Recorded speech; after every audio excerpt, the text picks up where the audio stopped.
Shen Liangchuan was wearing a sweater and trousers with both hands casually tucked in his pockets. His large and tall frame was positioned in a relaxed manner, but his steely gaze was fixated on Qiao Lian. The whole office fell silent all of a sudden. Everyone was staring with disbelief at the man standing in front of the meeting room. A few minutes of silence passed before Lu Zhixing finally reacted.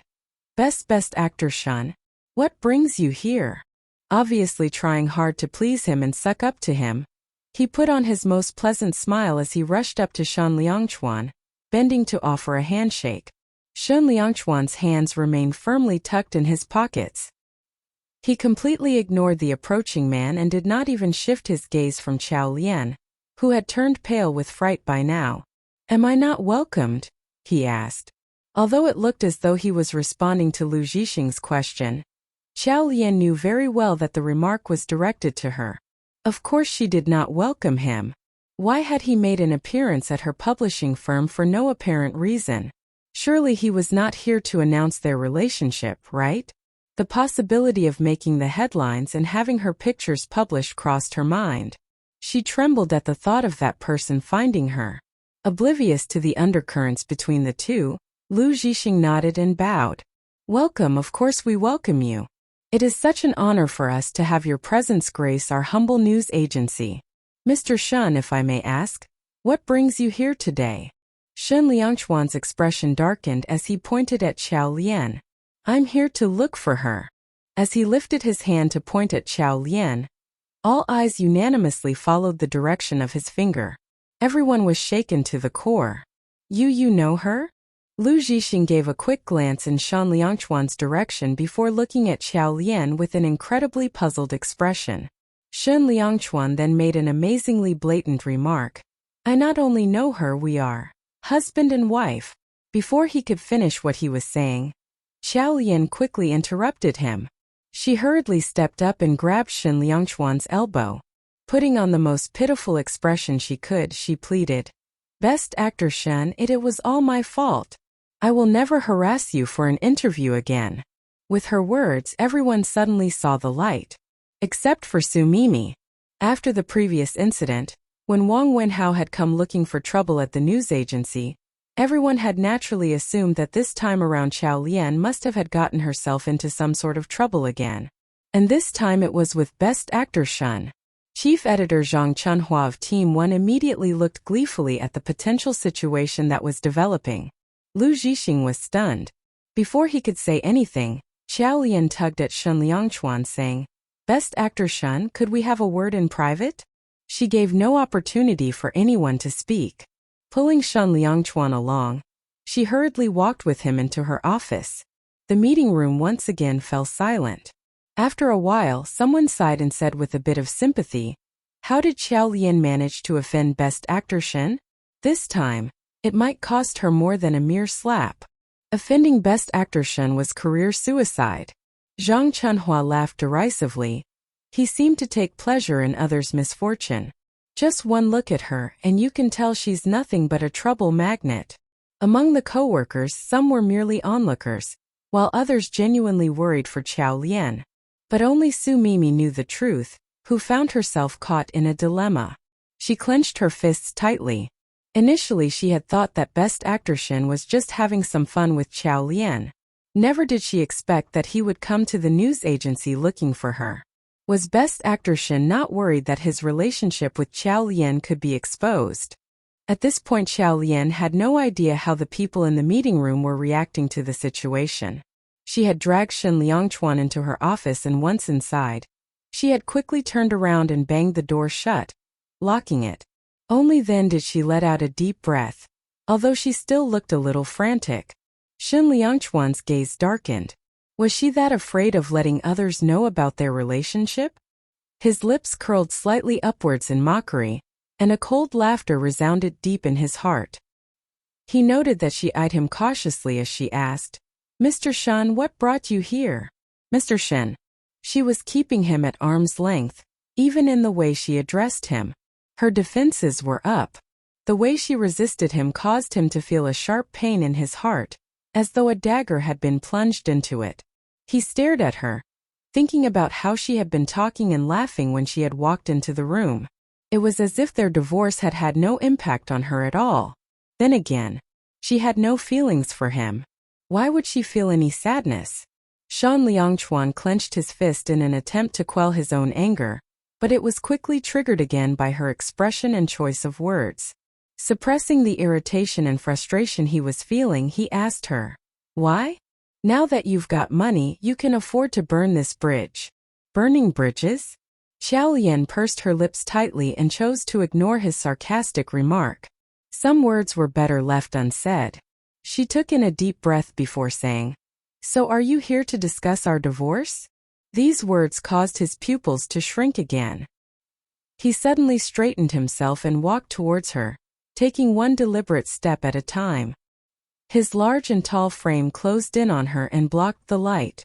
Xiao Lian's body stiffened before his imposing presence, as though a formidable enemy was approaching. For every step that he took forward, Xiao Lian was forced to retreat, until at last she felt her back hit the cold wall. It was a dead end. He raised his arms, rested his hands on the wall on both sides and looked at her. His delicate features were even more impactful and perfect up close. A pair of oriental phoenix eyes, a straight nose bridge and those thin lips. They say that people with such thin lips tend to be inconstant in love, but when they made the decision to commit, it was for life. On that thought, she felt her heart contract with dull pain. Indeed, his exclusive relationship had been his first love. She, on the other hand, had been left with fickleness and inconstancy. She froze at the thought of this, which gave her a sudden surge of courage. The woman who had been trembling with fear just a moment ago all of a sudden straightened her back and steadily held his gaze. Then she heard him say with his eyes half shut, "What right have you got to discuss a divorce with me?" What right? Xiao Lian clenched her fist. Yes, she had a lowly background and had little money. But these were no reason for him to defile her body. In his eyes, only his first love was human. She, on the other hand, was nothing. She lowered her gaze as she thought about all these things and said in an icy tone, "Mr. Shen, may I remind you that after 2 years of separation, either of us can file for a divorce?" Shen Liangchuan could no longer contain his anger when he heard this. He had been nothing but good to her. But this woman, how could she be this heartless? 2 years of separation, considered divorced. How could she speak such words? He tightly clenched his jaw as he looked at her. Determination was written all over her face. There was no turning back. He laughed derisively all of a sudden. "Xiao Lian, I'll make sure you come crying to me." He had let her go 8 years ago. After all this time, she still had not made amends for her own mistakes. This time, even if he had to turn into the devil itself, he would take her down with him to hell. Shen Liangchuan came out of Xiao Lian's office with a gloomy expression. He had been hopeful prior to meeting her. He had imagined the possibility that she could regret it. But now, his darkened expression revealed an underlying viciousness. No one dared to stop him as he strode towards the elevator and got into it. Then just as the elevator doors were about to close, he heard a woman's voice. "Wait." Following this, a silhouette dashed into the elevator. Shen Liangchuan had walked in alone. He did not look up at this point, moreover. He had put on his sunglasses and mask so that no one could see his expression. The woman interrupted his deep thoughts. "Mr. Shen, how do you do? I'm a great fan of yours and have admired you for the longest time." When hearing this, Shen Liangchuan slowly looked up at Su Mimi. She was extremely nervous and her palms were clammy. However, her idol didn't seem to have taken any notice to what she had said. She was about to speak again. However, the elevator arrived at the ground floor. Su Mimi panicked as she saw that Shen Liangchuan was about to leave. "Best actor Shen, Xiao Lian is a two-timer." Shen Liangchuan's eyes darkened as he came to a halt. He turned around to face Su Mimi. As he did so, her eyes lit up. She took a step forward, saying, "Best actor Shen, do you know Fanjie? There's something going on between Xiao Lian and him." Fanjie specifically gave her an exclusive interview for his new album, and she only got the position of Team 2's chief editor because of this. While she was with you, she also had some dirty business going on with Fan Jia. They maintained an ambiguous relationship at the office. Best Actor Shen. She is shameless. Shameless? Shen Liangchuan remarked sharply. Who did you just call shameless? Seeing that Shen Liangchuan finally spoke, Su Mimi thought that her scheme was succeeding. Best Actor Shen. I'm telling you all of this because I can't bear seeing you being cheated by her. Qiao Lian is a skittish woman. Shen Liangchuan's gaze hardened. Skittish. Su Mimi nodded. Then she heard him mutter. At least she has what it takes to be skittish, unlike you. Having said that, he strode off. Su Mimi widened her eyes as his words crossed her mind. Was Best Actor Shen saying that she wasn't skittish? No. Qiao Lian had what it took, but she herself didn't. Wasn't he implying that she was ugly? Su Mimi blushed when she realized and felt a growing dull ache in her heart. This Best Actor Shen was too much. His words had cut right through her heart. Shen Liangchuan didn't give a damn about the fury Su Mimi was feeling. He walked out of the building and got into his car, all the while staring straight ahead. His expression darkened and he sneered, as Su Mimi's words had reminded him of Fan Jia. Qiao Lian sat in her office for a while. She had been very distracted after Shen Liangchuan left. She was disturbed by that vicious look in his eyes, right before he had left. However, since she was at work, she had to pull herself together and return to the meeting room. All eyes were trained on her as she walked in. Lu Zhixing couldn't help but ask, Qiao Lian, what have you done to offend Best Actor Shen? Not wishing to elaborate, Qiao Lian just muttered an excuse with the hope that no one would ask further. Once she sat back down to continue with the meeting, her cell phone suddenly started ringing. It was Fan Jia. Surprised, she froze for a moment before picking up. Fan Jia's voice came through. Sister-in-law, it's about the exclusive tomorrow. I'm afraid I can't do it. How could he back out at this point, after the company had made all the arrangements? Her eyes widened. What happened? Mr. Fan, you promised me. How can you go back on your words? We have signed an agreement. Fan Jia felt extremely embarrassed. Sister-in-law, listen to me. It's not that I want to go back on my words. I think you better ask Brother Shen about this. I'll agree to the interview anytime, provided that Brother Shen gives the go-ahead. Shen Liangchuan? Qiao Lian widened her eyes instantaneously. She had had an inkling that he wasn't going to take this lying down, but what she hadn't quite expected was that he would go to that extent to corner her. So, was this his way of forcing her to go back to him, to submit to him? Qiao Lian was in turmoil. She replied coldly, Okay, I understand. She hung up the phone, feeling angry and frustrated. What right did he have to be such a bully? Now? She turned back and looked at the people in the meeting room. She was in fact already halfway through this exclusive. And it was because of this exclusive that she had managed to get a promotion and become Team 2's chief editor. It wasn't that she was yearning for the position. It was just that, if she lost this exclusive, she could end up losing her job. There were only 3 more months to go before she could obtain her reporter's certificate. Qiao Lian was close to tears of frustration. She took a deep breath. As she turned around, she saw Lu Zhixing looking at her wide-eyed. Qiao Lian, what happened? Why does Mr. Fan wish to terminate the agreement? What have you done? Qiao Lian bit her lower lip and was about to speak when Lu Zhixing silenced her with a wave of his hand. Looking very gloomy, he gave an order.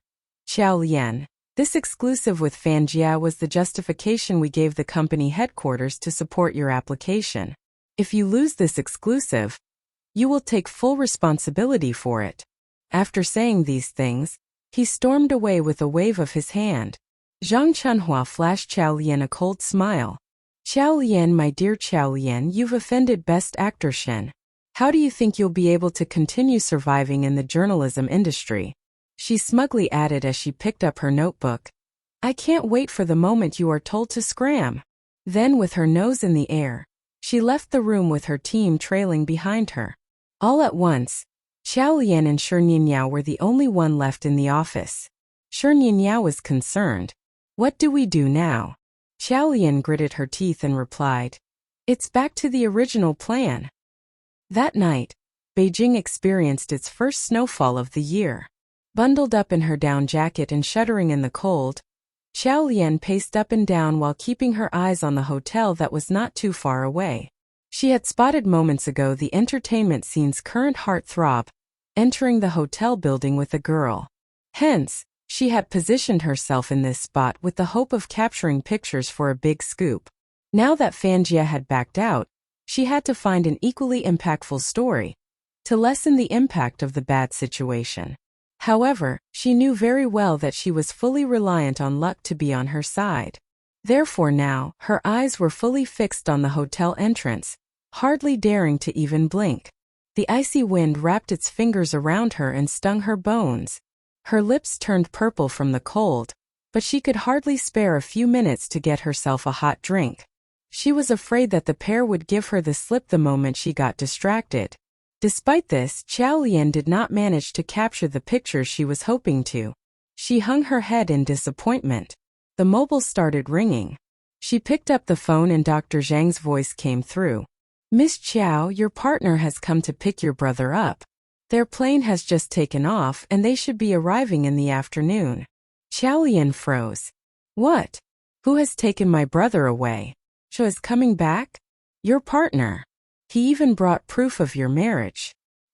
He said you should wait for them at home." Xiao Lian's fingers got weak and she almost dropped her mobile. What has she heard Dr. Zhang say? That her partner had brought Xiaoyi home?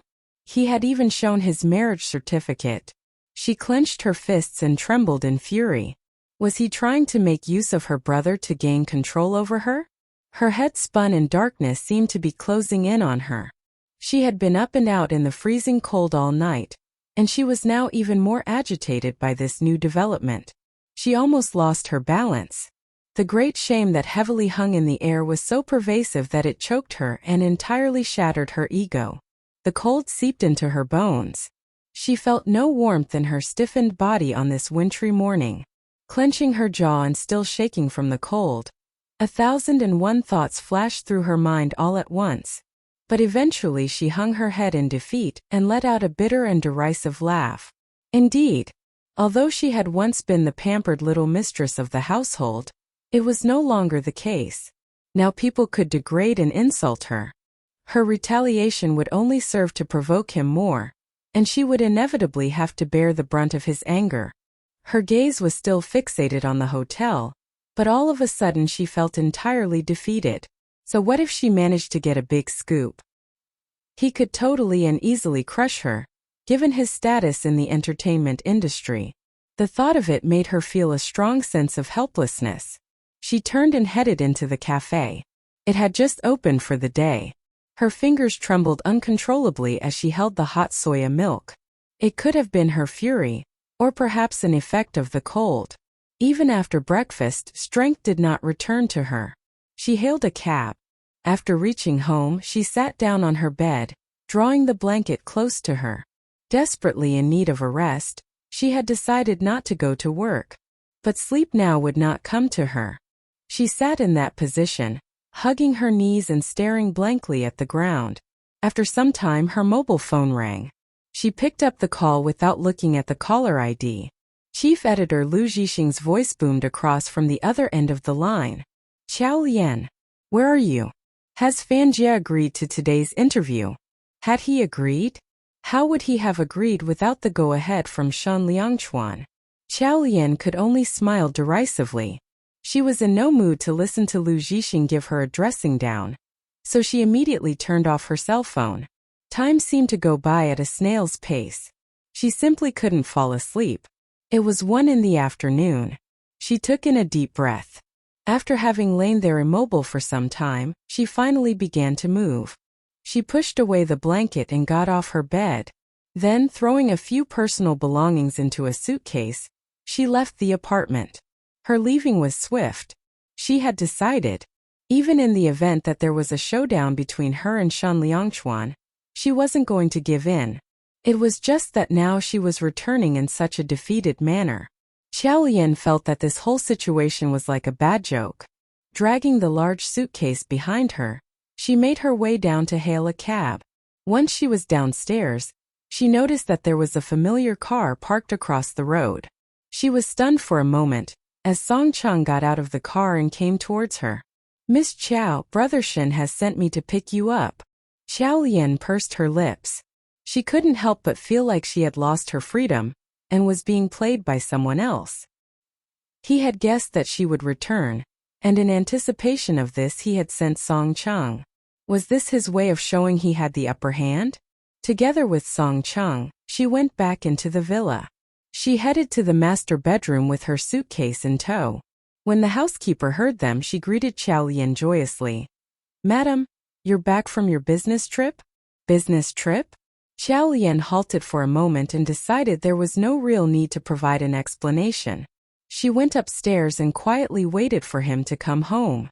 The bedroom had been kept the same way as the day she had left the villa. The familiar interior seemed to mock the struggle she was going through. Chow Lien took a good look at her surroundings and calmly sat on the sofa. It was around 3 p.m. when she heard the sound of a car coming up the driveway. Chow Lien got up and quickly made her way downstairs. She stood waiting in the main hall, as every muscle in her body tensed up. Shun Liangchuan and Chow Yi entered. Since he had flown yesterday and then back again today, Shun Liangchuan was exhausted. But his tiredness quickly faded the moment he set eyes on Chow Lien. She was smiling like a loving wife waiting for the return of her husband. Her eyes were already shining with anticipation even before he stepped in. His footsteps halted for a moment. For some reason, even though he understood that she was putting that joyful expression for Chow Yi and not for him, he was still glad.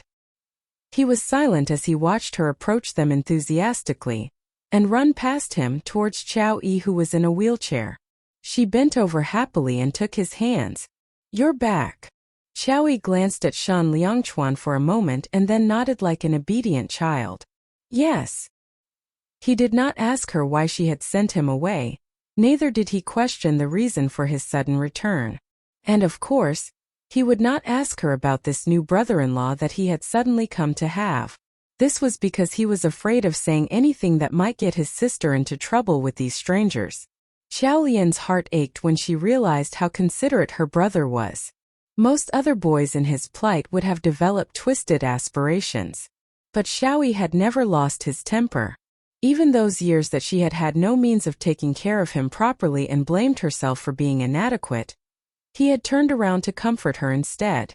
Her little brother was the most tender man in the universe. Despite their own feelings, all three of them held the same bright smile on their faces as this scene unfolded. Shun Liangchuan sat back on the sofa as he watched Chow Lien speak gently with her brother. A sort of moodiness spread across his face. Her smile was as beautiful as before, as though nothing about her had changed. The atmosphere had become quite lively with Chow Yi's arrival. But he, on the other hand, felt no real joy. One could even say he was quite at a loss, and a sense of helplessness overcame him. Exactly that, helplessness. While it was true that he had forced her to return, this outcome had done nothing to fill the black void in his heart. The weight of the loneliness that consumed him was crushing. Halfway dinner time, Shun Liangchuan announced, "I've managed to arrange for Chow Yi to be transferred to Beisan Hospital. There's a well-known rehab specialist working there." Chow Lien froze, holding her chopsticks in the air. Then she smiled at him and said, "Great." The two behaved as though nothing had ever happened between them. However, Shun Liangchuan had lost his appetite. Although there was a delectable variety of exotic delicacies before them, he was indifferent to them. Furthermore, he watched her place a piece of bamboo shoot in Chow Yi's bowl, saying, "You have to eat more." There was unmistakable happiness in her eyes as she gently nagged at him. Shun Liangchuan shifted his gaze away, trying to look indifferent. So, that was what she was like towards someone she cared deeply about. And it so happened that he was not the recipient of this sort of attention from her. Suddenly he put down his pair of chopsticks and said, "I'm done eating." Before anyone could say anything, he left the dinner party and headed upstairs. He felt like an outsider, a misfit among them. He sat on the sofa in his bedroom with his gaze lowered, staring blankly at the floor. After a while he heard footsteps approaching. It was Qiao Lian. Xun Liangchuan didn't know why, but for some reason he stood up, walked to the door and looked out through the peephole. As the guest room was on the second floor and it was inconvenient to take the wheelchair, Qiao Lian had to support Xiao Yi and move up step by step. At the moment they were standing in the corridor. Xiao Yi was looking at Qiao Lian with excitement while exclaiming, "Sister, did you see that? I told you I could do it." The girl was smiling really happily. She reached out her hand and patted his head while replying, "Yes, our Qiao Yi is awesome. Okay, you should quickly go rest. You must be really tired after the long flight." Xiao Yi tilted his head trying to avoid the girl's hand, but her expression turned cold as she exclaimed, "How dare you shun me?" Xiao Yi immediately obediently stood on the spot and let her touch his hair. Only after doing that was she satisfied, and she only headed to the master bedroom after watching him enter the guest room. Her expression immediately changed as she turned away from the guest room and emotionlessly walked over. And then she pushed open the room door and appeared in front of him with a smile on her face. She didn't seem to have expected him to be standing there. Thus she was slightly shocked as she exchanged eye contact with him. Xun Liangchuan then realized that she had always been wearing a mask in front of him. She only showed her genuine self in front of Qiao Yi. But when she was with him, was she putting up an act because she had never liked him? This newfound knowledge made him feel as if his chest was filled with cotton, and it was really uncomfortable. His gaze also darkened. He sneered and was no longer willing to pretend as if he was on peaceful terms with her. The words that he spoke were as piercing as a knife. "Miss Qiao, have you finally understood your place?" So as to cover the jealousy bubbling in his heart, he said the most brutal and vile words he could think of with his most hurtful tone. He felt as if jealousy was driving him crazy. Qiao Lian had long known that she would be welcomed with great embarrassment if she went to him. But when she heard his words, she still felt shame fill her heart. He was controlling her using Qiao Yi. How could she reject him? She took a deep breath and tried to suppress the anger in her. Acting as if she hadn't heard him, she tried to bypass him to enter the room. Little did she know that he would violently grab her arm to stop her when she started walking. As she looked back, he sneered and said, "In our wedding contract, I'm the only party with the right to terminate this marriage. Do you remember it now?" Qiao Lian immediately tightened her fist and stared at him with anger, neglecting the pain she was feeling on her arm. He then continuously hurled hurtful words at her. "Let me remind you again, you should remember your place and stop trying to test my patience." Qiao Lian felt as if her heart was turning numb from the pain. She looked at the man before her. His handsome features still looked really attractive under the bedroom lights. But the gloom in his eyes only was bone-chilling. She didn't speak and just stared at him quietly. In her distant eyes there was defensiveness and fear. Then she finally spoke. "Xun Liangchuan, why do you have to treat me like this?" This question made him narrow his eyes. She was scared of him. He had met his goal, but he didn't feel the least bit of happiness. Especially her gaze. It made him frantic for no reason. Hence, he didn't even think before forcefully pulling her arm and kissing her. Qiao Lian realized his intentions and hence immediately fought back. She attempted to push him away, but his other hand pulled over the back of her head. Next, his lips were forcefully and ruthlessly pressed onto hers. He forcefully pried open her lips, mixing it with revenge and taking over them by force. When that familiar masculine breath filled her entire mouth and nose, Qiao Lian's entire body froze. She wanted to push him away, but it was impossible to control the strength of a man. Almost without thinking, she resisted and bit him ruthlessly. A fishy scent lingered in her mouth. He paused for a moment, and then his hand started to grab her arm even tighter. Just when she thought that he would let her go, he actually ignored his wound and continued kissing her even deeper. Qiao Lian felt like he had sucked away all the oxygen in her. Her chest felt stuffy. She used her strength to fend off his arm, which was gradually weakening. Perhaps he had realized that she was not resisting anymore, so he finally let go of her. The next second, he carried her and directly threw her on the bed. Qiao Lian finally regained her composure, and looked at his blank expression as he unbuttoned his shirt. She harshly held her close and said in a trembling voice, "Shun Liangchuan, what are you doing?" "Doing what?" he replied coldly. "You are ovulating today, so what else can we do?" "Ovulating?" She narrowed her eyes as an even more intense humiliation tore her apart. She immediately said, "Marital rape is also illegal." He stopped and he raised his head to look at her directly. After quite a while he smiled and said, "Do you think we are a normal couple?" Xiao Lian's heart pumped fiercely, along with these words. She bit her lips. She couldn't bear it anymore and cursed out loud, "You bastard! Then I'll show you how much of a bastard I can be." As soon as he said those cold words, he pounced on her. Xiao Lian wanted to retreat, wanted to escape, but he was holding her ankle. As she pulled hard, he pinned her down. Xiao Lian was thinking of shouting something, but her mouth was blocked up. She struggled frantically, attempting to protect whatever was left of her dignity. Yes, she had come back and was intending to give in to Shan Liangchuan, but it did not mean that she was going to do this kind of thing with him. Thinking about the cup of milk that she had had to drink every morning and also about her period that had promptly come on the first month, a sense of disappointment and all the grievances seemed to come pouring into her heart in an instant.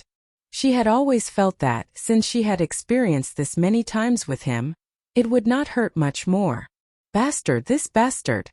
She could not hold her tears anymore and they flowed down her cheeks. Towards the end, she was so weak and limp that she lay there in the dark, crying silently. She didn't know how much time had passed until he finally stopped.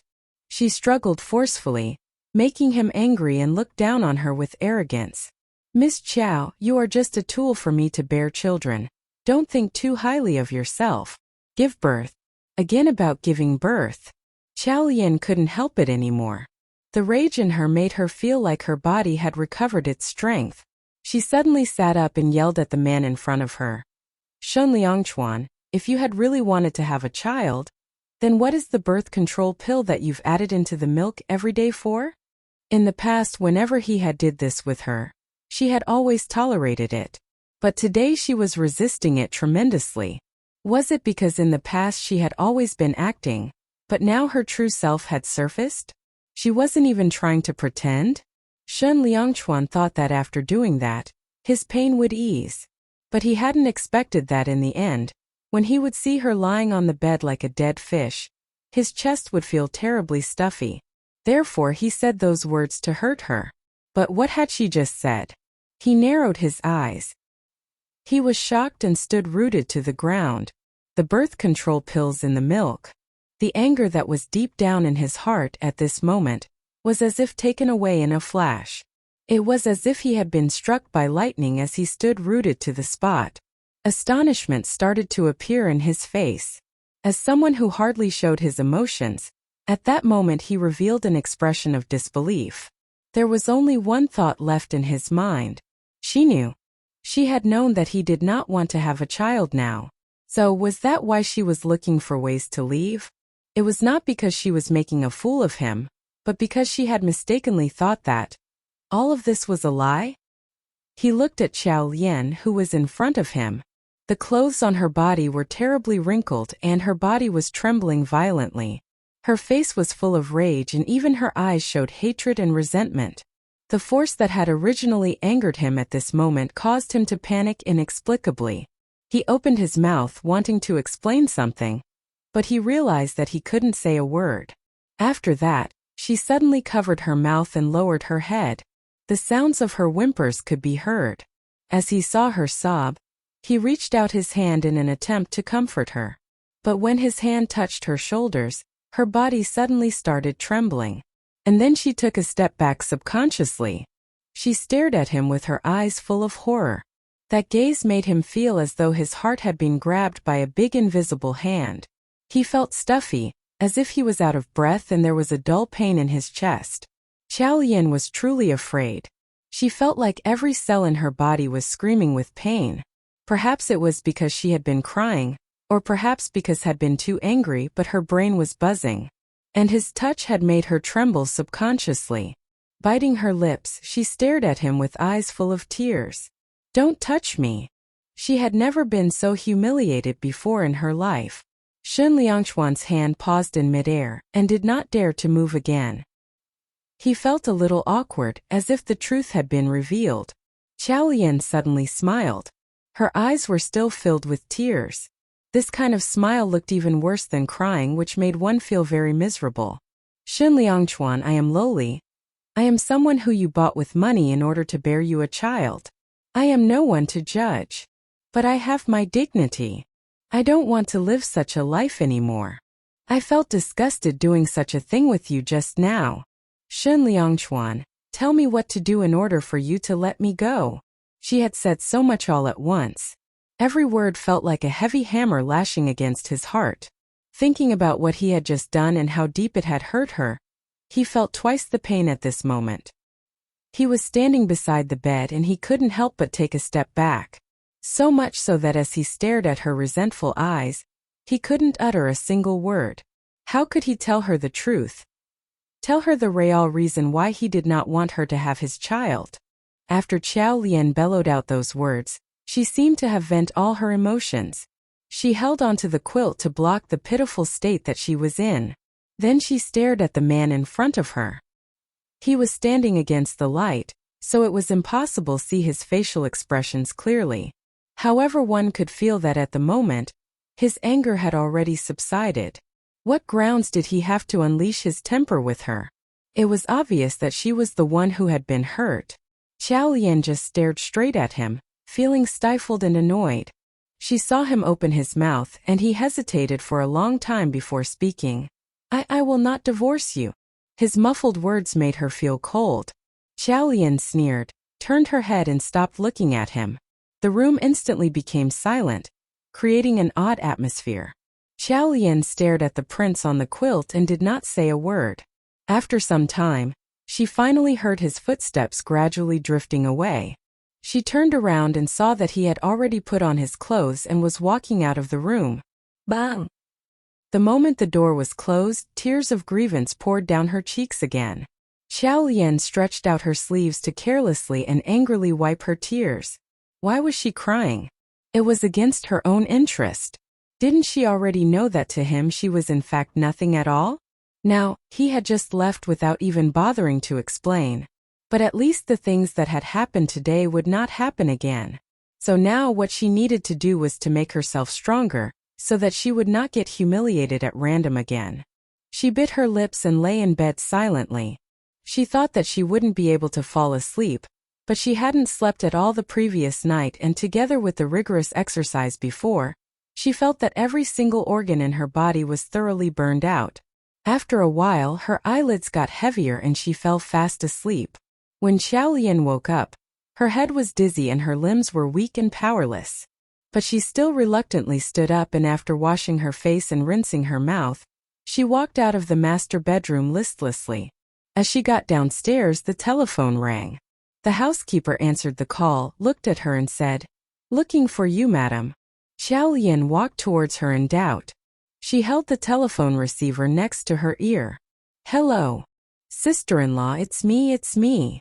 Fan Jie's happy voice could be heard at the other end of the line. "I will go to the news agency today for the follow-up interview. Let me know when is a good time." Qiao Lian's gaze sank, and soon after that, a smirk appeared on her face. Fan Jie had called before to say he was not coming, but now he called intentionally. So this was her remuneration for last night? This was indeed a joke. She took a deep breath in order not to take her own anger out on Fan Jie. Who would dare to trouble superstar Fan to come to our small news agency? Fan Jie immediately offered an apology. It's no trouble. Sister-in-law, could you not speak in such a peculiar manner? I feel terrified. Qiao Lian smiled coldly and was thinking of saying something when the other person said, "Sister-in-law, I will be at the agency at 10 and that's a deal. See you in a while. Bye-bye." He spoke without pausing and then hurriedly hung up the call. It was as if he was worried that she would reject him. Qiao Lian narrowed her eyes with a bleak expression. After she hung up the phone, she heard Qiaoyi's voice. "Sis." As she turned around, she saw Qiaoyi in his wheelchair, slowly sliding towards her. Xiao Lian immediately kept her emotions at bay, laughed and said, "Have you had your breakfast?" "I have eaten." Xiao Yi then said, "Brother-in-law said that there are some urgent matters to attend in the office today, so he left for work first." After hearing these words, Xiao Lian heaved a sigh of relief inexplicably. As she recalled the way she had vent her feelings the night before, she actually lacked confidence. Shen Liangchuan was such a commanding person. She didn't know how he would deal with her after her scolding. Xiao Yi spoke once again. "Brother-in-law also said that we don't have to rush to go to the hospital. I can stay a few more days in the house before doing so." Xiao Lian's eyes immediately brightened after hearing his words. She had always felt worried about leaving him alone in the hospital in the past. But after this moment of happiness, she suddenly felt sad. What did Shen Liangchuan mean by doing so? The smile on her face became cold. Xiao Lian was preparing to leave for work after having breakfast. Although she still felt kind of dizzy, Fanjia was visiting the news agency today and it would be better for her to be around. Xiao Yi saw her off with worry written all over his face. He said, "Sister, you don't look well today. Can't you take a day off?" Xiao Lian waved it off and assured him, "I'm okay." As she was really feeling unwell, she didn't bother acting tough and took a cab to the news agency. She felt dizzy after alighting from the cab. Before entering the office, she clenched her teeth. Just as she stepped into the office, the bustling office immediately turned silent. Everyone simultaneously turned back to their work after seeing her. No one dared to greet her. In the middle of Xiao Lian's confusion, Shen Yinyao ran over and exclaimed, "Chief Editor Lian, you're finally here." Since both of them were young ladies and Shen Yinyao was only less than 2 years younger than Xiao Lian, they addressed each other heartily. Xiao Lian frowned and asked, "What happened?" Shen Yinyao immediately looked towards the office of the managing editor and twitched her lips. She asked, "Did you hang up on the managing editor yesterday? The managing editor couldn't contact you at all after that. He was so angry the whole of day yesterday. You better watch out later." Xiao Lian's expression immediately turned cold. She would have definitely been given a hard time if she hadn't had Fanjia's interview. But now, she narrowed her eyes and saw the chief editor of Team 1, Zhang Chunhua, walk out. When she saw her, she immediately stopped in her tracks and said with a mocking smile on her face, "I thought you wouldn't be coming back. Did you return to hand in your resignation letter? But Xiao Lian, do you think the company would let you off so easily? You think you can get out of this just by giving a random excuse to deal with the company's higher authorities, although you had confirmed Fanjia's interview?" She laughed. "I heard the managing editor on the call yesterday. He said that you would be held accountable for it. You have to pay half of Fanjia's penalty." She revealed a vicious expression. Her usual glums was long gone. All that was left was excitement to watch a good show. Xiao Lian was really feeling unwell, and she didn't even have the strength to speak. Just when she turned and was intending to make her way into her office, Lu Zhixing, who had received the news of her arrival, walked towards her hurriedly. After seeing Xiao Lian, his expression completely changed. Piak! He threw the documents in his hands at her feet, shouting, "Xiao Lian, you are really getting good at ***ing me off. How dare you hang up on me? Who do you think you are? Do you not have any respect for higher authorities?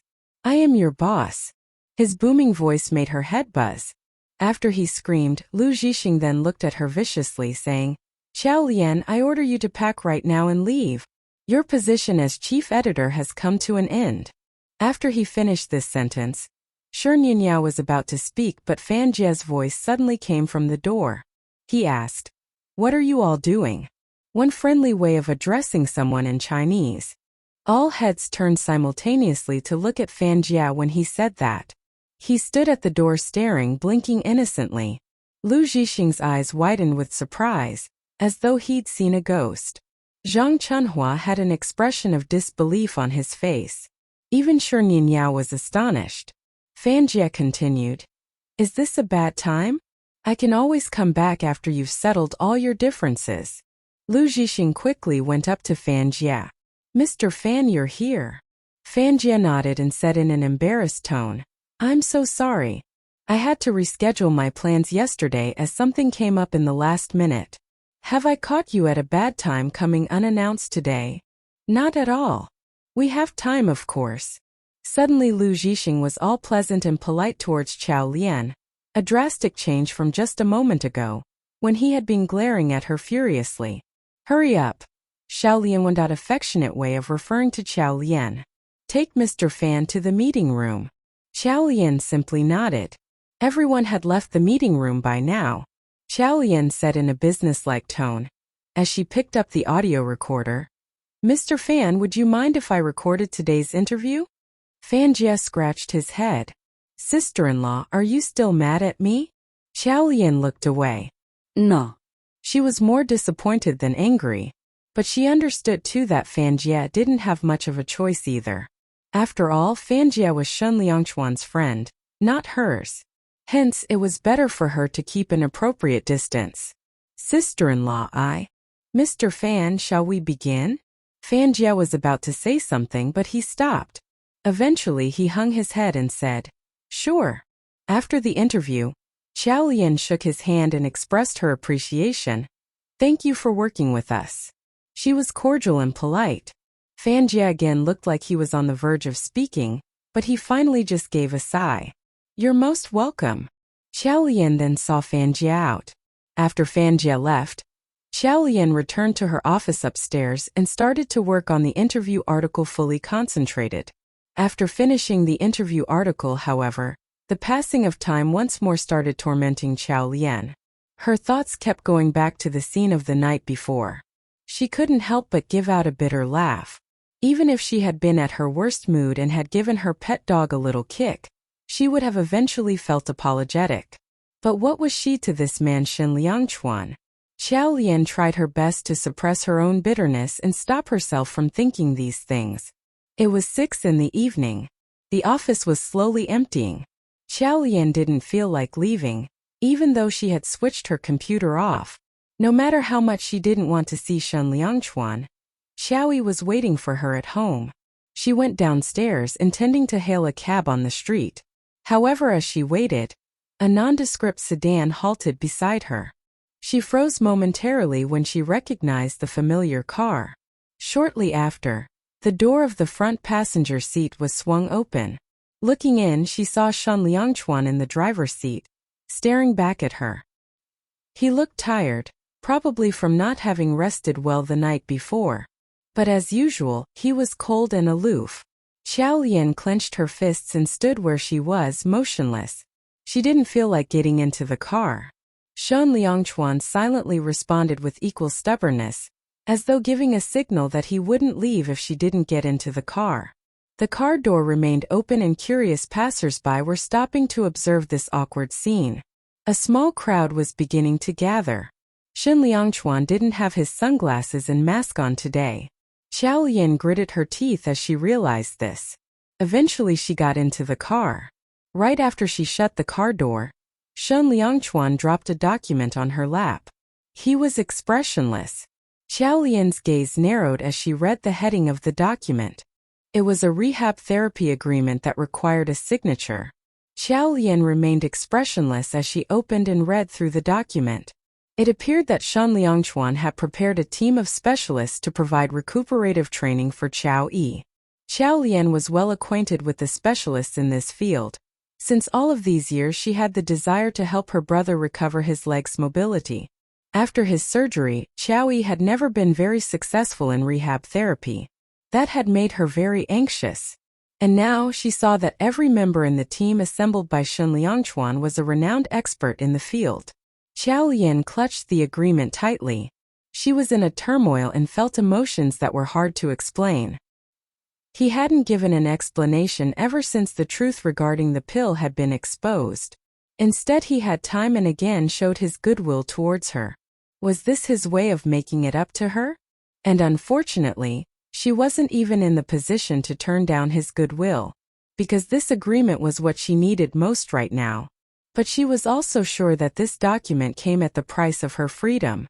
Shen Liangchuan would never let her go now. Xiao Lian looked down to hide the agony in her eyes.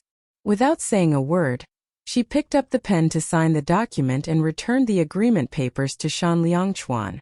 The atmosphere in the car was awkward at best. As Shen Liangchuan took back the agreement document, he looked as though he was going to say something. Then, not finding the right words, he stopped himself. He had sat in the study and thought long and hard about it the night before. Xiao Lian had been determined to get a divorce after finding out about the pill. Her fury made him anxious, but at the same time it caused him dismal. All because he had no idea how to give her a good explanation for it. The pill was real, but what was he going to tell her? Say that he was Zichuan and that not wanting her to get pregnant had initially been in order to get revenge? Or that eventually it had been because he was worried that she'd leave after having a baby, as they had never had a relationship to begin with? He did not know how to handle her indifference, but he wanted to do what he could to make her happy. However, he noticed that her hands were trembling as she signed the agreement. It certainly wasn't the look of happiness. He found himself at a loss again. Putting the document away, Shen Liangchuan started up the car engine. No matter what, he wasn't going to give up. She was full of animosity and hated him now, but surely as time passed, this resentment would fade. Just like how much he had hated her 8 years ago. But now, hadn't he decided to let those ill feelings go too? Shen Liangchuan focused his attention on the road ahead as these thoughts ran through his mind. The past would be the past, what was important was the road ahead. After driving along for some time, Xiao Lian realized that they weren't on the way back home. Surprised, she turned to Shen Liangchuan. But when she looked at him, she pursed her lips and decided not to say anything. From the corner of his eye, Shen Liangchuan caught her movement and his expression darkened. In the past, even though she had been afraid of him, she had at least asked where they were heading. But now had she withdrawn from dealing with him so much that she did not even want to speak? The thought was stifling. Finally breaking the silence in the car, he said, "Let's go visit Zombie Leader." Zombie Leader, Supengao?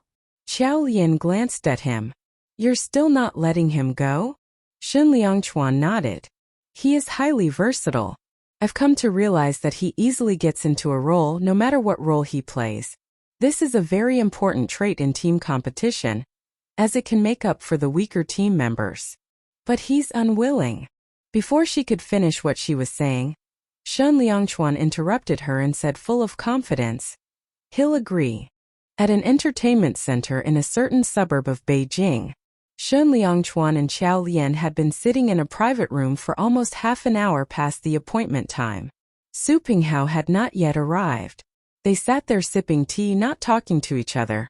As they waited in silence, it was as though the cold indifference between them was gradually melting away.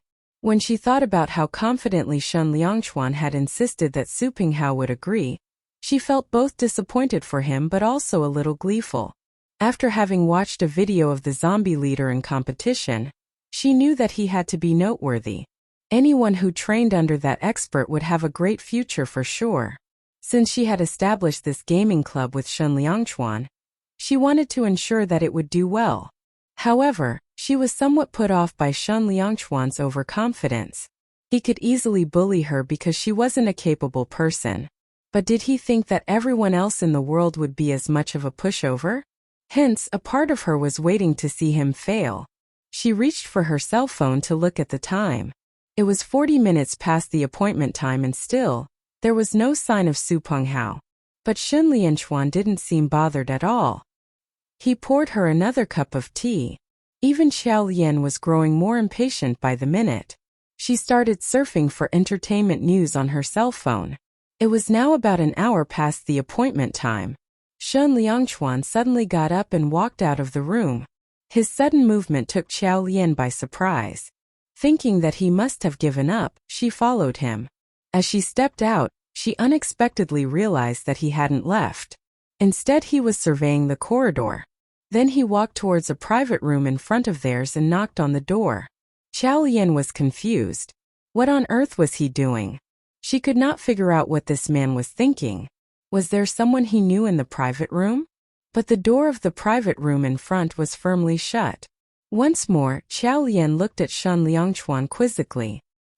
He was calm and called out with his attractive baritone voice, "I know you're in there." The moment he said that, the private room door opened with a clack. Following the direction of his gaze, Qiao Lian saw that it was Su Penghao standing at the doorway.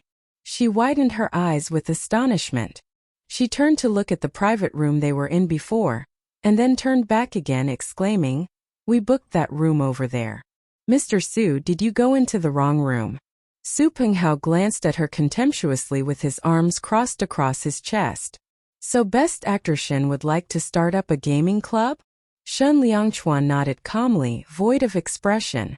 His confidence gave him an air of ease. "I was wondering if you might be interested." If he weren't interested, he wouldn't have appeared again. Qiao Lian finally understood. Su Penghao had not made the deal with her because she wasn't the big boss behind the scenes. He was trying to boost his own standing. It was indeed true. As she pondered this, he said, "I will agree to participate under 2 conditions. Firstly, I will not take part in the training. In addition, when competing, the entire team will follow my instructions. You will pay us, but you won't be allowed to interfere with our training or competing." Qiao Lian widened her eyes. Not allowed to interfere? Not undergoing training? Then what was she, the trainer, doing here? Furthermore, how arrogant was this zombie leader? Su Penghao continued, "I don't think anyone else is qualified to be my trainer, apart from Zichuan and Xiao Qiao, who used to play lot back in the days. I have to admit that I'm at the very least on a par with the others." Qiao Lian was a little taken aback. So zombie leader had refused to speak to her because he wanted to be the team leader. Admittedly, he was really good at the game. Shen Liangchuan needed a talent of his caliber to run the club. The question was, between zombie leader and herself, who would he pick? She frowned. Then she heard Shen Liangchuan say with his signature resonant voice, "I'm sorry, the answer is no." This rejection was something that Su Penghao did not expect. He was stunned momentarily. Turning to glance at Qiao Lian, Shen Liangchuan said, "Wait for me back in our private room." Qiao Lian was reluctant to leave. However, when her eyes met with Shen Liangchuan's, she knew there was no room to argue and returned to their private room as told. Su Penghao raised his eyebrows as Shen Liangchuan continued, "Let's place a bet." "What on? Are you up for a one-on-one match?" The suggestion piqued Su Penghao's interest. "And what's at stake?" "If I win, you join the club unconditionally. And what if you lose?" "I will agree to your conditions." "Accepted," Su Penghao immediately said, clasping his hands. Half an hour later, a blood-curdling yell came out of the private room. "Damn! You're a total freak. I had my health bar full and you still beat me with barely no health in yours. And your level is higher than mine." Shen Liangchuan lowered his gaze. "Do you accept your defeat?" Su Penghao gritted his teeth. "Get me the contract, I'll sign it." Shen Liangchuan calmly handed out the contract to Su Penghao. After the contract had been signed, Shen Liangchuan stood up and strode towards the door in silence. Before he exited, he said in a businesslike manner, "All team members are to gather in the villa tomorrow at 3 p.m. sharp. I hope you won't be late again." Shen Liangchuan walked over to the private room in front. Qiao Lian had no idea what had gone on, only the fact that by the time Shen Liangchuan said it was time to go, Su Penghao was trying his best to please the man, smiling and throwing glances at Shen Liangchuan. If she hadn't known that Shen Liangchuan was straight, she would have assumed that he had somehow managed to seduce Su Penghao. On the way home, her curiosity tempted her to ask what had happened in the private room. However, seeing that indifferent expression on his face, she decided to remain silent. She looked out of the car window, ignoring Shen Liangchuan. Shen Liangchuan started to explain. "I could see his passion when I watched him playing games. It's always been his goal to join a club and take part in professional competitions. So I knew he wouldn't give up until he got in." Su Penghao hadn't turned up after an hour. This could only mean that he had been monitoring them. When Shen Liangchuan walked out to survey the place, he realized that whoever was in the opposite room had a good view of the room they were in. Hence he was convinced that Su Penghao was in that room. And as long as Su Penghao appeared, Shun Lianchuan was confident of making him stay. Shun Lianchuan's air of dominance and aggressiveness as he said this made Xiao Lian flinch with bitterness. He had such thorough understanding of the human behavior, and had been willing to wait for Su Penghao so patiently for an hour. This man was an extremely manipulative person. How was she ever going to flee from his control? Looking down, her thoughts drifted. She kept silent. Xiao Yi was waiting in the living room when they entered the house. Xiao Lian smiled at him and put up an amiable front with Shan Liangchuan. She didn't want her brother to worry. The three of them had dinner and wished each other a good night. The moment Xiao Lian and Shan Liangchuan were back in the master bedroom, the warm gentleness that she displayed towards her brother instantly disappeared. How would she get any sleep tonight? What had happened the night before was still vivid in her mind. Xiao Lian bit her lip. After that showdown, it now felt awkward. But this issue would soon be resolved. By the time she was out of the shower, Shun Liangchuan was asleep on the sofa with a blanket draped over himself. She took a few careful steps. The sofa in the room was not a very large one. As he was a tall man, he barely fit the length of the sofa. She glanced at the bed and then back at him. Without a word, she climbed onto the bed and fell asleep. Xiao Lian had always been in the pink of health, hence even though the last 2 days had exhausted her, she easily bounced back after a night's rest. The weekend had arrived. After spending the morning with Xiao Yi in the villa, she took a cab to the club in the afternoon.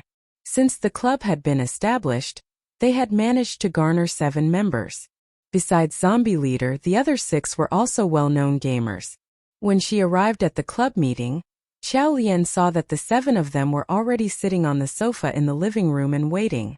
They were each focused on their own mobile phone, playing the newly launched mobile online game by lot. The team comprised 6 men and a woman. The 6 boys were nothing out of the ordinary, but the girl was exceedingly scrawny. One could tell that her features were quite attractive, but it was marred by her gauntness. Her online name, Ninth Queen, didn't quite suit her. Xiao Lian smiled as she approached them to introduce herself. How do you do? I'm Forgetchuan and also your trainer from now on. When they heard this, the 7 members looked up and glanced at her. Among them, a fair and slightly pudgy one smiled and then replied, How are you, Forgetchuan? I'm Smiling Tiger. 2 others then introduced themselves. I'm the Godfather. I'm the Deputy Godfather. These 2 were brothers and had good game coordination between them. They had such amusing nicknames. Then the fair and clean-cut one among them stood up, blushing quite a lot even before he could say anything. I'm Ninth Queen. Xiao Lian was absolutely stumped. Ninth Queen was a boy? He played as a woman. And so that girl had to be. As if hearing the question in Xiao Lian's mind, the girl looked up. I'm Ancestor Whitebones. Finding that a little hard to process, Xiao Lian was quite speechless. Apart from Zombie Leader, there was the last boy who looked quite normal. His online name was Lonely Peerless. Xiao Lian felt like she was hosting a gathering of martial arts experts when she looked at this mixed team of lot experts. She smiled and continued, Great. Let's start by discussing your character roles. Before she could go on, Su Penghao interrupted her. Forgetchuan, I must say your livestream is not too bad. You're pretty good at analyzing gaming theory. However, I'm not quite convinced of you being up to the task of training us.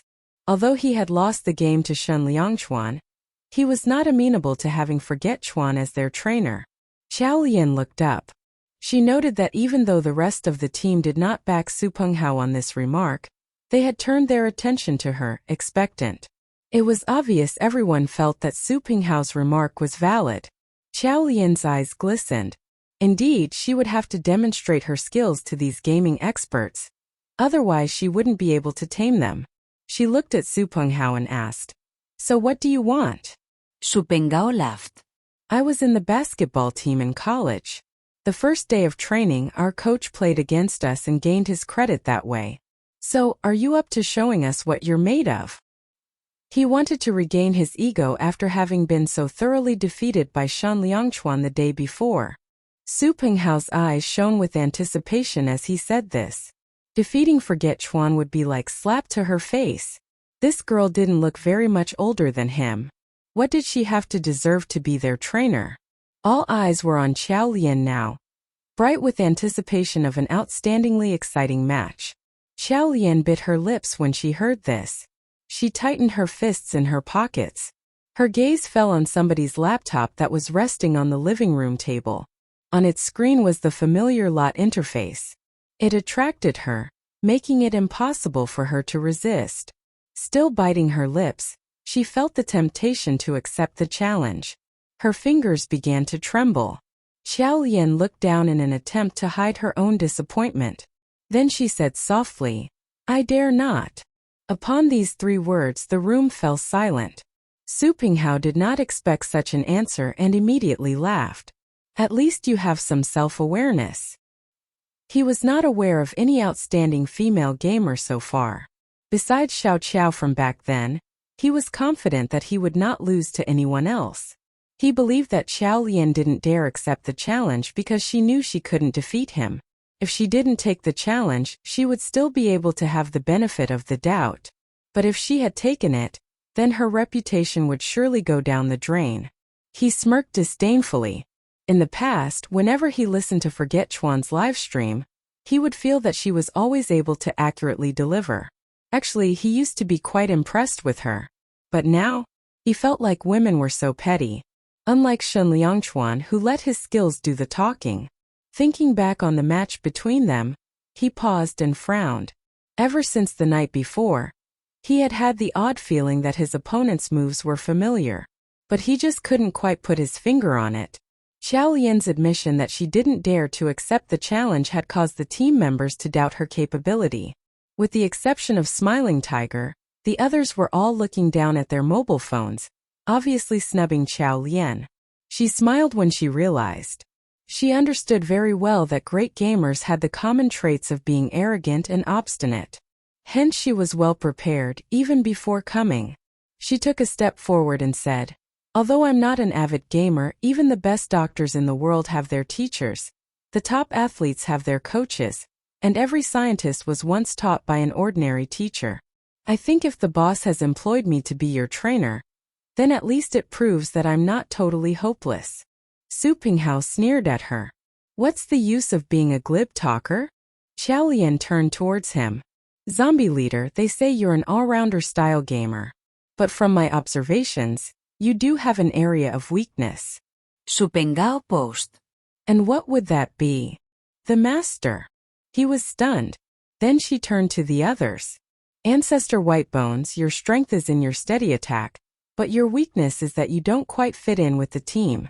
As for Smiling Tiger," one after the other, she gave each team member an analysis of their strengths and weaknesses. After she had given them feedback, she saw that everyone had started to put their cell phones aside. They looked up at her with a serious expression. Very good. Xiao Lian knew that she had their attention now. "So are you guys ready to cooperate and start the training?" Smiling Tiger and Ancestor Whitebones took the lead in putting away their cell phones and walked up to the table to retrieve their own laptops. Then they turned towards her. Following their lead, the rest of the team members walked over, one after another. In the end, only Su Penghao was left. He looked at Xiao Lian with defiance in his eyes. He was about to say something when Xiao Lian shot him a warning look. He looked at the others and gave a cold HMPF. Although none of them said another word during the session and even went along cooperatively with her lesson, Xiao Lian could feel their disdain for her deep inside. The training session started with an online fight practice following minimal instructions. She split them into 2 teams of roughly equal strength. Then she picked a random opponent for herself. She sat down on the sofa. This atmosphere was all too familiar to her, from the screen right down to the music in the game. This was in her blood. Something inside her was slowly awakening. Unconsciously, her gaze fell on her right hand. She raised it, seemingly examining it. It was pale and slim, flexible as though it was boneless. Although it looked no different from her left hand, after a short time, it started to shake uncontrollably. Numbness spread down her shoulder. She hung her head, devastated. 8 years ago, her hand had been injured in an accident.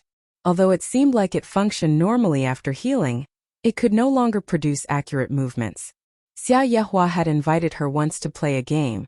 However, that had been a mobile game, and the skills needed in terms of accuracy and agility were completely different from esports.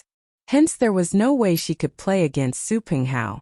It was for the same reason that she hadn't been able to join the team years ago. But she hadn't had the chance to explain this to Zichuan before they lost contact. And it was probably because of this that Zichuan got upset and started to ignore her, right? These thoughts had gone in circles in her head, and she knew she would never have the answers. It might just as well not think about it anymore. Soon it was 6 in the evening. It was about time to go home. Before she left, she gave the team members some homework. She had a team of fairly good gamers. They had just gotten to know each other and it would take some time for them to gel as a team. Xiao Lian gave them the options of staying or going home. Either way, they would have to get together during the day to train. Having settled this, she got ready to go back home. Even though a few team members did not think highly of her, amongst them there was still camaraderie given they shared being well-known gamers. They had played a few matches and they were just getting started. Hence they agreed to play a few more rounds. Seeing that they weren't going to see her off, she stood up and walked to the door alone. Just as she was stepping out, someone shouted at her from behind, "Forget Chuan." She turned around. It was Smiling Tiger and he was approaching her, smiling. "Let me see you to the door." Xiao Lian nodded. The two of them turned to the entrance. After they had just taken a few steps, Smiling Tiger said, "I've seen your live stream. You have your own philosophy on esports. I bet you didn't know this, but we all thought you had to be a well-known gamer for sure. What's more, we thought you were certainly an ugly geek. Who'd have expected that you were this pretty?" "Thank you," Xiao Lian replied. "I'm a loyal fan of yours.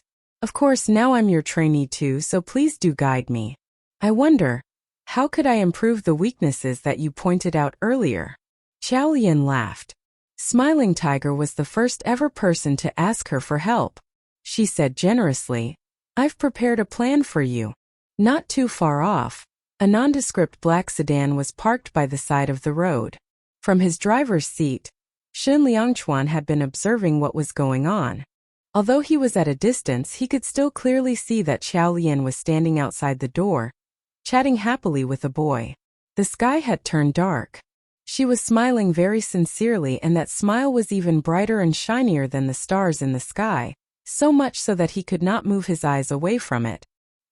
He had thought that she could only smile this way when she was with Qiao Yi, but actually with a stranger she had just met, she could also smile so happily? Was it that she remained silent only when she was with him? This thought made him feel sad and uncomfortable. As he strived to avert his gaze from her, it was directed towards the boy, who had sparkles in his eyes. Xiao Lian walked out after she finished speaking to Smiling Tiger. She only took 2 steps before she saw his car. She stopped walking. She stood there for 2 seconds, recalling his overbearing behavior. Then her face turned expressionless and walked over. She opened the car door of the passenger seat obediently and got onto the car. She did not speak a single word in the car. Shen Liangchuan started the car engine. He was thinking of saying something, but he saw that she had picked up her cell phone, as if she had noticed that he had wanted to say something. Her displeased look made him swallow his words. His heart felt stuffy as he drove the car. While Xiao Lian was playing with her cell phone, it started ringing. It was her managing editor Lu Zhixing who called. "Xiao Lian, Mo Shiqing will be having a banquet the day after tomorrow. You have to think of a way to gatecrash it and make sure you get a shot of his girlfriend. Although Mo Shiqing is not a big deal, he has actually always been popular and has numerous loyal fans. And recently he has been on the spotlight, so make sure you treat this matter seriously. Do you understand?" Xiao Lian frowned and said, "Noted." She hung up the phone and clenched her jaw. Normally when reporters were to seek for an interview, the news agency would be the one to provide the means or sources. For example, bribing a certain hotel manager or dressing up as a service staff to gatecrash an event. But Lu Zhixing was clearly making things difficult for her. How would she, a small-time reporter, be able to enter a private gathering? As she thought of this, she suddenly became aware of the person beside her and subconsciously turned and took a glance at him. The car was very quiet, which made him able to get a general idea of the conversation that Xiao Lian had just had. The moment Xiao Lian looked at him like that, he couldn't help but look forward to it in his heart. He had thought that she would be the one to break the silence between them so as to ask him for help. Never did he realize that actually, she had only taken a glance at him and then averted her gaze. He immediately felt as though he had been splashed with a bucket of cold water from head to toe, and his heart had turned cold suddenly. Shen Liangchuan was holding the steering wheel gently and his gaze was fixed ahead. But his eyes were tremendously dark. The car finally reached the villa. Xiao Lian did not wait for him. She got off the car and ran to the living room. As expected, Xiaoyi was sitting in his wheelchair waiting for her. When he saw her, he smiled and said, "Sister, you are back." Xiao Lian nodded. "What did you do at home today?" "Read books and study." "Are you tired?" "Not tired. I am full of vitality." Xiaoyi la fetlude. The warmth between the pair of siblings made Shen Liangchuan pause as he was changing his shoes. The same bitterness that he had felt earlier was aggravated. He loosened his tie, feeling like the air in the room was a little suffocating. He stood there, staring at them. Then he suddenly walked over to Xiao Lian, tugged at her without speaking and headed upstairs. Shen Liangchuan's sudden action made Xiao Lian jump in fright. After Shen Liangchuan tugged at her and pulled her towards the stairs, she realized that something had happened. She turned around hurriedly, smiled at Xiaoyi and said, "Xiaoyi, you eat first. I have to discuss something with your brother-in-law." Okowo. Xiaoyi smiled bashfully, but his eyes did not reflect that smile. He was also tightly grasping the fingers on his knees. Bang! After Xiao Lian was pulled into the master bedroom, she heard the sound of the door shutting suddenly. Next, a fiery body approached her, directly putting her against the wall behind her. The lights in the room weren't on, so it was a little dark. Under the moonlight that came in through the window, she looked up and stared at him. He had a complex expression. He looked at her as if he was going to eat her. Xiao Lian clenched her fists. She had not done much these past 2 days. What crazy things was this man going to do again? Could it be that he had abstained for too long and couldn't control it anymore? She couldn't help but let out a cold smirk. Their difference in strength couldn't be compared. If he indeed were to use force on her, perhaps her fighting back would only lead to even more severe punishments, just like what had happened the previous night. So what should she do next? As her imagination was running wild, she suddenly heard him sigh. The girl in front of him was glaring at him with a pair of round eyes, stubbornly and obstinately. The shame and fury that he felt on his cheek seemed like he had just received a slap on his face. All this anger could only ultimately be turned into a sigh. He let go of his hand, took a step back, gave her a deep look and then turned around and left the room. After he walked out, Xiao Lian heaved a sigh of relief. But shortly after, her heart felt sore. He actually did not treat her that badly. When they had first gotten married, although their relationship had not been that pleasant, it was nothing like now, which frequently reached the freezing point. Actually, it was obvious that their relationship had warmed up. It was obvious that she had realized that he seemed to have some feelings for her. Undoubtedly, she would have wanted to embark on a new relationship with him. But in the end, why had it become what it was now? What had happened between them? She suppressed her bitter feelings, and just when she was about to go downstairs to comfort Xiao Yi, the room door was pushed open once again. The tall Shen Liangchuan walked inside. Xiao Lian's body stiffened. Could it be that he had changed his mind? He then walked towards her, reached out and handed her an invitation card to the banquet the day after tomorrow. Xiao Lian froze immediately. A mix of complex feelings emerged once again. The same thing had happened again. What did this kind of reconciliation, after what had happened, actually mean? Biting her lips, she clenched her fists.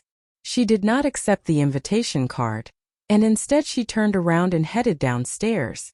Shun Liangchuan stared at the invitation card that he was holding in his hands, stunned. He did not go downstairs to have his dinner. After Qiao Lian and Qiao Yi finished their dinner, Qiao Lian returned to the master bedroom. Shun Liangchuan was smoking on the balcony. She did not go over, yet she could see the lingering smoke.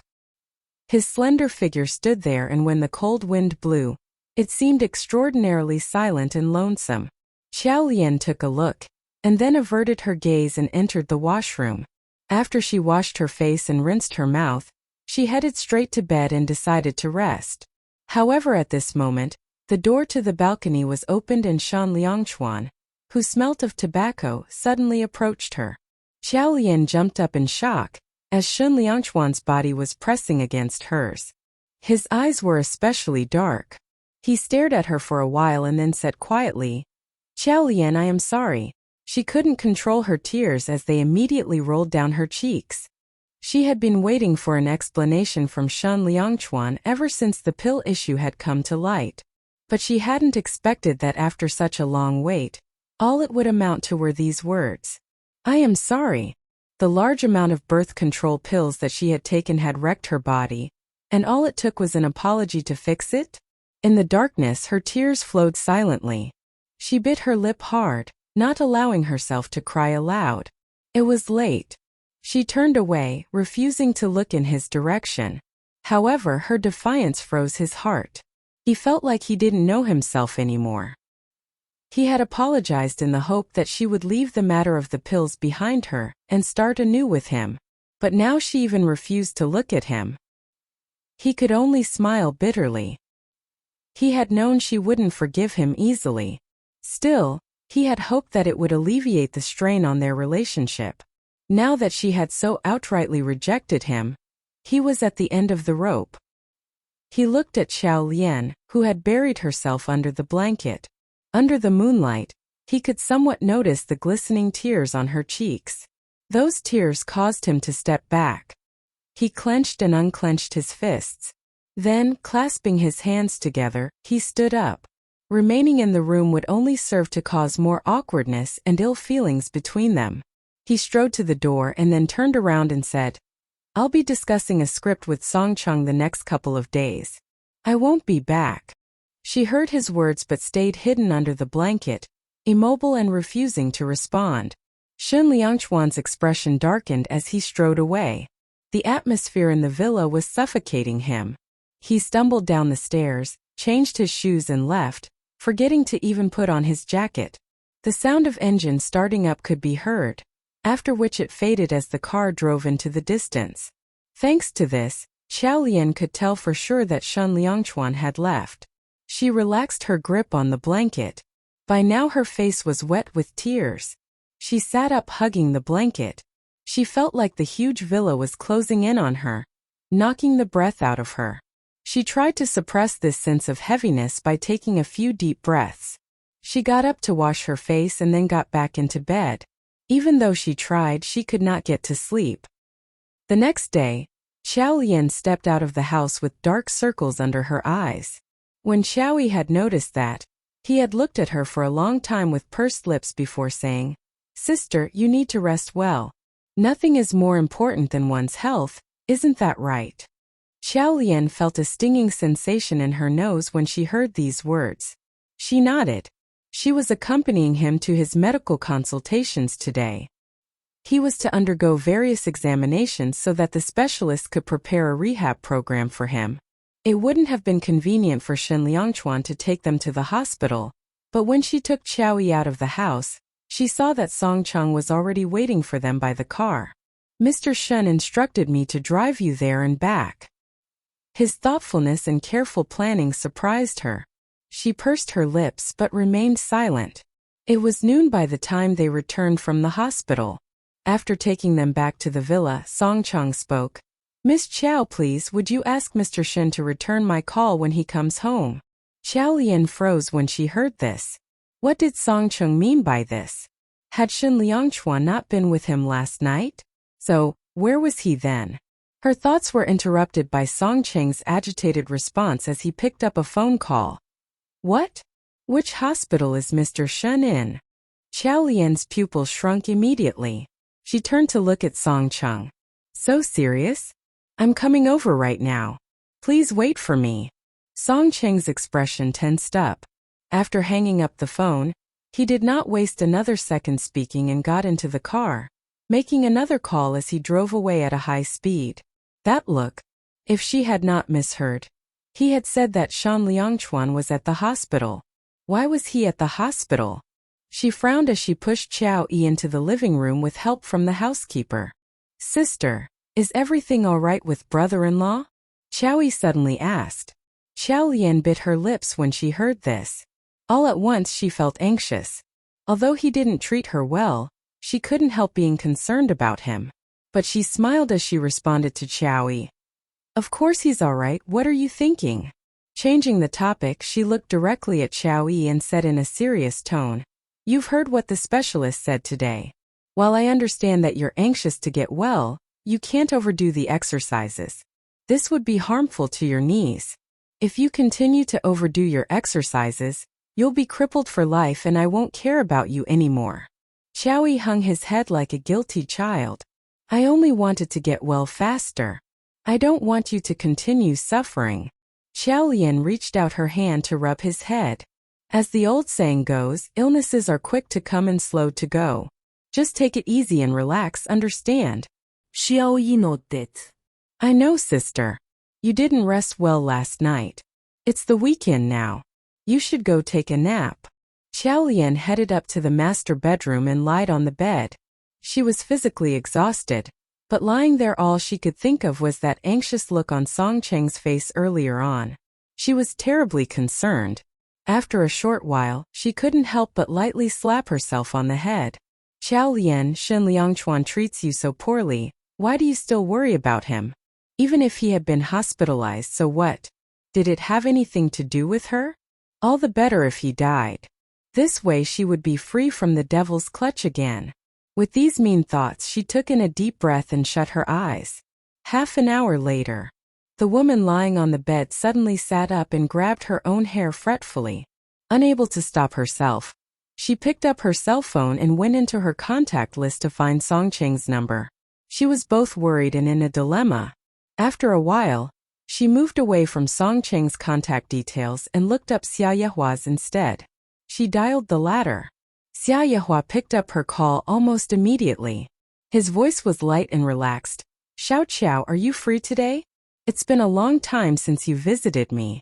Let's play a game, shall we? Qiao Lian was caught by surprise. From the tone of her voice, it didn't seem like she knew about Shen Liangchuan. Oh, not today. I've made plans. She found an excuse, glossed over it with a few words and hung up. She sat on the bed with the cell phone in one hand. She felt increasingly uneasy. In the end, she got up and went downstairs for a stroll in the garden with Qiao Yi. It was 8 in the evening when Qiao Lian finally laid on the bed in a daze. Just as she was about to fall asleep, her cell phone started ringing. She sat up with a jerk and picked up the phone. She saw on the screen that it was Song Cheng's number. She quickly accepted the call. From the other end came Song Yuanqi's anxious voice. Sister-in-law, where are you? Brother Liangchuan is sick. Can you come over? Qiao Lian was stupefied. She had not known that Shen Liangchuan was sick. She had called Xia Yehua. But instead, Song Yuanqi was now calling her using Song Cheng's cell phone. This thought flashed through her mind. She remained silent and Song Yuanqi continued. I'll send you the location on WeChat. Please hurry over. She hung up right after saying this. After a short time, she received the location from Song Yuanqi. Qiao Lian stared at the WeChat message and hesitated. In the end, she got changed. The location given in the WeChat message wasn't a hospital but a villa. Qiao Lian arrived in a cab. She rang the doorbell and an anxious-looking Song Yuanqi came to the door. Sister-in-law, you're finally here. Qiao Lian didn't answer, but quietly seized up the environment. Since Shen Liangchuan wasn't in the hospital, his condition couldn't be too serious. Just as Qiao Lian was thinking this, Song Yuanqi continued. Brother Liangchuan has a high fever. Today his temperature almost reached 40 OC and he's still on a drip. Almost 40 OC. Her eyes widened. Why has he not been taken to the hospital? Song Yuanqi sighed helplessly and said, He doesn't like going to the hospital. Song Yuanqi grabbed Xiao Lian's arm saying, Sister-in-law, Brother Song Cheng asked me to come over to take care of him, but it's not that appropriate, so I had to call you. She led the way upstairs.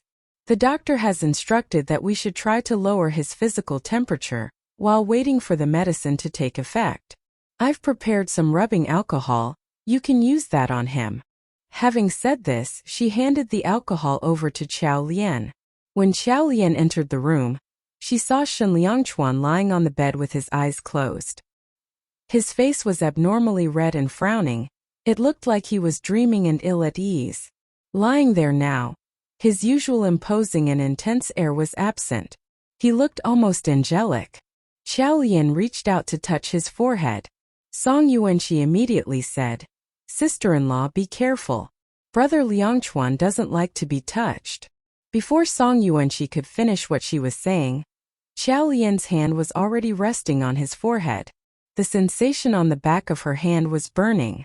She panicked. How did his temperature get this high? Song Yuanqi looked at Xiao Lian's hand that was resting on his forehead. Her eyes glistened and she sighed. I have no idea. Xiao Lian did not pursue the matter, and she picked up the alcohol and began rubbing the liquid on his exposed skin. He winced with discomfort, looking like he was in pain. Was he dreaming of something unhappy? Xiao Lian anxiously held his hand and whispered, Shen Liangchuan, it's going to be okay.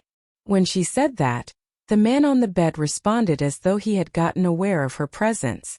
He started to calm down. The alcohol was quite effective and his temperature began to drop. Shen Liangchuan appeared to transition into a more peaceful rest.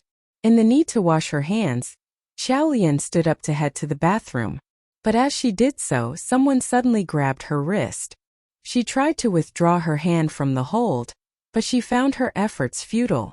Even in his dreams, his strength was quite formidable. Her movement had stirred him up. He was muttering something. It sounded vaguely like, Don't leave. Don't leave. To whom was he referring? What was he dreaming about? His first love? Xiao Lian bit her lips and tried again. His grip was tight and she could not shake it off. She suddenly felt her anger rising. This man took being overbearing to the extreme. But she immediately started finding it funny. Why was she getting so serious and angry about a sick man? She sat back down by the bed, letting him grab her hand. Song Yuanqi had left, so it was only the two of them in the room. Xiao Lian sat there in the quietness, looking at Shen Liangchuan. After a while, she heard a sound coming from outside the door. She turned around and saw Song Cheng entering. Looking surprised to see her, Song Cheng quickly explained, Mr. Shen instructed me before he dozed off not to let you know about this. He didn't want you to worry. Hence, he had called Song Yuanqi to come over instead. Xiao Lian nodded to show she understood.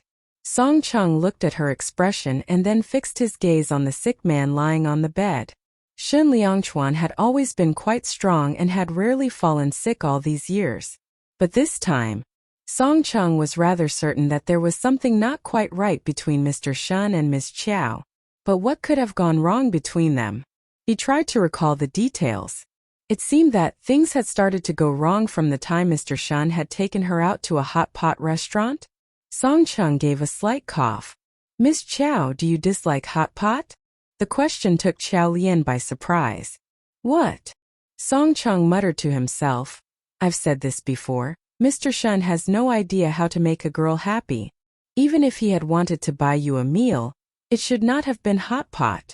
Then he quickly added, But Mr. Shen has a thing for you for sure. That day he asked me to book the entire hot pot restaurant and went to look for you at 4 in the afternoon. Although he didn't turn up before 8. And even if you don't like hot pot, you did appreciate the roses that were delivered to you, right? Xiao Lian was confused about what Song Cheng was saying. Roses? What roses? And hot pot? Song Cheng, being extremely nosy, replied, A few days ago. Mr. Shen was in a bad mood and disappeared for the day. Did you two have an argument? Xiao Lian was flabbergasted. She looked at Song Cheng with astonishment, trying to put the pieces together. Suddenly it all started to make sense. The day she had stolen the agreement, she had received a text from him asking what she was doing and that he was driving her home. But she had told him she would leave at 8 in the evening. Had he been waiting for her downstairs all that time?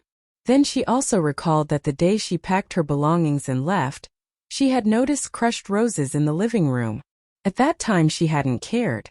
But now she started wondering whether those roses had been for her. Surprise flashed across her face, but quickly, a sense of uncertainty deep within her took over. She turned and looked at the man lying on the bed, completely perplexed. She was now a tangled mess of emotions.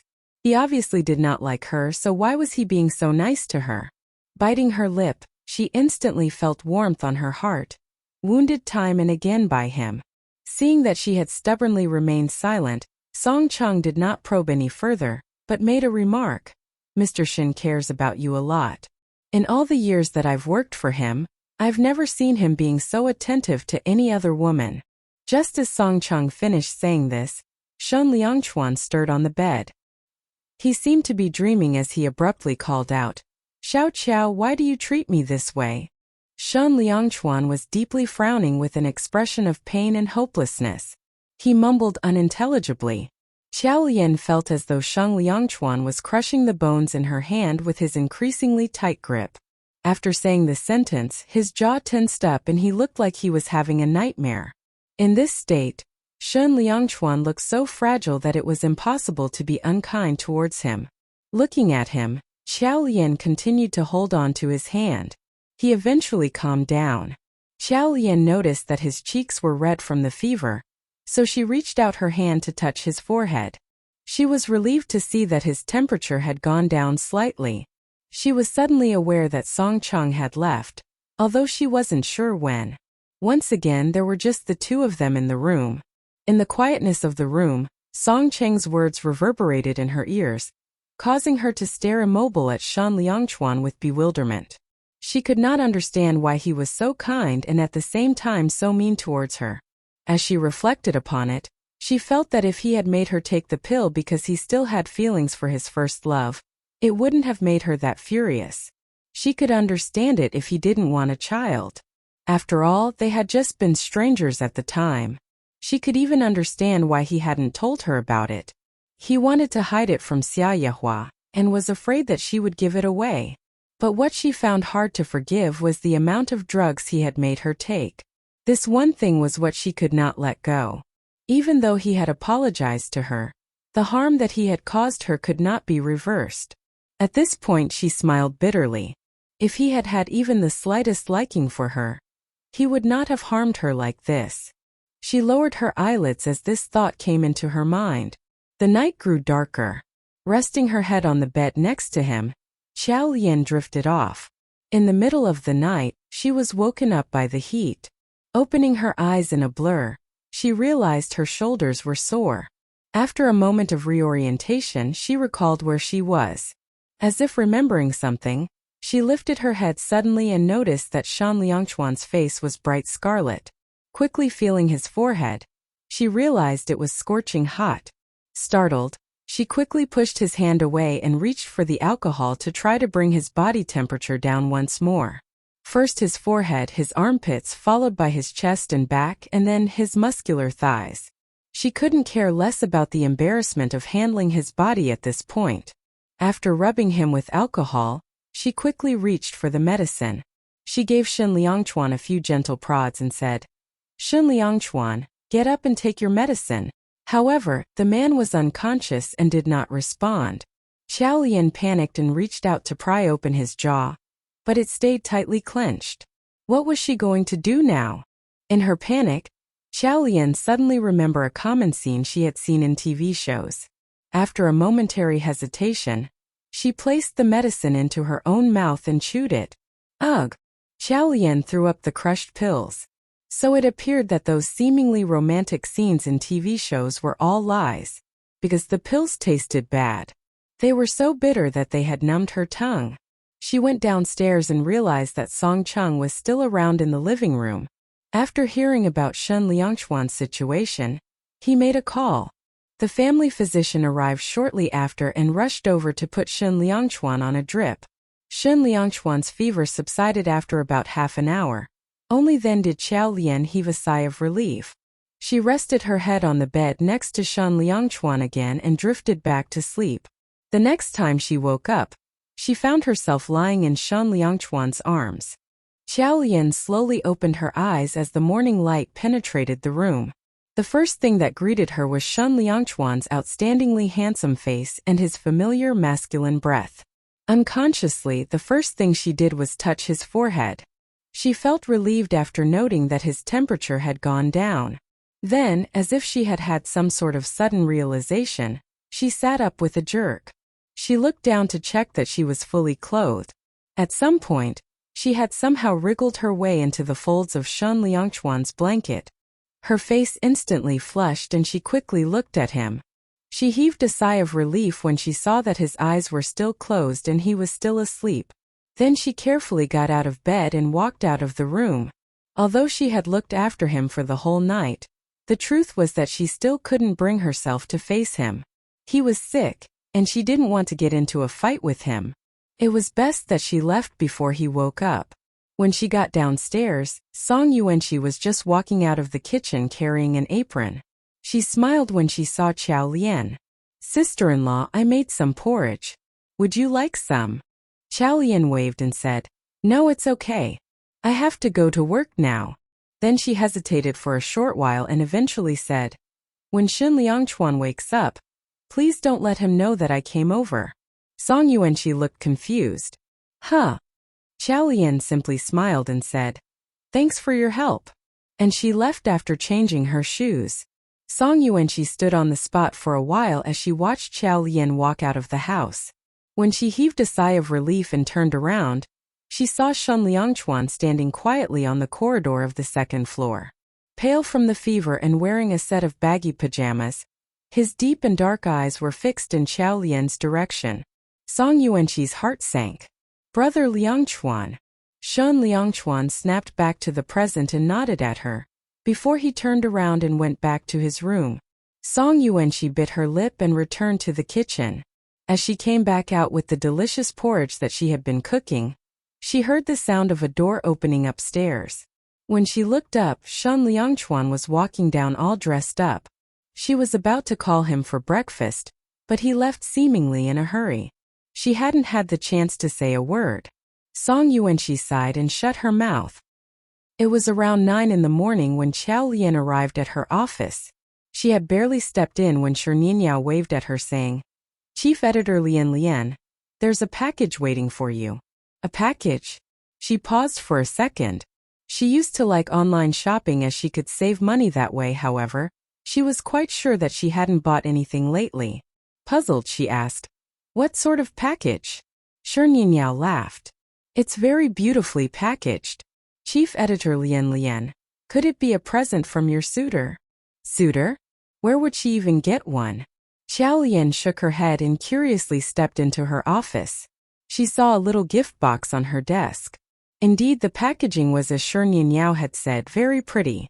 It had a pink ribbon around it, done up in a butterfly knot, and it looked like it had been prepared with care. It was almost too pretty to unwrap. She walked over to her desk and put her bag aside. After starting up her computer, she made herself a coffee. She was feeling a little drowsy from not having slept well the night before. After settling down, she reached for a pair of scissors and nimbly snipped off the packaging ribbon. As she removed the cover of the box and looked in, her initially calm face froze and her pupils suddenly shrank. "Ah!" A piercing scream from just outside her office shattered the quietness of the news agency. The expression on Qiao Lian's face showed shock, but she was also stunned because of the shriek that had come from Su Mimi, who was standing at the door. Su Mimi's eyes were transfixed on the gift box on the desk, covering her mouth with her hands. Her scream got the attention of the other workers in the office. What happened? Very quickly, a small crowd gathered at the entrance of her office. Alarmed gasps could be heard coming from crowd. Finally, Qiao Lian got over her shock and reacted, looking into the package again. She clenched her fists tightly. The beautifully wrapped gift box contained a dead cat. It used to be a white cat, but it had been very cruelly dismembered and its white fur had been dyed bright scarlet, reeking of fresh blood. It was a horrifying sight. She gulped. Her fingers were trembling uncontrollably. Although she had always been bold and courageous, this unexpected bloody sight was an assault to all her senses and it sickened her. Both Zhang Chunhua and Lu Zhixing had also hurried over by now. When they saw this thing on the desk, Lu Zhixing jumped in fright. What happened here? Zhang Chunhua, on the other hand, said gleefully, what else could it be? One look and it's obvious she must have crossed somebody. Qiaolian, I must give you this one. How do you always manage to attract trouble all the time? Can you not keep your private affairs private? When she heard this, Qiaolian looked at Lu Zhixing, jerking her head up. Managing Editor Lu, the package was addressed to Xiao Qiao, and that is not my original name. So I suspect that this may be a malicious threat from someone who I have written about before. And she didn't need a second guess to know who this person was. Wang Wenhao. Because of her article, he had completely fallen from grace and been subsequently beaten up in public by Shan Liangchuan. It had caused the end of his career in the entertainment industry. She frowned, annoyed at how troublesome this was turning out to be. For someone like Wang Wenhao, who had lost his chance of a successful future, there was no telling what else he would do next. She looked at Lu Zhixing directly. Managing Editor Lu, I'd like to file a police report and apply for a protection order. Zhang Chunhua laughed derisively the moment she said this. That's making a mountain out of a molehill. You want to file a police report over such a small matter? And what if the police turns up? You think they will protect you 24/7? I say, Qiaolian, are you paranoid or something? Qiaolian was furious. How could Zhang Chunhua accuse her of being paranoid when such a package was actually already on her desk? If anyone was sick in the mind, it would be Zhang Chunhua for sure. She looked at Lu Zhixing and asked, Managing Editor Lu, so what's your take on this? Lu Zhixing thought for a while and said, This matter affects the reputation of our news agency. Besides, the sender has only given a warning so far. If we filed a police report now, they won't be able to do anything. Let's wait and see. If he makes another move, we can file a police report then. Shi Nianyao could not contain her anger upon hearing this. If his next move is to kill someone, then what's the use of filing a police report then? She took out her cell phone and insisted. This is harassment, we must file a police report immediately. Shush! Are you in the lead or am I? If you dare to call the police now, you can leave immediately. You're just an intern. How dare you challenge me? Lu Zhixing lashed out at Shi Nianyao, causing her to deeply frown. Seeing her expression, Qiaolian shot Shi Nianyao a comforting look and said aloud, Fine. Let's not file a report yet then. After the crowd had dispersed, Qiaolian threw the package away. When she returned, she saw that Shi Nianyao was still angry and indignant. This is indeed too much. I have never seen such a boss. But Chief Editor Lian, how could you not have called the police? Qiaolian sighed and then said, For this kind of issues, even if the police were here, they would only record the incident. It would be impossible for them to send someone to protect me 24 hours a day. So it would have been useless, even if we had called for the police. Shi Nianyao turned silent suddenly. So what do you intend to do? What else can I do? Just leave it like that. She smiled and replied, Don't worry, I will be more careful these few days. Although that was easy to say, only she knew how afraid she was. For the sake of her own safety, it would be better if she stayed at the office for the whole day and not go out to gather news. She reckoned that Lu Zhixing would understand the seriousness of the matter and indeed, he did not force her. When she ended work, she decided to take the public bus to go home, since there would be many people on the bus and it should be the safest way. Although it was supposed to be peak hours when she finished work, not that many people were heading in the villa's direction. There were still empty seats when she got on the bus, as only a few were occupied. Qiaolian sat down and looked at the scenery outside. After a while, she realized that there was a person standing beside her. She turned and took a glance, but she did not mind.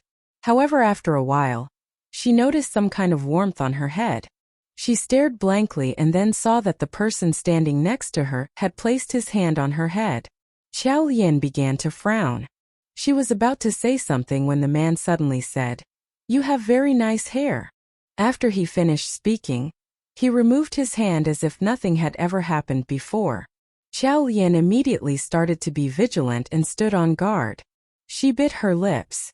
The number of people on the bus lessened as they approached the rural area. This area was rather desolate, and there were not many people getting on and off the bus. While Xiao Lian was still lost in her thoughts, the person beside her suddenly swung his arm, giving her a tight slap. This slap was so sudden that she did not have the chance to react at all. Xiao Lian stood up and the man started yelling at her. C*NT. Didn't you hear what I just said? You only like playing with your cell phone the whole day. Xiao Lian bit her lips and then said, "Who are you? I don't know you." You. Before she could finish speaking, the man suddenly grabbed her hair. As the bus reached the bus stop, he grabbed her hair and headed straight down the bus. Xiao Lian cried out for help. "I don't know him." "Help!" The man spoke fiercely. "What are you looking at? Never seen a couple fighting before."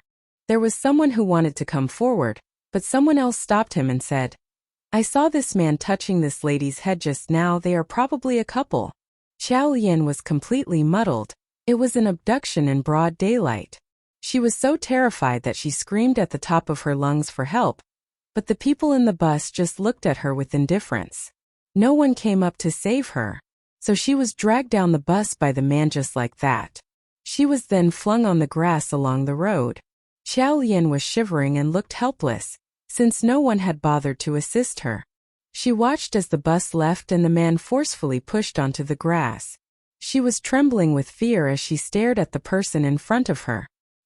He grinned and smirked, waving a dagger in his hand. "You do indeed look pretty. But if I were to slash your face, what do you think would happen?" Once he finished speaking, he took the dagger and pierced it into her face. When Xiao Lian was young, she used to practice taekwondo. As the delicate, pretty eldest daughter of an affluent family, she had been terrified of pain. After she got a few bruises on her body, she started to throw a tantrum and her dad felt sorry for her, so he did not let her continue with it. When she had grumbled to Zichuan about this while playing, Zichuan replied, "I will learn." The next sentence obviously was, "I will protect you." Therefore, she never learned it again. She had thought that when she was young, her dad would be there to protect her, and when she grew up, Zichuan would be there to protect her. At this very moment, she then suddenly understood. Dad could not stay with her forever. And as for Zichuan, that was already history. At that instant, as she saw the dagger moving towards her face, she wanted to move, wanted to hide, but the man was holding down her shoulders, immobilizing her. She watched helplessly as she saw that dagger moving towards her. Her heart was hopeless. In this world, one could only depend on oneself and not others. She shut her eyes and clenched her fists tightly. Since a young age, she had been most afraid of pain. She wondered what it would feel like to have a dagger piercing into her face. However, the pain that she had expected to feel did not come. Instead, the grip on her shoulders loosened and next, she heard a loud bang. She opened her eyes and saw that the perpetrator had fallen on the ground, and in front of her stood a man. He was wearing a white sweater with black trousers. She sat on her knees and looked up at him. That made him look extraordinarily tall. The sun shone from behind his back. He was thoroughly soaked in the sunlight. He looked as if he had been sent by the heavens to protect her, and this made her feel peaceful and contented for a moment. "Are you all right?" He turned around and bent over. When that familiar low-pitched voice sounded in her ears, Xiao Lian still felt like it was all a dream. Why was Shen Liangchuan here? Just when she was wondering about this, she saw the perpetrator jump up and rush in their direction with the dagger in his hand. She screamed out loud, "Be careful!" He regained his composure right away, and his body swayed a little, trying to kick the man. However, he did not manage to kick him, and the man directed the dagger towards Xiao Lian. Xiao Lian had a sense of foreboding. Next, she heard a slash. It was the sound of a dagger slashing through the skin. A drop of warmth was splashed directly on her face. She stared at the scene with her big eyes in confusion, and then she saw Shan Liangchuan had began to sway side to side. When the man saw that he had indeed hurt someone, perhaps in fear, he thus dropped the dagger and immediately ran away. Xiao Lian then regained her composure and jumped up to hold Shan Liangchuan. His eyes were extremely dark and steely, yet his face was pale. He saw that the man had ran away, but he still stood there in spite of the pain. When Xiao Lian's hand met his, she then sensed that his hands were extremely hot to the touch. She hurriedly touched his forehead and realized that he was actually still running a high fever. No wonder he had been staggering just now and looked weak. Xiao Lian took a look at his arm again. He had used his arm to block the dagger from hitting her just now. At this moment, a lot of blood was gushing from the wound, reddening the white sweater. She hurriedly pressed his wound and asked, "Shen Liangchuan, how are you?" Shen Liangchuan's lips twitched as if he wanted to say something, but he was too weak to say anything. He took a long time before saying these 3 words. "Please run fast." Then, his large and tall frame fell directly on her shoulders and he fainted. Xiao Lian panicked and her eyes turned red. "Shen Liangchuan, are you okay? Wake up." At the hospital, Xiao Lian's eyes were completely red as she stood by the bedside. Shen Liangchuan was lying there with his eyes closed. His pale face was expressionless. His arm had been bandaged. The doctor beside him was still saying, "It is crucial that the patient gets enough rest." How could he leave the house while he was still running a high fever? But Xiao Lian could not process what he was saying. Her gaze was fixed on Shen Liangchuan, while her face was pale with shock. She would have never imagined that when she was being taken hostage by the thug, the person who would emerge to save her would actually be Shen Liangchuan. He was clearly running a high fever. Why had he been in the wilderness? And since he was clearly running a high fever, why would he rush out to save her? Moreover, even when he was injured, he hadn't first thought about himself. Instead, he had told her to run away fast, possibly fearing that the thug would injure her. Tears brimmed in her eyes, but since she was trying hard to resist them, they did not flow out. Her hand was still subconsciously holding his uninjured hand. A certain kind of unknown emotion slowly gathered in her heart. All the anger she had felt disappeared at this moment. At this instant, she only had one thought in her mind. She wished that he would get well soon and that he could open his eyes. The door to the ward was pushed open. Song Yuanqi walked over in shock. When she was in front of the 2 of them, she bit her lips while looking at Xiao Lian. After a while, she finally said, "After you left this morning, Brother Liangchuan followed you in his car. He was about to recover, but he didn't recuperate enough. That's why his fever returned. He had followed her in his car. He had been following her since that morning. Did it mean that he had been following her for the whole day? If not, it would not have been possible for him to reach her on time. But why had he followed her?" A thought flashed through her mind, which astonished and startled her as she looked at the man on the bed. She really did not know what she should do with him. Half an hour later, Shen Liangchuan's fever subsided. The doctor announced that he was fine now. But Xiao Lian still sat there with a blank look on her face. Song Yuanqi reminded her, "Sister-in-law, you don't look good like this. You should go wash up first." When Xiao Lian heard this, she looked down and realized that her clothes were a mess, and there were also bloodstains on her. Shen Liangchuan had always loved to be clean. How would he stand it if he were to wake up seeing her so dirty? When Xiao Lian thought of this, she nodded and stood up. She decided to go to the bathroom, but she recalled that she did not have a new set of clothes to change into. She then suddenly also remembered that perhaps Xiao Yi was still waiting at home for her to have dinner together. She simply headed out and said, "I will go home for a moment." Xiao Lian hurriedly hailed a cab to go home, where she took a hot shower. Her whole being seemed to have finally come back to life. Even though her hair had not been fully blow-dried yet, she changed into a new pair of clothes and headed out in a rush. Only 2 hours had passed by the time she returned to the hospital. After rushing to the ward, when she was about to open the door to enter, she heard Song Cheng's voice. Brother Shun, my brother Shun, why can't you just take time to recuperate? The filming for Ambition will start very soon and you'll be entering the filming set soon. And something had to happen to you at a time like this. Ugh. Shan Liangchuan waited for him to finish speaking before he said nonchalantly, a small injury like this will not affect the progress of the filming crew. Song Chang sighed and replied, we can talk about this again, but only when your wound has totally healed. But regarding today's incident, I have already reported it to the police. The police have caught the thug and after the inquiry, he said. The thug claimed that he carried out the assault because Ms. Chow wrote a negative article about him in the past. Apparently she exposed an affair between a certain female celebrity and a third party, and the third party was this thug. There's full evidence for his testimony, but apart from that he refuses to admit responsibility. There's nothing the police can do about that, but they've taken him into custody for now.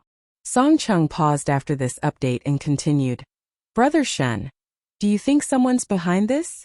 Shin Liangchuan coughed twice. Since he had just woken up, his voice was hoarse and he spoke slowly. It's not important whether we have evidence of who is behind this. The most important thing is that we all know who it is. Please assign 2 bodyguards to protect Ms. Chow. Song Chung responded. Yes. Xiao Lian was standing outside the door, and a warm feeling momentarily engulfed her when she overheard the conversation. It felt like the wounds in her heart found solace in these words and were beginning to heal. Finally, he prioritized her safety and well-being. She bit her lip and was about to enter the ward when Shen Liangchuan instructed. Pack up, let's go home. Song Chung exclaimed.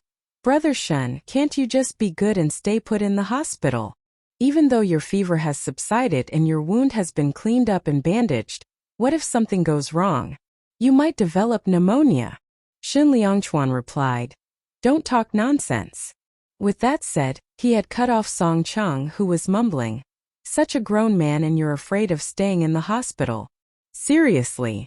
However, he stood up and walked to the door, obviously not daring to defy Shin Liangchuan's orders. Seeing this was the situation, Xiao Lian immediately opened the door and walked inside. She acted as if nothing had happened, as though she had not heard a word that had been exchanged between the 2 men, and dropped her bag on the sofa. The room instantly became silent. Song Chung stood there, not knowing if he should walk out or stay. Shin Liangchuan also hadn't expected that she would turn up. For a second he was at a loss for words. The hospital gown made him seem less aloof and more human. He was almost quite adorable. Seeing that both men were silent, she turned to Shan Liangchuan. She opened her mouth as if she was going to speak, but she wasn't quite sure if he would accept her suggestion that he stayed in the hospital. In the end she said tactfully, I brought you a few pieces of clothing. I guess you will need them since you'll be here a few days. Thus if he still insisted on being discharged, it wouldn't cause her too much embarrassment. After she said these words, she noticed Shan Liangchuan was pursing his lips and giving Song Chung a look. That look made Song Chung shudder, and he immediately headed to the door. I'll go arrange. Shan Liangchuan interrupted him before he could finish. Buy me some porridge. Song Chung was stunned for a moment. He glanced at Xiao Lian and nodded wordlessly. Then he left the room looking completely mystified. Now only the 2 of them were left in the room. Xiao Lian had not expected him to change his mind about leaving the hospital just because of what she had said. She too was taken aback. Hence, she got up and took his clothes out of her bag, busying herself so that they wouldn't feel too awkward. During that time they did not speak to each other. Xiao Lian turned to look at Shan Liangchuan after hanging up his clothes. He was frowning and disdainfully looking at his hospital gown. She finally couldn't keep her silence. Do you want to take a shower? After this remark, both Xiao Lian and Shan Liangchuan looked simultaneously at the wound on his arm. The fresh dressing had to be kept dry. Shan Liangchuan's fever had gone down but he had been perspiring profusely. In addition, his look of disdain as he frowned at his own mess prompted Xiao Lian to suggest a shower. Crestfallen, Shan Liangchuan paused for a while and said, It's not necessary. However, he was still deeply frowning. For a germaphobe like himself, not being able to take a bath was roughly equivalent to death. Seeing how uncomfortable he was, Xiao Lian bit her lip. After a moment of silence, she walked to him and said, "I'll help you shower." Shun Liangchuan froze and abruptly raised his head. His eyes were ablaze with passion, and Xiao Lian felt her face reddening from the intensity of his gaze. She clenched her fist and repeated it. "I'll help you shower." Shun Liangchuan flushed. The tips of his ears had turned a bright scarlet. He let out an awkward cough and was about to say something, but Xiao Lian took a step towards him before he could speak. She held his shoulders. "Let me help you." She had offered her help 3 times, and if Shun Liangchuan rejected her now, she would be outraged. Shun Liangchuan obediently followed her into the bathroom without a word. Piece by piece, he stripped down the hospital gown he was wearing, revealing his impressive physique before Xiao Lian. Trying hard not to focus on the awkward situation, Xiao Lian said to herself, "I helped him by rubbing his body when he was sick, and I've seen everything there was to see. Why should I be embarrassed?" Without even looking up, she could feel his gaze burning on her. She felt like her whole body was engulfed in a searing heat. Biting her lip, she pushed all distractions aside and focused on showering him. Shun Liangchuan raised his arms as she held the shower head and ran water over his body. Streams of water flowed down his shoulders, his abdominals, and finally reaching between his thighs. He stood motionless with every muscle tensed and ready to explode. Xiao Lian didn't dare to touch his skin. She held the towel in her hand and wiped it over his body. She ultimately came to his sensitive area. Xiao Lian tried hard to stay detached as she aimed the shower head and ran water over his private parts. And then she couldn't help but realize that was enough to get a reaction. Xiao Lian turned red. She looked up and saw that he was trying to keep his composure, but his flushed skin betrayed him. After the shower, both of them were red with embarrassment and their hearts were pounding. By now, Xiao Lian was drenched in her own perspiration. Her whole body was burning. After the shower, she carefully dressed him in the pajamas she had brought for him, and they stepped out of the bathroom. Xiao Lian was tidying up the bathroom when she heard Song Cheng return with the porridge. Looking at Shun Liangchuan, he exclaimed, "Brother Shun, is the fever back again? Your face is burning." "Get lost." Shun Liangchuan gritted his teeth with hidden embarrassment. Sensing something unusual, Song Cheng kept mum. He placed the porridge on the table and quickly left. The room was silent once more. It was close to midnight when Xiao Lian finished her dinner. It was getting late and Xiao Lian was feeling an increasing sense of awkwardness being in the same room as Shun Liangchuan. She stood up and said, "I'll be outside." Before she could finish her sentence, his strong hand grabbed her arm. Xiao Lian was stunned, and as she turned around, he said with a hoarse voice, "About the birth control pills. I wasn't ready for children. I didn't mean to hurt you." At that moment, Xiao Lian bit her lip and looked at him directly. Shun Liangchuan panicked when he saw that she was leaving. However, after stopping her, he wasn't quite sure what he could say to make her stay. Those were the only words he could think of. Having said them, though, he was uncertain if she would believe him. The only thing he could do was hold her hand and stand there looking at her. She bit her lip and then shook off his grip, running out of the door as fast as she could. That look. Shun Liangchuan tried to reach out to stop her, but in the end his raised hand froze in mid-air. Feeling completely dejected, he dropped his arm. Xiao Lian did not run very far after leaving the room.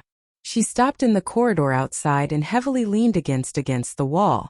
It was late at night and the hospital corridor was bereft of people.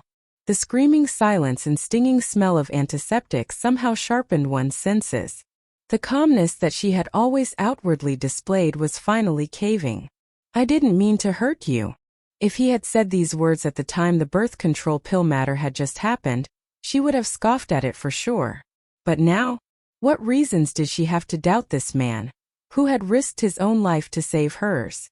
Prior to this, she had never known that there was a place for her in his heart. Her eyes instantly filled with tears. She had ran out of the room fearing that she would lose her composure in front of him. And now in this quiet corridor, She wanted to laugh and cry all at once. She raised her arm and wiped her tears away in an utterly unrefined manner. Then she walked along the seemingly endless corridor. There was a breeze blowing towards her, and it cleared her head. She lost track of time. She could only feel her body freezing from the wind. Her emotions had finally calmed down. At this point, she slowly turned around and walked back to the ward. She took a deep breath when she stood at the entrance of the ward, and then pushed the door. The door slowly swung open with a creak. Shen Liangchuan's body tensed up and he quickly looked up, as though expecting something. When he saw the woman at the door, his dark eyes lit up instantaneously. Qiao Lian did not speak. She felt that for some reason there was some kind of awkwardness between them. She didn't look in his direction and instead walked to the caregiver's couch. Shen Liangchuan's gaze carefully followed the woman.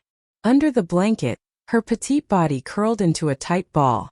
Before her return, he had been despondent, but now there was a spark of life in his eyes. The corners of his mouth curved into an almost unnoticeable smile. He lay down quietly and turned off the lights, reluctant to take his eyes off her even for a second. The night passed in silence. It was 6 in the morning when the whole hospital started to come to life. There was no exception even in the VIP ward. Just as Qiao Lian awoke, she heard the deep voice of a man saying, "My wife is resting, will you please lower your voice?" She was stunned for a moment before she heard the doctor reply softly, "Okay, Mr. Shen, your fever has subsided. Although the wound on your arm is quite serious, it has been treated and you may go home. However, during this period, you'll have to be careful not to get your wound wet. Things should be fine in a week." They quietly exchanged some more comments for a little while more, and then they left. Pretending that she had heard nothing of that conversation, Qiao Lian now opened her eyes. The first thing that greeted her sight was the handsome side profile of a man. He was sitting up straight in his bed and looking at his cell phone. Then, as though realizing that she was looking, he turned his gaze towards her direction. Qiao Lian felt embarrassed when their eyes met, much like a guilty voyeur caught in the act. She immediately shifted her gaze, gave a deliberate yawn and stretched to relieve the awkwardness. Then she sat up, rubbed her face and headed into the restroom. By the time she came back, Songcheng had arrived with breakfast. After having breakfast together, Songcheng accompanied Shen Liangchuan to complete the discharge process while Qiao Lian went to work. Because of some delay, it was almost 9 by the time Qiao Lian got into the office, half an hour late. The workers in the office looked nosy, like they had heard news of something. Shen Yinyao came running over the moment Qiao Lian stepped into her office. "There's news. You know how female casters have been quite a trend these days? And what is more, esports is also in the limelight. So the esports livestream department launched an event to select a female livestream host by popular voting. All the female anchors will be ranked. They'll host this event for a week, and eventually the top 3 most popular female anchors will be announced." As a reporter, Qiao Lian would normally be quite sharp to find out about this sort of news, but this time she had failed to realize that this matter had something to do with herself. She nodded as she took her cup and stepped out for a coffee. She had taken just a few steps when she overheard the discussion among a group of workers. At the moment, the top 3 are Purple Fairy, Little Miss Sprite and Forget Chuan. Make a guess, who do you all think will win? Qiao Lian came to a halt when they mentioned, "Forget Chuan? Since when was she shortlisted? Do we even need to guess?" Someone laughed. "Of course, Purple Fairy. After all, she's the #1 beauty in the esports industry. But I think Little Miss Sprite is not too far behind. Plus, I prefer Little Miss Sprite because she is refreshingly frank and straightforward. Actually, Forget Chuan's votes are very close too. When it comes to understanding esports, her analysis is still the most passionate. When it comes to this, Forget Chuan won't get the highest votes for sure. Why? For an ugly duckling who doesn't even show her face, there's no way she'll win." That's true too. These ongoing multiple discussions stunned Qiao Lian as she walked back to her office, holding her cup of coffee. She quickly turned on her computer and looked up related news. Then she discovered that the statistics were from a random internet site and weren't even official figures. In first place was Purple Fairy, who had gathered more than 9,000 votes, while she herself had come in third with around 5,000 votes. The female anchor Forget Chuan had an attractive voice that, together with her unique perspective on esports, had gained her very loyal followers, even though her fanbase wasn't huge. The number of people who had voted for her was considerable. Since she was on this website, she thought she would take a quick look at her own Weibo page as well. Very quickly, she relegated the voting issue to the back of her mind. 2 hours later, something unexpected happened. Shininyao shouted at her. Chief Editor Lian, hurry up and take a look at Purple Fairy's Weibo page. She is suggesting that Forget Chuan is manipulating the votes. Xiao Lian was stunned. She reloaded the statistics website she had visited earlier and found that Forget Chuan had reached 12,000 votes, overtaking Purple Fairy. Then she entered Weibo and found the content that Purple Fairy had posted. Purple Fairy. Certain human interference has caused us to fall behind on votes. I hope that our friends will work hard to ensure my leading position. The moment the Weibo message was posted, thousands of people had commented. They were all angry comments directed at her. I swear, it's just a small competition. Is there a need for this sort of behavior? What a pig. So ugly that she doesn't dare to show her face. To think that she would actually dare to vie for the first place with my Purple Fairy? It's too much. Please put up a fair fight. You don't even have 1 million fans and our Purple Fairy has 2 million fans. How could you have more votes than Purple Fairy? Do you have no shame? Xiao Lian frowned reading all the nasty remarks, and she started to feel angry. She logged into her Weibo account and as she was about to post a message, she suddenly realized that there was a private message for her. It was from Purple Fairy. Purple Fairy. I initially wasn't going to fight with you since it's just an unimportant ranking. But since you're so unscrupulous, I will fight you until the end. Xiao Lian was absolutely stumped. What on earth had she done to court this trouble? Shininyao, who was next to Xiao Lian, laughed derisively. I used to think that Purple Fairy was quite a good gamer and a decent livestream host. But I never imagined that she'd be two-faced. I've studied Forget Chuan's statistics and they have risen gradually. Purple Fairy's statistics, on the other hand, look suspicious. Isn't that just the pot calling the kettle black? Xiao Lian was speechless when hearing this. She thought for a while and typed out a short reply. Forget Chuan. You having fun in your solo play? Retard. Xiao Lian had never been a pushover. Even on the internet, she wasn't going to let someone take unfair advantage of her. Having given the other party a piece of her mind, she put her cell phone aside and continued to focus on her work. Compared with the much bigger Team 1, Team 2 only comprised Shininyao and herself, hence their workload was a lot heavier. With so much to do, they were kept busy all the way until 6 in the evening. Xiao Lian looked at the clock and decided not to work overtime. She thought she might head straight home. Shun Liangchuan had a strange temperament and insisted on maintaining a physical distance from his housekeeper. Now that he was nursing a wound, Xiao Lian wondered if he had faced any difficulties in his activities at home. She started to feel anxious as she thought about this. Hence, once work was over, she packed her belongings and took a cab back to the villa. On entering the villa and changing of her shoes, she greeted Xiao Yi and asked, "Where's Shun Liangchuan?" Xiao Yi replied, "Upstairs in the bedroom." Xiao Lian nodded and headed upstairs. Without thinking, she opened the bedroom door and was immediately greeted by the sight of Shun Liangchuan coming out of the bathroom with a towel wrapped around him. His hair was still dripping wet. His features were delicately sculpted, yet manly and handsome. A firm chest, honey-glazed skin, and a clearly defined 8-pack abdomen. These were all a testimony of his perfect physique, nothing more and nothing less. This man was impeccable in every way, from his voice to his face and his body. In a time where beautiful young male celebrities were all the rage, no wonder he could still gather a bigger fanbase than these youthful idols. Xiao Lian was awed by the sight of him, as her heart pounded wildly. Right before her eyes was pure naked seduction. Calm down, heart. Her gaze wandered down, stopping at the towel wrapped around his waist. She suddenly recalled the day before, when she had helped him shower. And that reaction. Xiaolian's face reddened instantly and she quickly turned away. Then, as though realizing something, she turned around and rushed up to him. With one hand grasping his arm, she cried anxiously, "Did you take a shower by yourself? Don't you know that you're not supposed to wet your wound? You can't be trusted to take care of yourself." Xiaolian wasn't conscious that while examining the bandage that covered his wound, she was tightly grasping his arm. She found that it was slightly damp. She immediately frowned, but he said at the same time, "I've been very careful. Bullsh *T. The bandage is wet." In her anxiety, she had chided him. She only realized it afterwards, so she then immediately covered her mouth. Looking up at him, she caught a vague expression on his face, but there was an unmistakable tenderness in his eyes.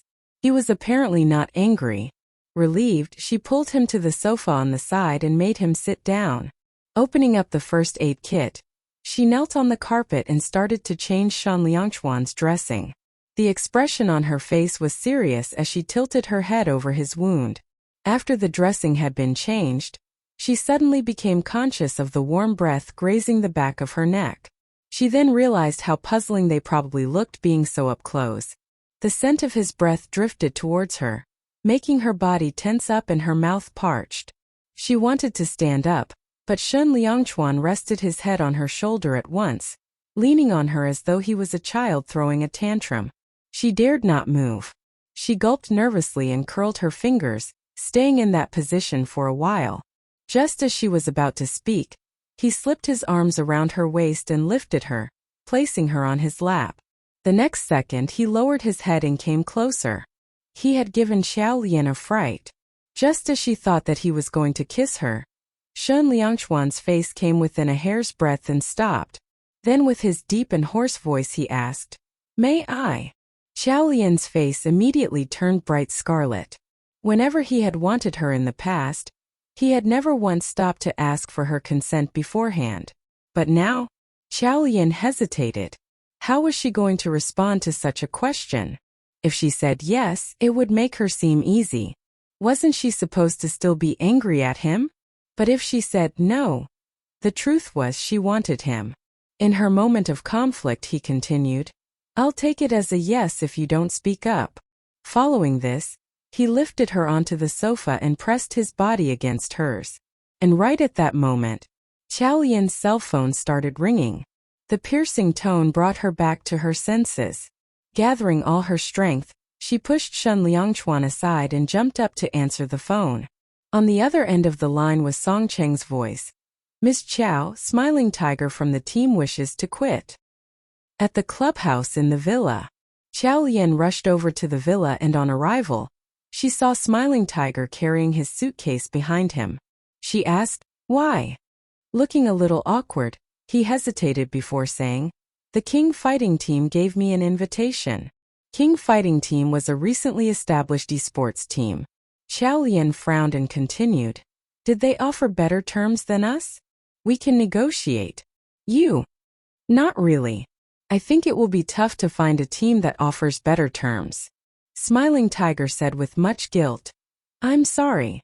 Xiaolian took a deep breath and pressed on. "What's the reason then?" Smiling Tiger looked at her and then lowered his gaze. "Because their trainer is Purple Fairy." "Purple Fairy?" Xiaolian was stunned. Smiling Tiger continued, "She is Xiao Qiao, the famed female gamer from Lot back then." Xiaolian narrowed her eyes. What? When she had initially heard about the King Fighting Team, Xiaolian had already started roaming. If she recalled correctly, the Korean professional gamer who beat them to a pulp 8 years ago had been from King Fighting Team. Hence, this team had named themselves after the original King Fighting Team. Xiaolian felt terrible about how this situation was developing. Then there was Purple Fairy. As an esports caster, she had actually heard of this wildly popular host. However, this liar had been acting two-faced today. Her opinion of Purple Fairy had dropped to the lowest point. But now, what was Smiling Tiger saying? That Purple Fairy was Xiao Qiao? Xiao Lian widened her eyes in astonishment. Who told you she is Xiao Qiao? Smiling Tiger scratched his head.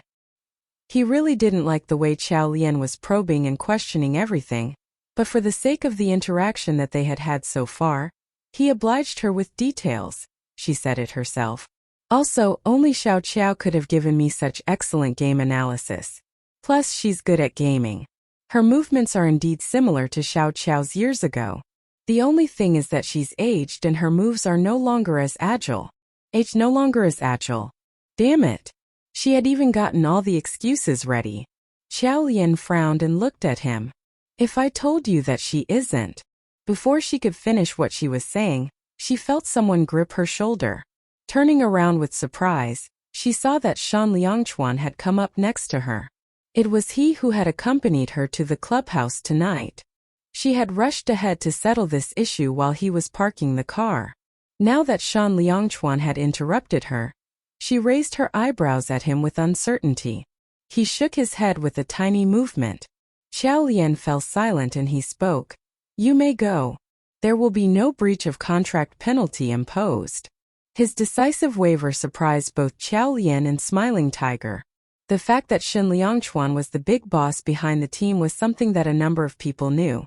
Hence, his appearance at the venue was not a surprise to them. Smiling Tiger nodded and then glanced at Xiao Lian before he strode off, dragging his suitcase behind. After Smiling Tiger's silhouette disappeared from their sight, Shan Liangchuan turned to the others gathered around. Is there anyone else who wishes to leave? Su Pinghao, who was sucking a lollipop, had both his hands on the keyboard, playing a game, and acted as if he hadn't heard what Shan Liangchuan had said. The rest of the team members glanced at each other and eventually shook their heads simultaneously. Shan Liangchuan continued. Okay. Carry on with your training then. Very soon the first season of the national esports competition will begin. After saying this, he left the villa with Xiao Lian in tow. The car engine started and the two of them were now on their way. Xiao Lian's gaze fell on his arm. Looking as though he wasn't even injured, he drove away steadily. Beijing was extremely pretty at night, with waning streetlights and bright neon billboards. But her spirits were low. She looked down at her right hand and gave a bitter laugh. Fortunately, Shan Liangchuan had stopped her from finishing what she was going to say earlier. Otherwise, it would have turned out to be a real joke. Even if she had told Smiling Tiger that she was Xiao Qiao, what proof did she have? As she thought about this, the man next to her spoke. Leaving the team just because of a name. I don't need such people anyway. Xiao Lian was taken aback by this remark and turned to look at him. So was that his way of consoling her?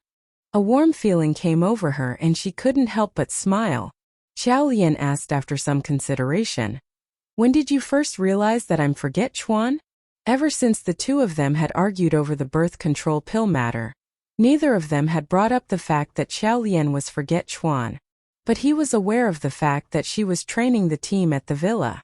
Because their relationship had been awkward, she never had the chance to ask. Now that they were back on friendly terms, her curiosity finally got the better of her. Shan Liangchuan looked at her for a while before answering. Some time ago. Some time ago? How long ago exactly was some time ago? Xiao Lian's mouth twitched slightly as she wondered whether this guy was trying to get away with a vague answer. She blinked and then gasped, as if the truth had suddenly dawned upon her. Did you choose me as a surrogate mother because you knew that I was Forget Chuan?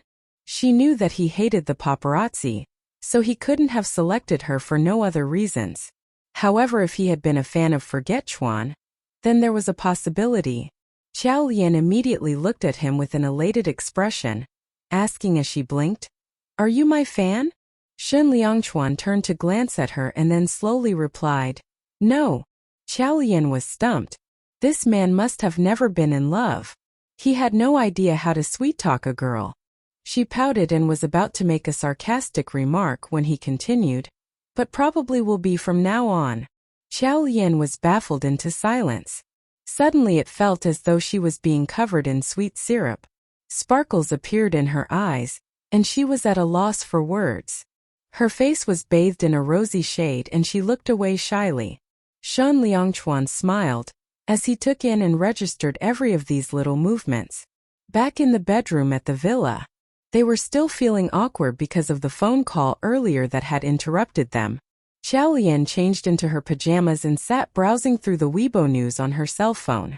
Any news relating the esports female casters matter went around especially quickly, as the circle was quite small. She had initially thought that the voting competition between Purple Fairy and her was water under the bridge. Purple Fairy had criticized Xiao Lian. However, the latter had also gotten even by retaliating. As for any unscrupulous means that the other party had used to gain first placing, that was actually none of Xiao Lian's business. But contrary to what Xiao Lian had thought, she realized that her Weibo site had almost been bombed. Within the short period of just a few hours, a few thousand comments had been posted on her latest voting post. This had been triggered by another message that Purple Fairy had posted, which implied that Xiao Lian had a lowly character and had resorted to name-calling. As proof, there was even a screenshot of the private message Xiao Lian had sent Purple Fairy, calling her a retard.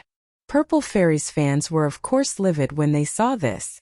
Hence, one by one, they had visited Xiao Lian's site to express their outrage on behalf of their idol.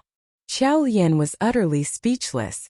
What a disaster this had turned out to be. Xiao Lian then went on to check the voting figures and realized that in their fury, Purple Fairy's fans had instigated their friends and relatives to vote for Purple Fairy, so much that now the two of them were almost on a par. Xiao Lian was looking at the poll when her cell phone rang. It was Gao Yuming, her livestream partner. Forget Chuan, Purple Fairy has contacted me. She said she'd like to meet up with you. Xiao Lian frowned upon hearing this.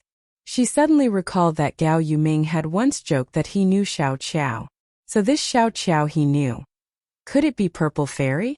It wasn't surprising that Gao Yuming knew Purple Fairy, since the esports live streaming circle was very small. But why would Purple Fairy want to meet up with her at a time like this? Xiao Lian pursed her lips and then replied, Gao Yuming, you know that I don't normally agree to meeting requests. If she wasn't careful, someone could take a picture of her and post it on the internet. And what if that person saw it? Gao Yuming sighed. He was caught in a dilemma. I understand. But this conflict between you and Purple Fairy, try not to take it to heart. Purple Fairy is a headstrong person and of course, unhappy that you've pushed her out of the first placing. Xiao Lian laughed derisively upon hearing these words. I pushed her out of the first place? Gao Yuming, who said that the first placing belongs to her. Xiao Lian's ambitious and competitive nature was coming out. In the beginning, she had not taken this online voting matter too seriously. However, Purple Fairy had provoked her time and again.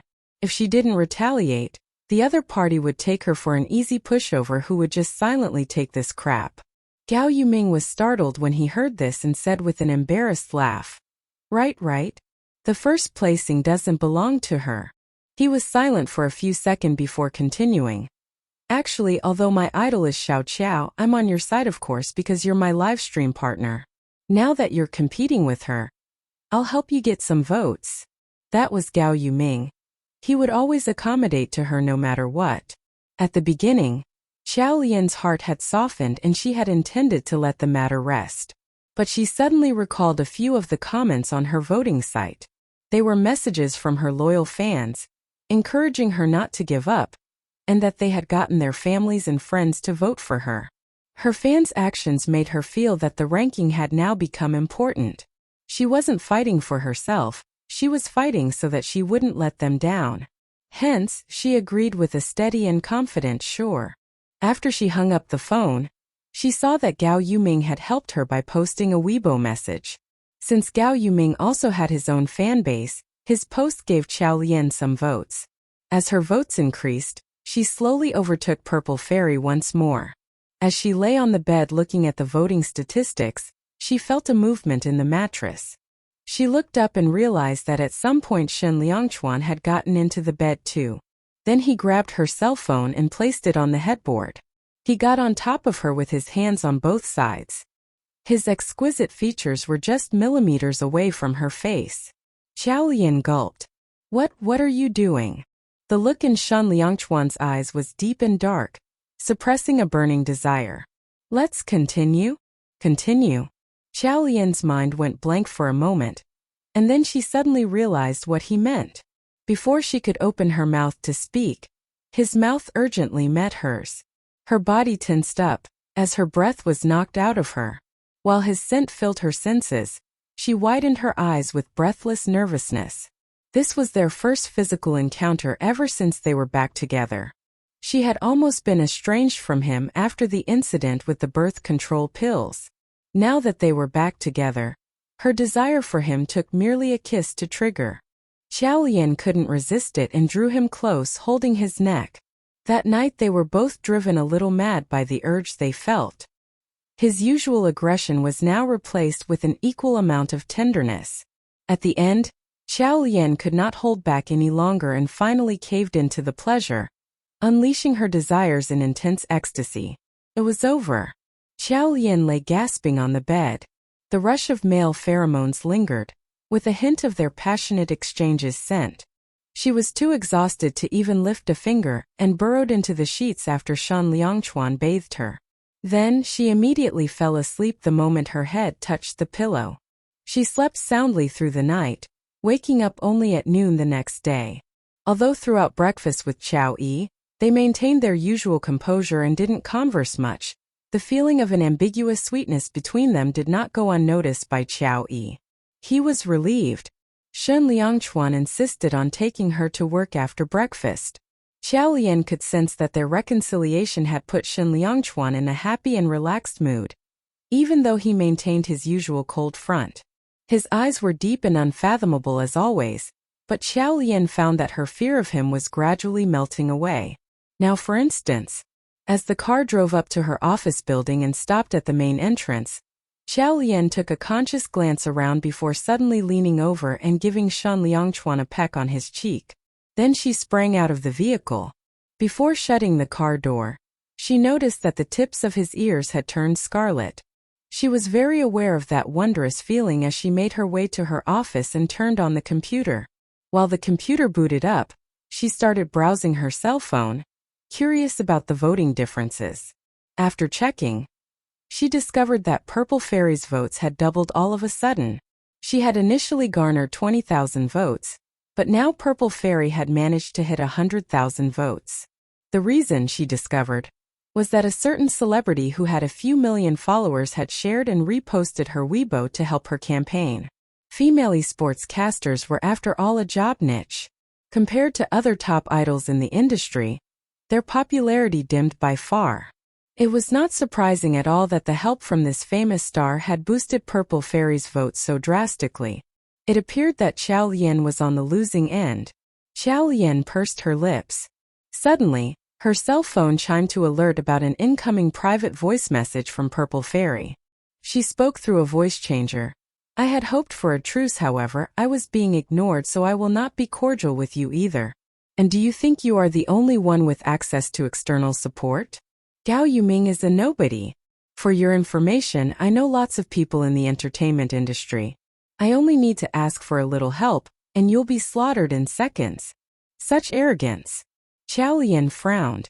She was determined not to let this go easily. So Purple Fairy had celebrity friends? Xiao Lian bit her fingers and started to ponder. Who would she need to turn to for help to beat Purple Fairy?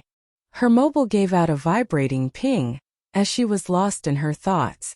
She glanced down with curiosity and found a few messages popping up on Weibo. Just as she was about to click on the messages, her cell phone vibrated again. Before she could read the messages, her cell phone battery ran out from the vibrations. When she finally got her cell phone charged and turned it back on, the entire Weibo community had gone into a frenzy. She was stunned, overwhelmed with disbelief, when she saw what was on Weibo. Within 5 minutes, Xiao Lian's Weibo post had drawn tens of thousands of comments. Furthermore, it was gradually trending on all social media. Still shocked, she went to look at the number of fans she had. She discovered that, in a 5-minute span, she had had an increase of hundreds of thousands. In addition, when she refreshed the page, she found that the numbers were still increasing at an alarming rate. Her intuition told her something must have happened. Skipping the individual comments, she went straight to the top of the page. Then she saw the original contributor. To her surprise, it had been Shen Liangchuan who had shared her Weibo post. Shen Liangchuan. Please vote for my idol at Forget Chuan.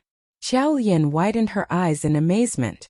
Her first reaction was to rub her own eyes, wondering if she had somehow made an error when she had logged in.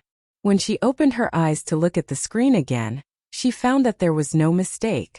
Trembling and with a sincere attitude, she entered Shen Liangchuan's Weibo interface. Then she made the astonishing discovery that this man was a VIP user with tens of millions of fans. However, he had an aloof personality and rarely ever posted anything.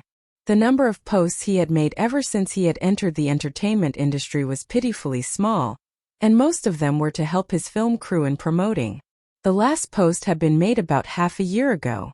But his ability to rally supporters was quite formidable. Although he would rarely post a message, his fans would still visit his site every day. Hence, when he posted out of the blue and moreover, mentioning that Forget Chuan was his idol, it had caused quite a sensation. And this had happened just 5 minutes ago. Most of his fans had not seen it yet. One could only imagine what the situation would be like in another half an hour. And while Shen Liangchuan's Weibo account had tens of millions of followers, the number of accounts that he followed amounted to the grand total of 1. That one account he followed hung there with great loneliness. And when she clicked on it, she discovered that it was her own profile. Xiao Lian was slightly taken aback by this sudden change. It was hard to tell what she was exactly feeling. Her tangled emotions were tossing her like the raging sea, and every cell in her body was calling out. She stood up, unable to take it anymore. She could not keep still, pacing to and fro with her fists tightly clenched. Suddenly, she buried her face in her hands and started laughing. Shen Liangchuan was her idol. She had him on a high pedestal. She could admire him from afar, but he was not to be taken lightly. She had observed him in silence for a long time. She had not even dared to imagine that one day, she would become his one and only focus.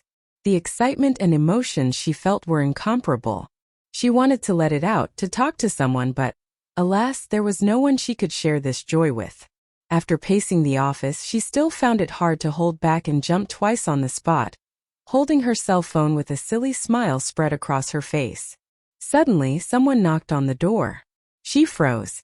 She turned and saw Shi Nianyao standing at the door, giving her a curious look and smiling with embarrassment. Xiao Lian was slightly taken aback by this interruption. She quickly straightened up and coughed once. Then she stretched her arms and moved her leg joints as she said, "I've been sitting around too long and my limbs are stiff. I'm just doing a little exercise." Shi Nianyao smiled again, saying, "Chief Editor Su Mimi is calling a meeting. Everyone is required to attend." Xiao Lian nodded immediately. "Okay, coming right away." In the conference room, after everyone had gathered, Managing Editor Lu Zhixing hurried in. "Big news. We just received big news. Today Best Actor Shen reposted Forget Chuan's Weibo. This is already trending. It's a hot search." As soon as he spoke, the people in the room immediately entered into a discussion. "That's right, and what's more, Forget Chuan is the one and only profile that Best Actor Shen is following. Although Best Actor Shen tries to keep a low profile, the fact is that even the tiniest piece of news about him can send waves through the whole entertainment industry. So what do you think is the relationship between him and Forget Chuan? And how are Mrs. Shen and Forget Chuan related? Could it be that they are the same person? How would this be possible? Forget Chuan doesn't even show her face in the live streams. She's an ugly duckling for sure. A guess here, an assumption there." The discussion took on a life of its own. Shi Nianyao frowned, as if struggling to recall something. Lu Zhixing knocked on the table to get attention and continued, "Okay, I've called this meeting today to announce that I would like all of you to get onto this story. Uncover the relationship between Best Actor Shen and Forget Chuan. I'm sure all the reporters in the world are trying to get a scoop about this, so all of you better be prepared." As Lu Zhixing said this, he glanced at Xiao Lian. "Each team will send 2 people to cover this story." Zhang Chunhua, Team 1's chief editor, immediately said, "Managing editor, will there be any reward? After all, some of us have been following Mrs. Shun for months, but she is terribly elusive." Lu Zhixing glanced at Xiao Lian and thought for a while. Then he asked Zhang Chunhua, "What do you suggest?" Zhang Chunhua laughed. "How about this? Isn't there a contest for the most outstanding staff at the end of the year? Why don't we use this big piece of news as a challenge? Whoever manages to sniff out useful information will secure the award quota for his or her team. What do you think?" Lu Zhixing hit the table, showing his agreement. "Great. We'll go with this. Pressure is good motivation. The meeting is over. You guys go get ready." It was a very short meeting, as everyone was eager to find Shen Liangchuan or forget Chuan for some pieces of news. After Lu Zhixing left, the rest of the staff started to stream out of the room. Xiao Lian grabbed her notebook and was about to leave the room as well. But when she turned around, she saw that Shi Nianyao was still sitting in the chair staring into blank space. She prodded Shi Nianyao, who looked up and stared back at her with sparkling eyes. "Chief Editor Lian, I remember now, I've seen Mrs. Shun." Right after she said this, everyone suddenly stopped in their tracks and turned to look at her. Xiao Lian's heart skipped a beat. "What?" Zhang Chunhua sneered. "Huh, this is not even funny." Totally ignoring her, Shi Nianyao looked at Xiao Lian. "I've really seen her. You don't know about this, but I went to a party once and it coincidentally was in the same hotel where Mo Shiqing was hosting his birthday party. At that time I saw Best Actor Shen and Mrs. Shen in the underground car park. They were just leaving then. I saw Mrs. Shen." "Really? What does Mrs. Shen look like? Is she someone we know?" a curious colleague asked. Shi Nianyao frowned. "I only caught a glance." Although Best Actor Shen and his wife were the focus of everyone's attention, in the presence of one's idol, would a fan have paid attention to anyone else? She had just given them a cursory glance. All her attention had been on her Greek god. Following that, she was kissed by her Greek god, and a stolen profile picture of that moment even made it to the news. But even if it had just been a cursory glance, she could vaguely recall it. She was lanky with a body very much like Chief Editor Lian's. And even her looks dash. As Shi Nianyao said this, she frowned. A look of realization suddenly crossed her face and she stared directly at Xiao Lian. She pointed at Xiao Lian with a trembling hand, as though she had discovered something unimaginable. Xiao Lian reflexively grabbed her, saying, "Nianyao, let's talk in private." After this, she dragged Shi Nianyao out of the meeting room and into her office with a secretive expression on her face. Shi Nianyao was still staring at Xiao Lian, who in turn looked back at her silently. After 2 minutes, they both pointed at each other and said in unison, "It was you." The same expression and the same tone. They continued to hold each other's stare after this discovery, and then they suddenly burst out into loud laughter. Shi Nianyao had remembered her, and in the same way, the reminder had also served to jog Xiao Lian's memory of Shi Nianyao. It turned out that the girl that Mo Shiqing had randomly kissed, and who had caught the attention of the public, had been Nianyao. How uncanny that one could look all over the world for an answer, but not realize it is right there before one's eyes. It was really that simple. However, Xiao Lian could not help but laugh bitterly. The greatest possible achievements for the two teams this month would be, firstly, the identity of this elusive Mrs. Shun, and secondly, the identity of Mo Shiqing's mysterious girlfriend. But now, Xiao Lian and Shi Nianyao looked at each other in dismay, and didn't speak for a while. Shi Nianyao broke the silence.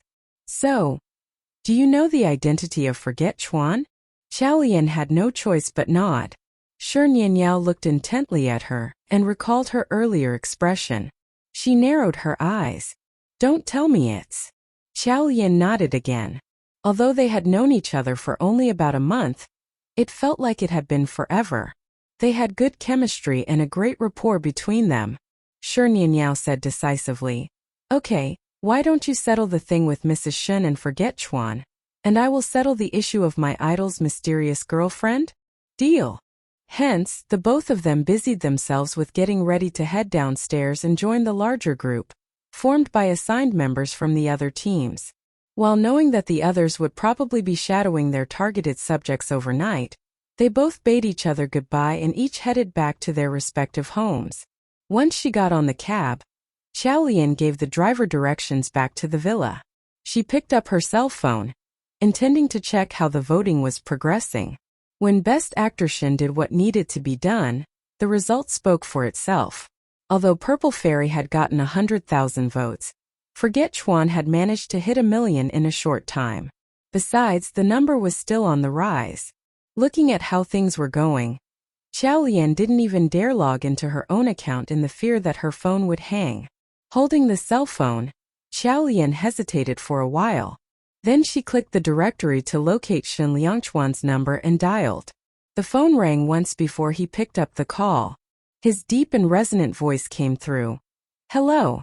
The sound of his voice sent an electrifying current through Xiaolian's body, hitting eventually a chord in her heart. She smiled unconsciously. "I left work. I'll go pick you up." "It's okay, I got a cab and I'm on my way home." "Okay. Why did you follow my account?" There was a pause on the other end, and then Shen Lianchuan replied in a businesslike manner. "Because I'm your fan." Wasn't Weibo a place where fans followed their idols? A silly grin spread across Xiaolian's face when she heard the answer. Embarrassed, she buried her face in her hands. As they chatted, a notification alert sounded on her cell phone. She glanced down at the screen and saw that it was a text message from Nian Yao. "Check out Purple Fairy's Weibo. That hypocrite. What a two-faced creature." Xiaolian froze and a dreaded feeling overtook her. Purple Fairy, what was she up to this time? After Xiaolian hung up the call with Shen Liangchuan, she logged into her Weibo account. Then she discovered the #1 trending search had been replaced by Forget Chuan Liangchuan. Xiaolian was stumped.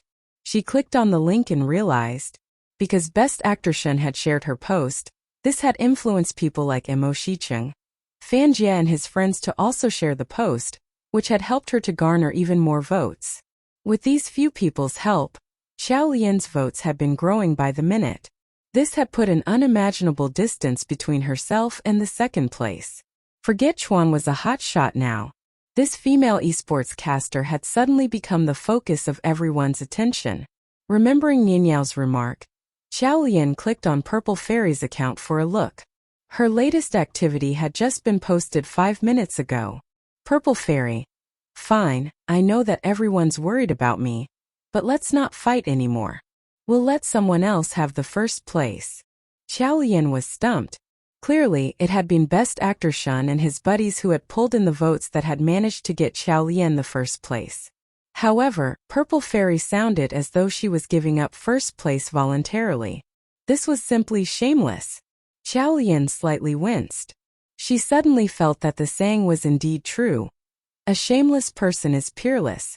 As she had time to spare on the cab, she opened her private message inbox.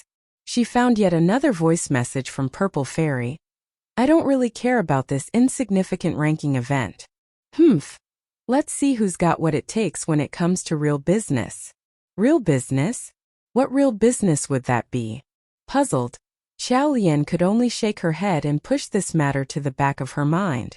But shortly after Song Chang called. "Miss Chow, we've got issues with the batch of new computers that we bought for the team." Xiaolian frowned. "What's the matter with them?" "The few sets of highly configured computers that we got had been hijacked." Xiaolian asked the cab driver to turn around and redirected him to a well-known computer retailer store. On arrival, she frowned as she looked at the shop manager and said sternly, "Manager, what's this about? Didn't you just call me last night to tell me that the shipment was here? But today you inform us all of a sudden that you were no longer delivering it. What's the meaning of that?" The manager looked embarrassed. "About this, Miss Chow, we can discuss it. But let's go into the private room for the conversation." Xiaolian frowned and gave the manager a look, and then following him, they headed to the private room. Before they even got there, 2 voices could be heard coming out of the room. A male voice asked, "So what's Forget Chuan's background? Some people are saying that she's Mrs. Shen, and that's why Best Actor Shen shared her Weibo post." Purple Fairy, have you ever seen this person? A delicate female voice answered. No, I've never seen her, but I'm certain she's not Mrs. Shan. She doesn't even show her face when she's on live stream. I reckon she's exceptionally ugly. After these words, the shop manager couldn't help but turn to glance at Xiao Lian. Her features were delicate and pretty, and by no means any worse looking than any of the current female celebrities. Ugly was not a word one could associate with her. Xiao Lian frowned and looked at the manager quizzically, using her expressive eyes to question what that was about. Before the manager had a chance to say anything, the male voice interrupted. How ugly can she be? Purple Fairy laughed sarcastically. In any case, we'll be intercepting and buying her computer equipment at a high price. Hasn't the manager gone out to get her? I guess we'll find out when we see her. Xiao Lian was suddenly alert when she heard this. She got up, pushed open the private room door and strode right in. There was a man and a woman in the private room. The man was nothing out of the ordinary. Evidently he was just a small assistant. Whereas the woman, Xiao Lian had seen her live stream before, so she recognized her as Purple Fairy at once. She had her makeup on, as well as cosmetic contact lenses in her big eyes. This allowed her to hide her true appearance, but she looked quite similar to what she looked like on the live stream. She was not very beautiful, but her figure was impressive. With just a wink, she could reveal a special charm. When she heard the sound coming from the door, Purple Fairy turned around to look and saw a girl walk in. The girl was wearing a simple pair of jeans and a white windbreaker. Her hair was tied up into a high ponytail. A youthful vibe followed her entrance. Her looks were so exquisite that could brighten up someone's day. Her skin was fair and she seemed to have brought in a beam of light. It seemed that the room had light up a fair bit because of her arrival. Purple Fairy as well as the man were astonished. Purple Fairy immediately seemed to have thought of something, and hence turned around and looked behind Xiao Lian. The shop manager walked in after that. She continued to look behind him, but after looking for a long time, no one else came in. She suddenly realized something and glanced at Xiao Lian once again with an expression of disbelief on her face. The manager pointed at Xiao Lian and started introducing them. Ms. Purple, this is Ms. Qiao. Then he explained to Xiao Lian. Ms. Qiao, this is the famous female caster Purple Fairy of King Fighting Team. Purple Fairy seemed to feel like her online name was more popular, and so she never told strangers her real name. All her friends addressed her as Miss Purple. The moment she heard the manager's words, she raised her eyebrows and then suddenly came to a realization and asked, How about Forget Chuan? Why isn't she here? The moment she said this, Xiao Lian couldn't help but raise her eyebrows too. Her identity as Forget Chuan had always been a secret, so even though she had come to purchase computer supplies, it had still been as Xiao Lian. The shop manager had guessed that she was Forget Chuan, but she had never admitted to that before, and thus the manager did not feel right to introduce her directly as Forget Chuan. At that moment, obviously due to the manager's introduction, Purple Fairy had misunderstood. She simply changed strategy and said, I am responsible for the purchasing in our club. What has Ms. Purple got to offer? When Purple Fairy heard this, she frowned once again and giggled coldly. She used her unique, limp and numb voice to reply. It is indeed not easy to even take a glance of Forget Chuan. Those that don't know may think that Forget Chuan is an ugly freak. The words were meant to ridicule Forget Chuan for her ugliness. This Purple Fairy was certainly two-faced. Xiao Lian narrowed her eyes. As for someone who couldn't handle anger well, she immediately rebutted. Yes. Forget Chuan has always been mindful of the implications and is different from Miss Purple. These words were meant to mock Purple Fairy for only being concerned about her outer appearance. Purple Fairy's face turned pale. You dash. The man beside her coughed and this forced Purple Fairy to swallow her anger. Next she looked up and said arrogantly, It is like this. Name a price for the sets of computers that you have reserved. I am going to buy them. When Xiao Lian saw her rich and overbearing attitude, she couldn't help but curl up her lips. Wow. I can name any amount. Purple Fairy nodded. Xiao Lian stretched out one finger. Purple Fairy frowned. 100,000? Although the price is slightly higher than expected, it is still acceptable. Wrong. Xiao Lian shook her finger, smiled beautifully and replied, 1 million. Purple Fairy stood up immediately and stared at her in shock. What did you say? Although they were highly configured computers at the time Xiao Lian had bought them, each set cost less than 10,500. For a total of 5 sets of computer, Purple Fairy had thought that 100,000 was already pricey. But, she pointed at Xiao Lian and remarked, you really have the guts to name that price. Xiao Lian smiled and replied, if you miss out on these 5 computer sets, you will have to wait for another half a month. But this season's tournament starts in half a month. Otherwise, why would you rather pay a higher price for my 5 sets? When you change to a new computer, there's always a period of getting used to it. So of course the sooner you change, the better. Purple Fairy widened her eyes with anger. Xiao Lian did not bother about her, but turned around to look at the manager and said sternly, Manager, I hope to receive these 5 sets of computers in 1 hour at my villa. Otherwise, I will call to complain about your company. I have bought and made the payment beforehand. If you dare to resell it privately, I for sure am not worried about the consequences. But what about you? The reason the manager had called her was just to put Purple Fairy in contact with her. Their company had many branches throughout the country. Why would they want to destroy the reputation of their company over an insignificant amount? When he heard Xiao Lian's words, he replied immediately, Yes, I will arrange for the workers to deliver them now. Xiao Lian nodded. Purple Fairy was so livid that she pointed at her and exclaimed, You really do not know the immensity of heaven and earth. Seeing that she was about to leave, Purple Fairy bit her lips and said, Stop there. Xiao Lian turned around. Purple Fairy responded, You help me pass this message to Forget Chuan. Even if she wins the internet poll out of luck, in half a month I will meet her at the competition. I will crush her until she's at a loss. When Xiao Lian saw how haughty she was, she couldn't help but ask, What is your surname? Purple Fairy cautiously answered, What for? Xiao Lian smiled and replied, Nothing much. Just wanted to check if you've already forgotten your surname. Purple Fairy was stunned at first, but realized after that Xiao Lian was suggesting that she had been too cocky. She was so furious that she raised her head once again, but discovered that Xiao Lian had already left. She took a few deep breaths before biting her lip, picking up her cell phone and then calling the sponsor of King's Club. When the call got connected, she said with a flirtatious voice, Mr. Sun.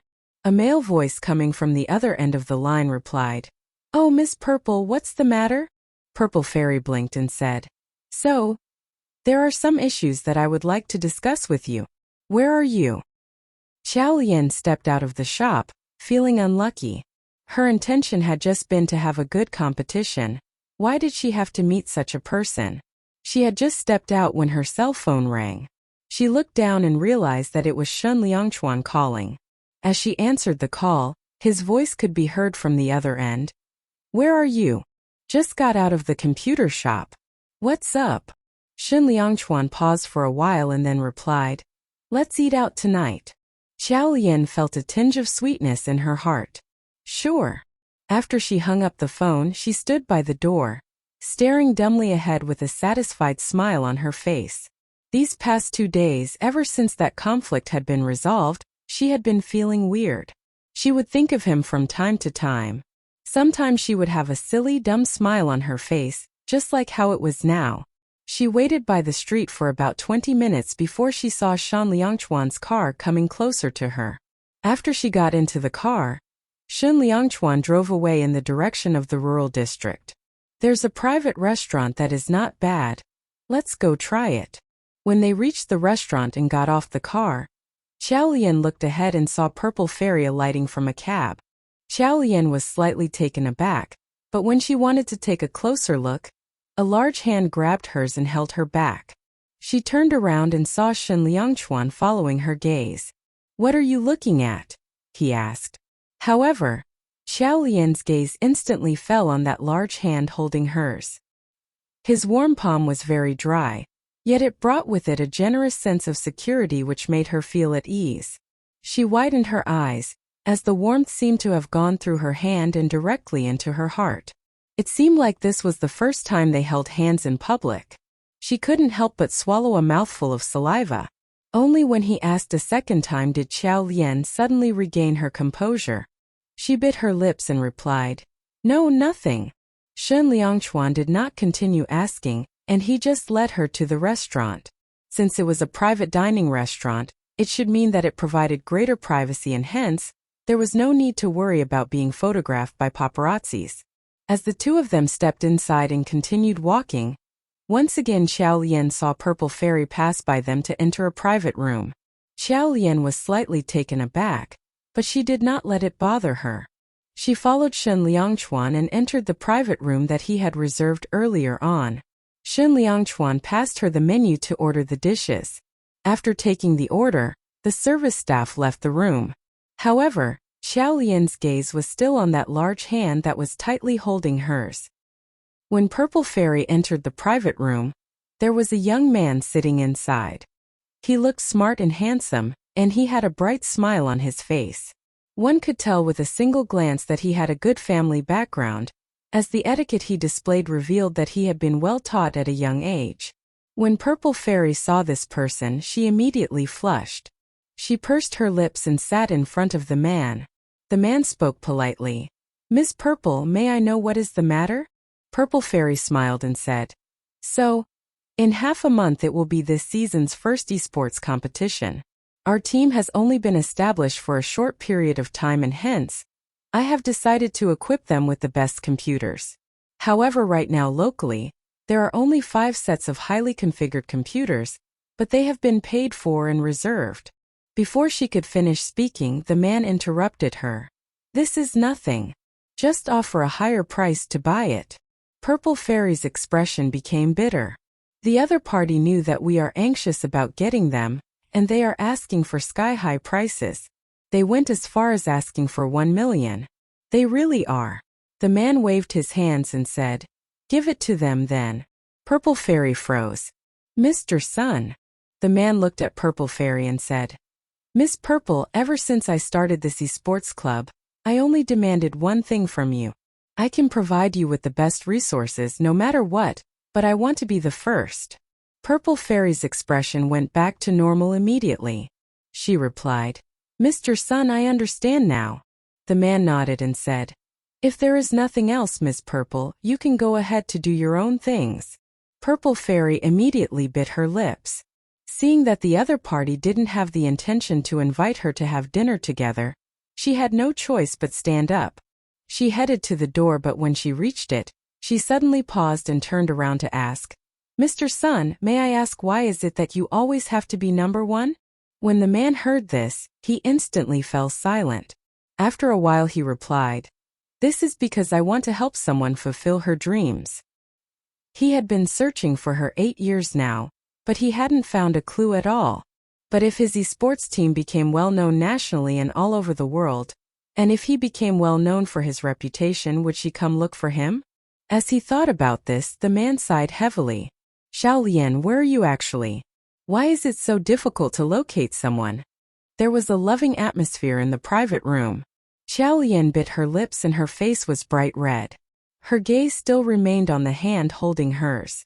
She moved a little, thinking of withdrawing her hand, but his grip became even tighter. She secretly stole a glance at his facial expression, but saw that he had an indifferent look, as if he was pinching a mantuan instead of a hand. Xiao Lian immediately felt like this was against her own interest. She had all along portrayed herself as a girl with a masculine behavior. How could she be defeated just by holding hands? She blinked and adjusted her chair a little so that she was closer to Shen Liangchuan. Then she stared at him eagerly and asked, "Shen Liangchuan, so why did you bring me here for dinner?" Shen Liangchuan shot a glance at her. He said with a sharp tongue amidst her anticipation, "The poached fish here is not bad." Xiao Lian thought, this was not the reply I was hoping to hear. Can't this man just say something nice for once? She twitched her mouth and used her other hand to pick up her cell phone. As a reporter, she had to constantly be aware of the trending topics on Weibo. But once she entered the site, She then realized that Forget Chuan was also trending online, and her fanbase had increased by 1 million followers.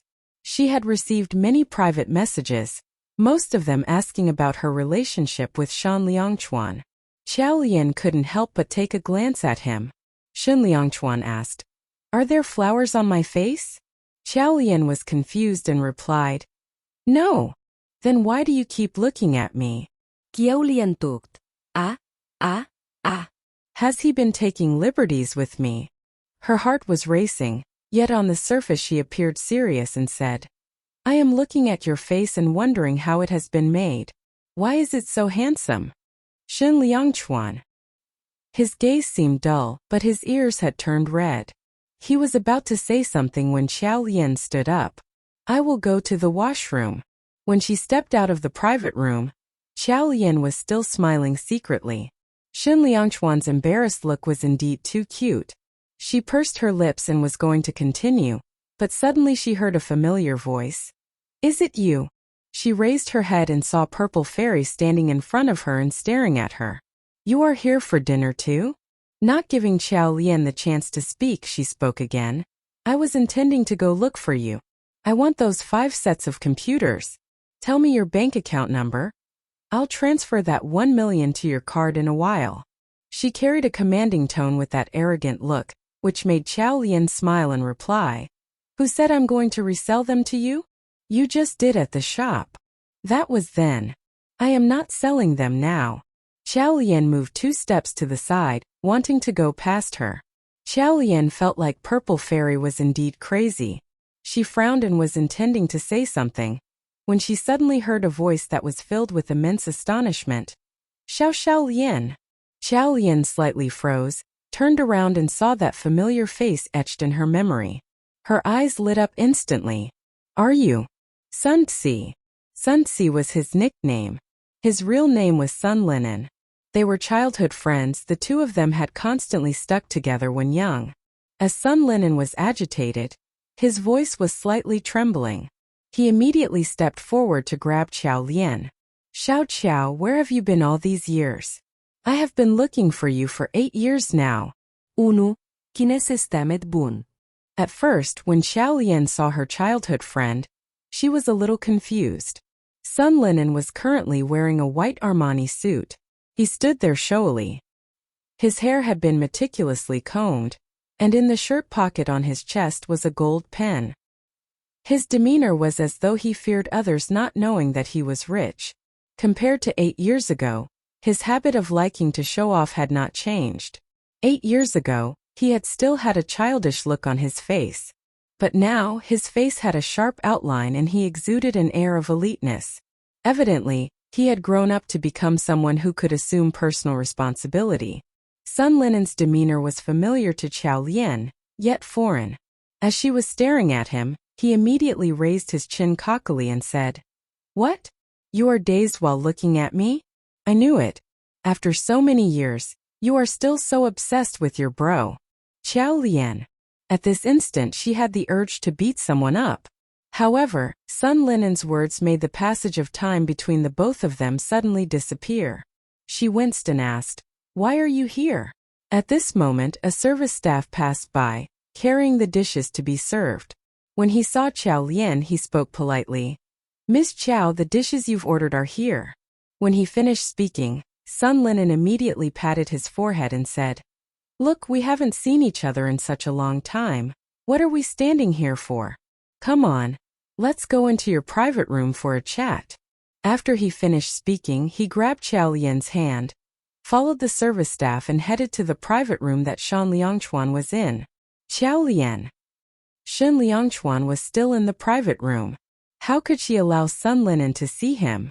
Since young, Sun Tse had always had a big mouth. If he were to know about it, the whole world would surely know too.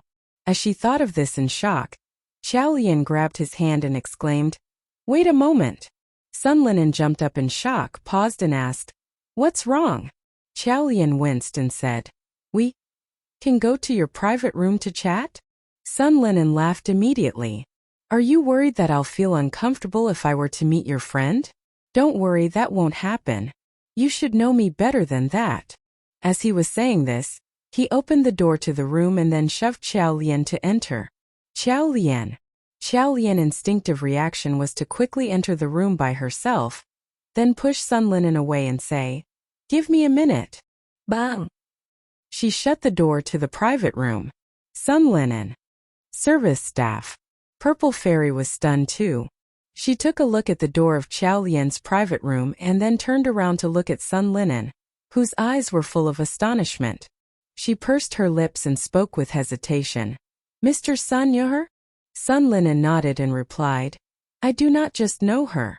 Purple Fairy choked instantly. The 5 sets of computer supplies. Do we still go ahead and buy them?" Sun Linen frowned and said, "Buy them? Of course we have to buy them." After he finished speaking, he looked at Purple Fairy again and asked, "Why haven't you left?" Purple Fairy lowered her gaze and heaved a sigh of relief, covering the brilliance in her strategy as she said, "I will leave right away." Her opponent was Forget Chuan. This Miss Chow was just a nobody responsible for purchasing. Judging by Mr. Sun's attitude, he was not afraid. In the private room, Xiao Lian entered in a flash and saw that Shan Liangchuan was staring at her in a calm and composed manner, despite the situation. Xiao Lian did not speak. She immediately dashed to the window and said, "It is impossible to jump down." She looked at the curtains and said, "These can't cover the legs completely." She turned around and scanned the whole room. She hurriedly lifted the tablecloth and exclaimed, "Hurry up! Go quickly under the table." Shin Liangchuan was annoyed. Xiao Lian got down on her knees. "This is a big table. It's still quite comfortable to crawl under it." Shin Liangchuan glowered. Xiao Lian suddenly stood up again. "No, you might get kicked accidentally if you hide under the table." She turned around, looked at the private room's washroom and her eyes lit up. "The restroom. Hurry." Shin Liangchuan glowered. The reason that Xiao Lian had gone to the washroom outside was to give Shen Liangchuan some space to breath, as her teasing had made him feel embarrassed. Xiao Lian grabbed his hand and tried to pull him along. "Hurry up, get in." But the man stood there steadily, refusing to move an inch. His handsome face was cold and expressionless as he asked, "Why should I hide? Was he that unpresentable?" Xiao Lian immediately pleaded with him. "Shen Liangchuan, brother Shen, my good brother, I beg you." Her gentle pleading was getting to him, and his resistance was wearing down. He scowled. He saw the anxiety on her face and it didn't look like it was a show. The fear of being discovered showed in her eyes. Although he was not happy about it, he finally accommodated and stood up. Then she heaved a sigh of relief. Narrowing his eyes, he followed her into the washroom. After he got in, she shut the door behind him. He could hear her exhaling in relief through the door. Standing in the cramped washroom, his large frame seemed to emit a sense of coldness. His intuition told him that she didn't seem like she was unwilling to announce their relationship, but rather that she was afraid of doing so. But what or who was she afraid of? Shen Liangchuan lowered his gaze as he suddenly realized that although before this, he had thought that they were close, only now he felt like he had never really understood her. He didn't understand how she had gotten into this pathetic state, from being a rich and pampered little mistress. He didn't know about her circle of friends, much less her lifestyle. As he thought about this, he quietened down, trying to hear the conversation in the private room. Xiao Lian was most relieved that Shen Liangchuan was cooperating with her. She got ready, strode over to the door and opened it. The moment the door was swung open, there was Sun Linen standing showily and with a deliberately enticing pose, looking back at her. Xiao Lian said, "Haha, running out of patience?" Sun Linen replied, "Actually, I know women well. They like to dress up and put on makeup when they are meeting the man they love. So it's alright, not a problem at all, I can wait." Xiao Lian was stumped. What sort of makeup did he notice she had on? Sun Linen analyzed her face for a few seconds. "Your makeup is indeed very natural. I can hardly tell you have any at all. But for sure, you are prettier than you were 8 years ago." Xiao Lian winced with annoyance and made a movement to indicate she was going to shut the door. "If you're not coming in, I'm shutting the door." Sun Linen immediately extended his hand and said, "Coming, I'm coming in. He pushed open the door and entered, quickly sweeping the private room with his eyes. Seeing that there was no one else in the room, he was elated. I thought there was someone else here. Seeing now that it's just the two of us, that makes our reunion much easier. Shen Liangchuan thought. Much easier, my foot. Xiao Lian was used to his personality. She sat back on the sofa asking, So what brings you to Beijing? Work, of course. Sun Linen grabbed her hand. Lian, you have no idea how much I've missed you all these years. Xiao Lian wanted to withdraw her hand. However, his grip was tight. Can't you have a decent conversation without getting physical? Best Actor Shen, who was by now fuming in the washroom, stood up immediately and was about to kick open the restroom door and rush out to confront the man. His hand was about to turn the door handle when he heard Xiao Lian yell, Let go or I'll hit you. Her tone was dead serious, but at the same time there was underlying trust and warmth, like the sort of tone one would only use with family and friends. He paused, remembering how she had used to speak to him the same way when they had first met 8 years ago. Although he appeared to be in a relationship with Xiao Lian now, and although they had reconciled, the truth was that Xiao Lian had never been as casually bold with him. He stood there immobilized for a moment. I am serious and having a decent conversation.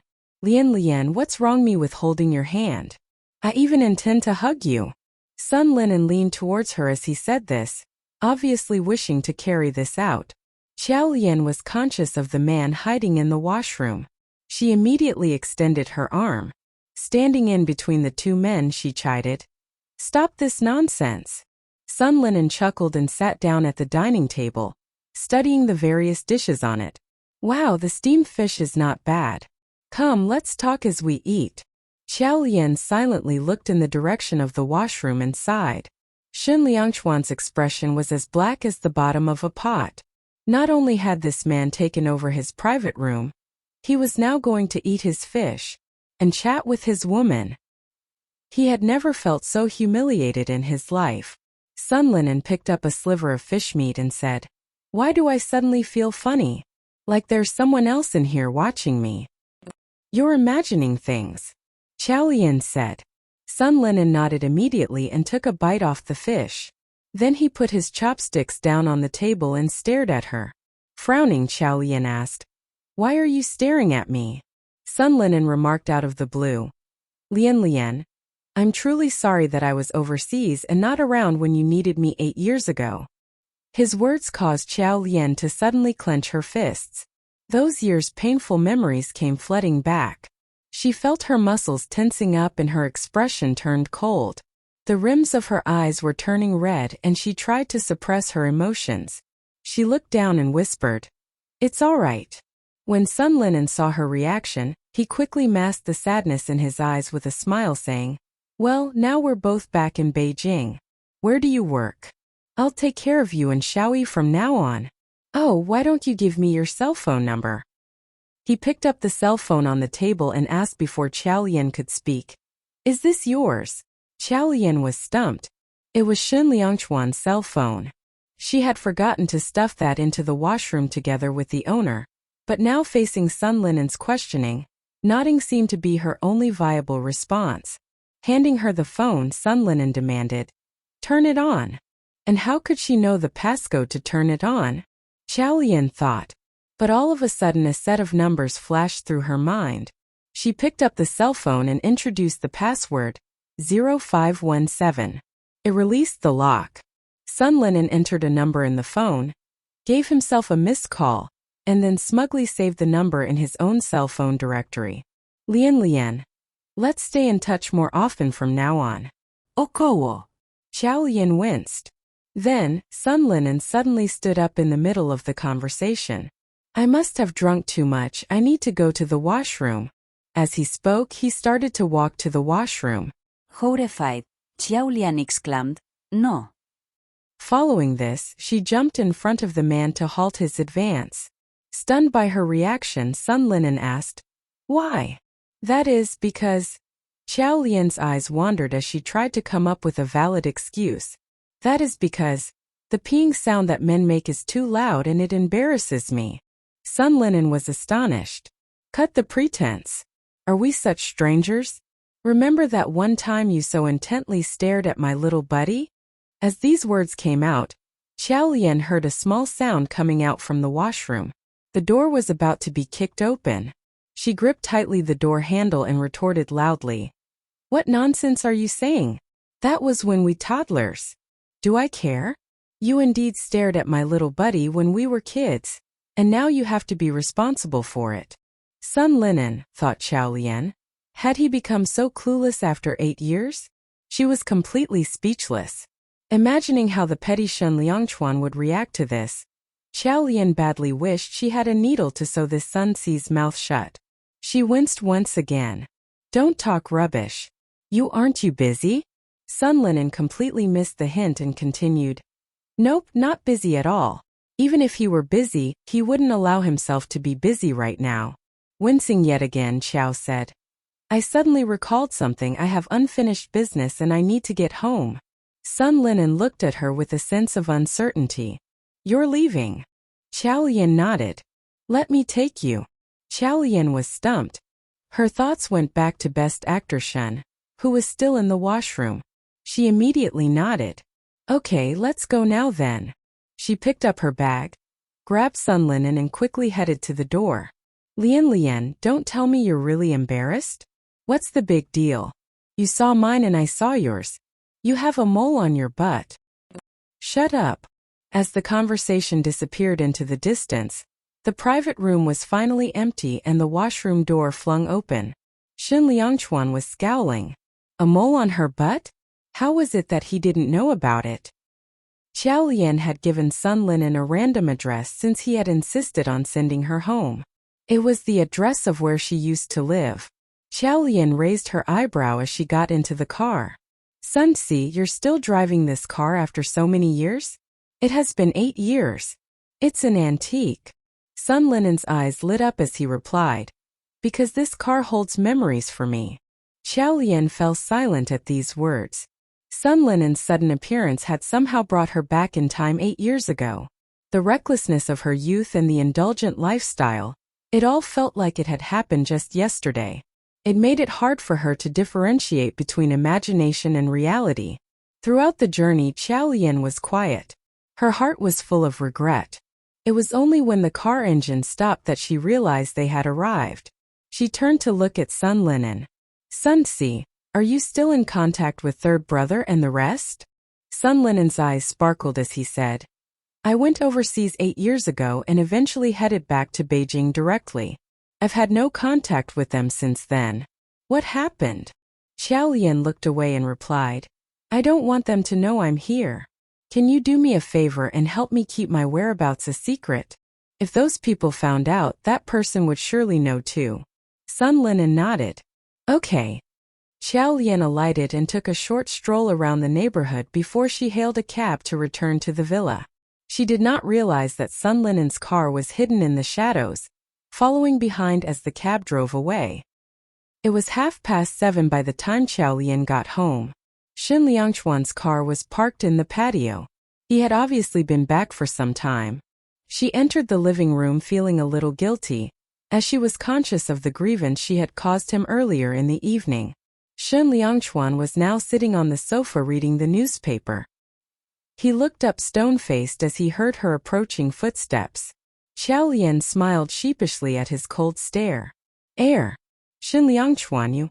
Interrupting Xiaolian by folding and placing the newspaper on the coffee table, Shen Liangchuan walked to her and before she could react, he swept her into his arms wordlessly and headed upstairs. Xiaolian felt the room spin and before she could figure out what had happened, she was thrown onto the king-size bed of the master bedroom. She was sprawled out face down on the bed, still in a stunned state, and was about to make a plea when she noticed Shen Liangchuan's large hand on her waist. Following that, she felt cold gust of wind on her naked butt and froze. Widening her eyes with astonishment, she felt like she could almost die of embarrassment. Although they had been intimate many times, it had always been with the lights turned off and in the dark, they couldn't see anything. But right now all the lights were turned on. She thought about it and was sure that he could see her. Xiaolian immediately reached out to pull up her pants, But the second she made a movement, his large hands were upon hers, restraining and pinning them to the side. She struggled and tried to flip over, but he had restrained her leg too, and the next thing. Just that, there was no next thing. After a short pause, the person behind her didn't make single movement. Xiao Lian couldn't help but feel most annoyed. This hooligan was her but so ugly that all his carnal desires had died out? This made her scowl. Then she heard him mumble to himself, "There's a mole indeed." "Sunsi," thought Xiao Lian. "I'll get you back for this." She was thoroughly humiliated. "Shin Liangchuan, let me go." "Not a chance." His tone was reserved and explicit, with more than a hint that what he was about to do was R-rated. Xiao Lian turned bright scarlet, wishing she could hide under the blanket. She yelled at him, "You've seen what you wanted to see, why aren't you letting me go?" "I'm thinking," he drawled slowly in a seductive and provocative way, "I should carry out a thorough checkup and see if there are any other birthmarks elsewhere, so that I don't hear about your body traits for the first time from some other men." Xiao Lian was stunned. Although it seemed like awkward timing, she could not control herself and burst out laughing. She bit her lips and asked, "Shin Liangchuan, are you jealous?" He paused on hearing these words. She expected that with his aloof and proud personality, he would surely deny such accusations. But to her great surprise, she heard him mumble, "Yeah." And then he suddenly bent over and pressed his body against hers, whispering in her ear, "Xiao Qiao." At once her mind went into a daze. This tone, this way of speaking, why was it so similar to Zichuan's from way back then?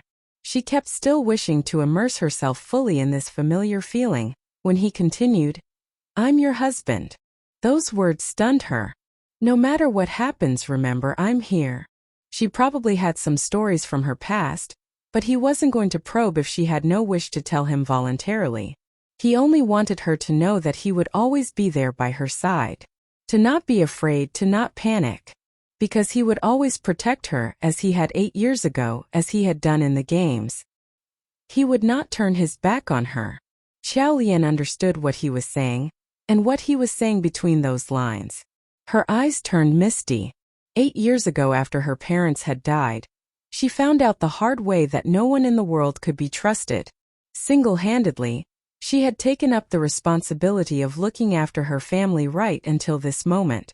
She was used to erecting high walls to defend herself. She had never entertained the thought that one day, a man would tell her that he would be her shelter and safe harbor. She was moved beyond words. She turned her head towards him and suddenly pressed her lips completely against his. Her kiss was like a fire starter, igniting Shen Liangchuan's desires and passion. While passion rose in the villa, Sun Linen's car was being held up by a security officer outside. He had stopped his car by the road and stared fixedly at the villa, frowning deeply. He had been elated and deeply stirred by the reunion with her tonight, and his emotions would just not calm down. Although in her presence he may have appeared quite frivolous, she had no idea how glad he really was. Sun Linen couldn't help but smile when he thought of this. They had practically grown up together, and back then, he had regarded her as someone he could joke around with for the rest of their lives. However, when she disappeared from his life one day, he suddenly realized there was a big void in his heart. He had been hunting high and low for her the last 8 years, but there had been no trace of her whereabouts. When he had thought he was coming to a dead end, he suddenly remembered that her greatest ambition had been to establish an esports club. Hence he had sought out all the well-known female esports casters and the best gamers. Regardless of how much it was going to cost him, he was determined to build her an esports universe. However, now, he could not tell her all that. He wanted to wait until his esports team achieved the first place in the national ranking, and then at that point he would give her the club as a present. Sun Linen immediately smiled again, thinking about the great gift that he had in store for her. But he had only managed to have a very short conversation with her today, and it left a lot to be desired. He picked up his cell phone and searched for her number, which he had just saved today. He typed out a text message to her. After an evening of intense lovemaking, Xiao Lian was completely exhausted.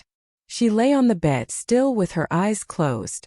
Shen Liangchuan was drenched in sweat from the exertion, but relaxed. He held Xiao Lian in his embrace, thinking how she resembled a kitten, all curled up with her eyes closed and a small contented smile as she lazed beside him. As he kissed her forehead lightly, the cell phone on the bedside table suddenly vibrated. Picking up the cell phone to take a look, he saw that it was a message from an unknown number. Lian Lian, I'm Sun Linen. Shen Liangchuan immediately frowned when he read the message. Without thinking twice, he deleted it and tossed the cell phone aside. Then he turned to Xiao Lian again. Not feeling the tiniest bit of guilt, he reached out his long fingers to play with her soft hair. After a short while, the cell phone vibrated again. He lazily lifted his eyes and reached for the cell phone, reading the text that was on the screen expressionless. What are you doing, Lian Lian? Why aren't you answering my texts? Shen Liangchuan gave a cold half-sneer and then the third message came in. Xiao Lian, Lian Lian, won't you reply, even if it's just a word? Shen Liangchuan's expression darkened, but he suddenly smiled as he replied with a single word. Ok. Immediately the other party got excited and sent through a barrage of messages. Xiao Lian, do you remember how we used to eat barbecue sticks together when we were kids? The barbecued sticks they ate together when they were kids? Shen Liangchuan had not even eaten those with her yet. He frowned and replied, I don't remember. How can you forget? It was just a street across from our villa's district. Since when were the two of them an item?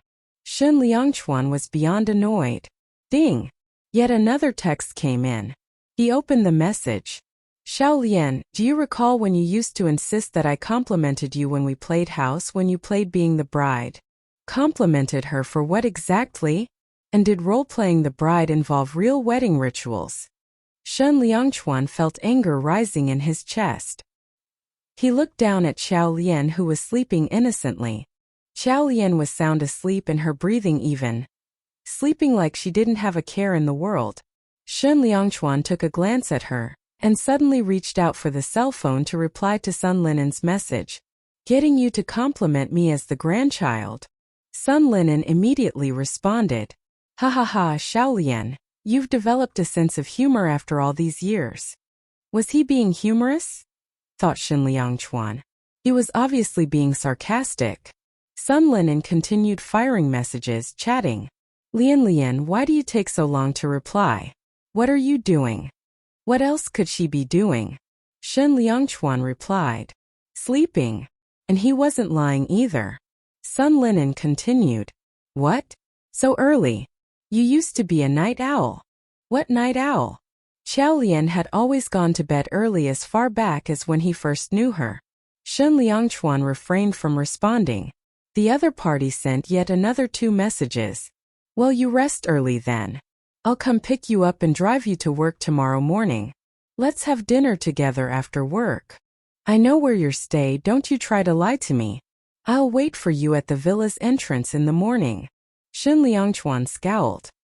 He had the audacity to suggest driving her to and from work?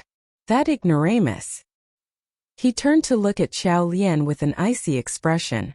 So she liked to play house and roleplay the bride, and also liked having that guy roleplay the groom?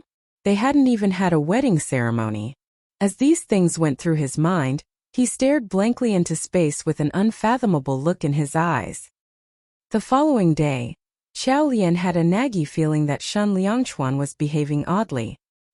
He was staring at her intently while she washed up, and during breakfast, he kept staring at her intently. After breakfast, as Xiao Lian grabbed her bag and was about to leave for work, he walked over to her saying, I'll drive you to work. After some time, she had gotten used to him taking her to work and driving her home, so she thought nothing of it. However, after she got into the car, Hey, why are we leaving through the back gate? That would mean a big detour. Shen Liangchuan replied calmly. Oh, I need to get something done along the way. Oh. However, after they drove through the back gate, he took a detour before going back onto the usual route. Didn't you say you needed to get something done along the way? Xiao Lian asked, puzzled. Shen Liangchuan replied. I just remembered, no need for that after all. Xiao Lian looked at him, completely baffled. Shen Liangchuan coughed once, completely unperturbed. On arriving at the office building, they said their goodbyes. I'll pick you up tonight. Qiao Lian nodded. Shen Liangchuan suddenly added, Oh, I've also asked Qiao Yi to come to dinner, so don't be late. Qiao Yi was coming with them? Because of his condition, Qiao Yi seldom ventured out of the house. As this was a rare occasion, Qiao Lian was determined to put in extra effort. She immediately nodded. No problem. She turned and walked into the office building, but only after watching Shen Liangchuan's car disappear into the distance. As Qiao Lian stepped into the office, she could sense immediately that something wasn't quite right. She noticed that the members of Team 1 were stealing glances in her direction and had a smug expression on their faces. Something must be up. Qiao Lian walked to her office, and when she stepped in, she saw Su Mimi standing there and giving orders to Shi Nianyao. Look at how untidy your office is. Go clean it up. Shi Nianyao refused to budge. We have cleaning ladies, don't we? Do as you're told. Shi Nianyao looked up with defiance. But why? Su Mimi was flustered. Ever since Shi Nianyao had stepped into the news agency against her wishes, she had been looking for opportunities to torture the girl. But alas, Shi Nianyao was extremely crafty. Su Mimi's expression was quite hostile, and her tone was arrogant and bossy. This is the managing editor's orders. If you don't like it, you can leave. Shi Nianyao laughed. Oh, that wouldn't do. Our managing editor is my chief editor's boss, but my supervisor is the chief editor. We'll just have to wait until Chief Editor Lian Lian is back to give the order. Su Mimi. Qiao Lian heard the exchange from outside the room and found it quite funny. Shi Nianyao was someone with a razor-sharp tongue, and more than capable of taking care of herself. As she walked into her office still laughing, she heard Su Mimi humph coldly. You just watch. You think you've got yourself covered just because you've partnered up with Qiao Lian? Let me tell you this, her days as chief editor may very well be numbered. So don't be too smug. After chiding Shi Nianyao, she turned around and saw Qiao Lian at the door. Still smiling, Qiao Lian walked in. Su Mimi. I was appointed by the managing editor as chief editor. Do you have issues with that? Su Mimi crossed her arms and sneered. Don't be too smug, Qiao Lian. Let me inform you that Team 1 has now uncovered Mo Shiqing's scandal. Get ready for our team to beat yours to pulp. I don't even know why they're keeping the both of you on payroll. I haven't seen the two of you reporting any worthy news. I think in about a month your team will be merged into ours. After saying all that, she turned around and walked out with her nose in the air.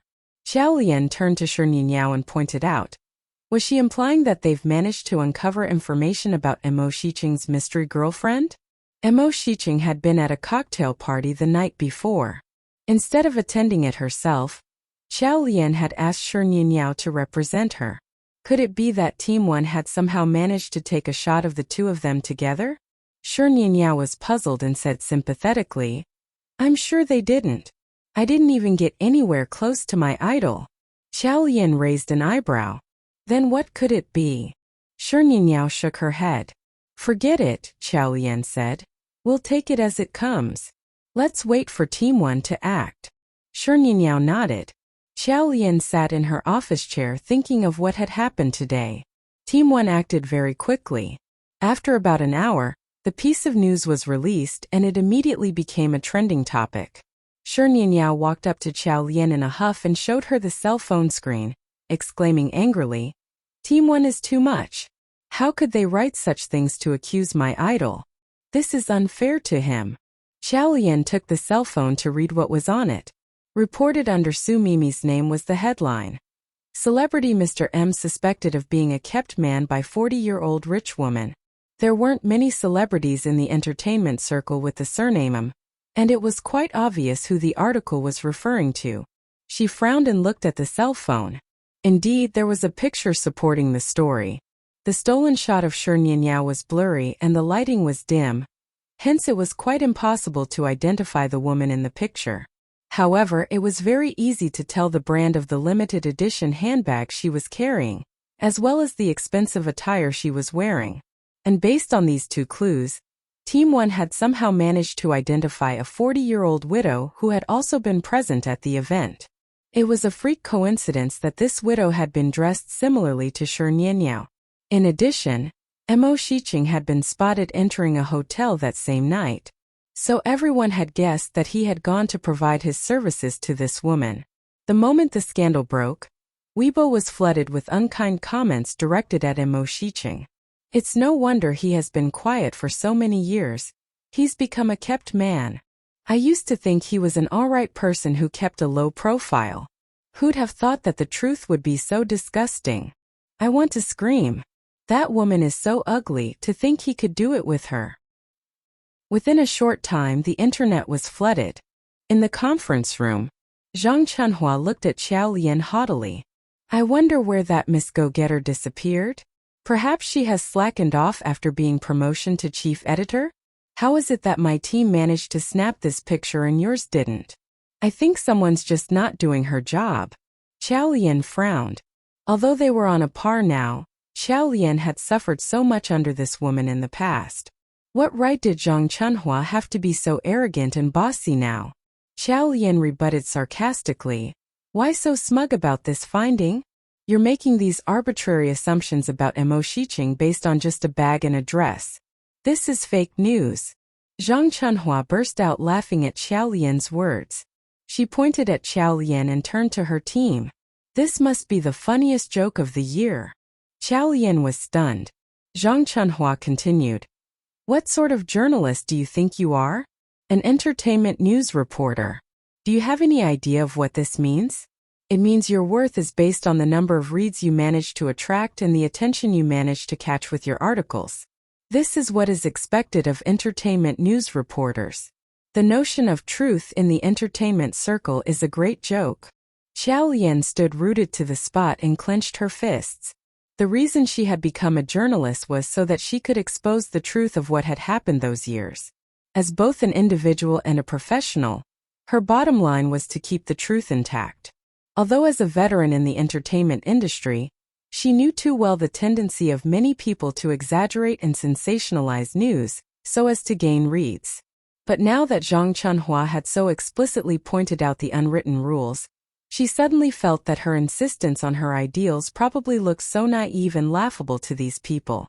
She pursed her lips tightly. Shi Nianyao wasn't going to take it. This is too much. These are all groundless accusations. Besides, my idol went nowhere near this woman that evening. Zhang Chunhua laughed derisively. Do you think I care if they were together? The hit rate for this article has gone over 100,000 views. Let's see if you can do it. Shi Nianyao retorted. You have no integrity.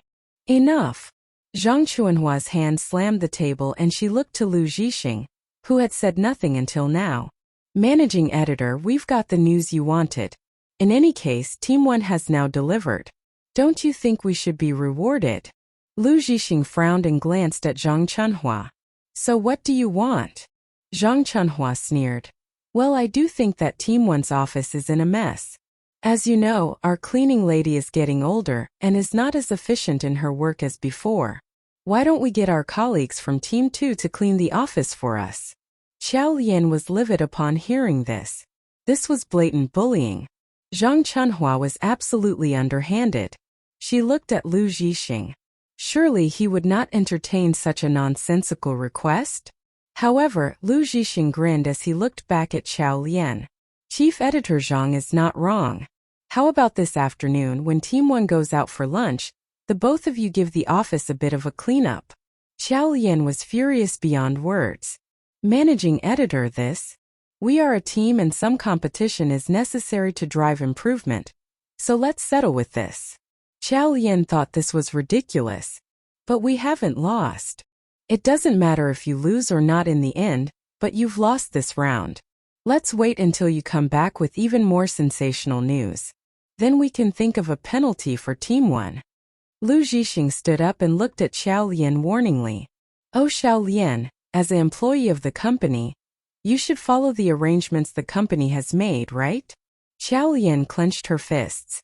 It took her a huge amount of effort to reply. Yes. Lu Zhixing nodded and said, Okay, you're dismissed. Right after he turned around and left, Su Mimi walked past Xiao Lian raising her eyebrows at her. She smugly said, "Oh right, Xiao Lian, I'm no longer a member of Team 2. The managing director has transferred me back to Team 1. Please tidy up my seat well and make sure it's clean." Everyone had gone out for lunch in the afternoon. Both Xiao Lian and Shi Nianyao took out a mop and pieces of cloth from the storeroom and started cleaning the place up. Just when they were done cleaning and were about to leave for lunch, Su Mimi entered the room in her high heels. She stood by her seat, scrutinized it and commented, "The table still doesn't look very clean. Wipe it a few more times." After she finished speaking, she tilted her wrist and the coffee in her hands immediately spilled on the floor. "Oh, I'm so sorry. My hand accidentally slipped." She looked at Xiao Lian with a wide smile and said, "I will count on you for washing the rug." There was a thick rug spread across the office floor and it would take a huge effort to clean it up. Shi Nianyao stared at her with fury. "You did this on purpose." Su Mimi laughed and said, "Yes, I did it on purpose. He, Shi Nianyao, I have been telling you for a long time that you would have a hard time if you followed Xiao Lian." After she finished speaking, she gracefully placed the cup on the table and turned around, intending to leave. Xiao Lian and Shi Nianyao exchanged eye contact, simultaneously squat down and pulled the rug. Su Mimi was still standing on the rug and as they pulled the rug, she staggered and fell forward. Xiao Lian took a step forward, picked up the coffee Su Mimi had brought in from the table and poured whatever was left inside on Su Mimi with a splash. A sharp voice suddenly yelled, "Ah!" Su Mimi supported herself with both hands on the floor and looked back at Xiao Lian fiercely. "Xiao Lian, what are you doing?" Xiao Lian patted her hand, blinked innocently at Su Mimi and said, "Oh, I'm so sorry my hand slipped." "Su Mimi." Su Mimi's face turned ghastly pale, but at the moment she was at the losing end, as it was her against two people. She could only swallow this anger of hers and roll her eyes at Xiao Lian. Xiao Lian laughed and told her, "If I were you, I would quickly make my way home and change." Su Mimi was donned in a dress today. Although it was cold outside, the heater in the office was pretty strong. She was a vain person and her clothes were really thin. As her dress was wet, one could somehow see through her. Su Mimi lowered her head to take a look and shrieked, "You're an **** glue." She then covered her face and ran away. She slammed the door. Xiao Lian looked back, exchanged eye contact with Shi Nianyao, and they both burst into laughter. After they were done laughing, Shi Nianyao stared at the rug with worry. "How are we going to wash this?" Xiao Lian brushed it off. "This isn't something within our reach. We need to get the professional cleaning company to do it. Let's go have lunch." After they returned from lunch, they suddenly found out in the afternoon that Team 1's article had caused an uproar. Thanks to some mysterious party, the rumor that Mo Shiqing was a kept man had spread like wildfire on the internet. It had consequently caused a great negative impact on Mo Shiqing's new TV series that was slated to pilot very soon. Furthermore, he had been let go from a new production in which he had initially secured a deal for a supporting role. The production company had gone to the extent of announcing a change of actor. Advertisements featuring him were gradually being taken off air. Obviously someone was stirring trouble to worsen the situation. Shi Nianyao panicked. "This is absolutely vile. My idol is an innocent victim. His career has been arduous enough. After so many years of going unnoticed, this has to happen just as he's picking up pace. My idol must be really upset." Xiao Lian suddenly pictured a very dejected Mo Shiqing in her mind. After some thought, she picked up her cell phone and sent a message to Shen Liangchuan. "How is Mo Shiqing?" Shen Liangchuan's reply came in almost immediately. "He's okay. He's okay." What did that mean exactly? Xiao Lian dialed Shen Liangchuan's number instead. "Is he really okay? This matter has blown up to huge proportions." "No big deal. He's just stepped out and someone hurled eggs at him. And then he was surrounded by a mob of reporters." How could Shen Liangchuan speak so casually and calmly about this? How could it be no big deal? Wasn't this bad enough? Xiao Lian was about to continue when he interrupted her. "What shall we have for dinner tonight?" Xiao Lian didn't know what to say. Why did she have the feeling that Shen Liangchuan and Mo Shiqing couldn't care less, while she and Shi Nianyao on the other hand were panicking? There was the saying that the eunuch gets more anxious than the emperor. But she was not an eunuch, of course. Perhaps it was because of Shen Liangchuan's unflustered manner that Xiao Lian ended up calming down too. She gloomily replied, "I'm fine with whatever." Shen Liangchuan mumbled an okay, and asked when he heard her sighing, "Unhappy about something?" What about?" he probed. "Is that all you have to say? What's wrong?" Xiao Lian was frustrated. "Well, it's about work. Shouldn't you offer me some comfort?" She blushed as she said this. However, they were in the awkward phase between having had a fight and making up, which could allow her to get away with a small tantrum. Besides, the mere thought of being comforted by the nation's best actor was exciting to say the least. "Don't be unhappy." Xiao Lian stared blankly ahead, listening to the voice on the other end of the line. And then silence. Xiao Lian scowled. He was really a man of few words. This was no way to comfort a girl. "I'm not good with words. But actions are possible tonight." Xiao Lian turned scarlet. "What are you saying?" "I meant buying you dinner. What were you thinking?" Xiao Lian didn't know what to say. Her face was still hot and flushed after hanging up. He had teased her again. She turned around and jumped when she saw Shi Nianyao's face barely a few inches away from her own. Shi Nianyao blinked.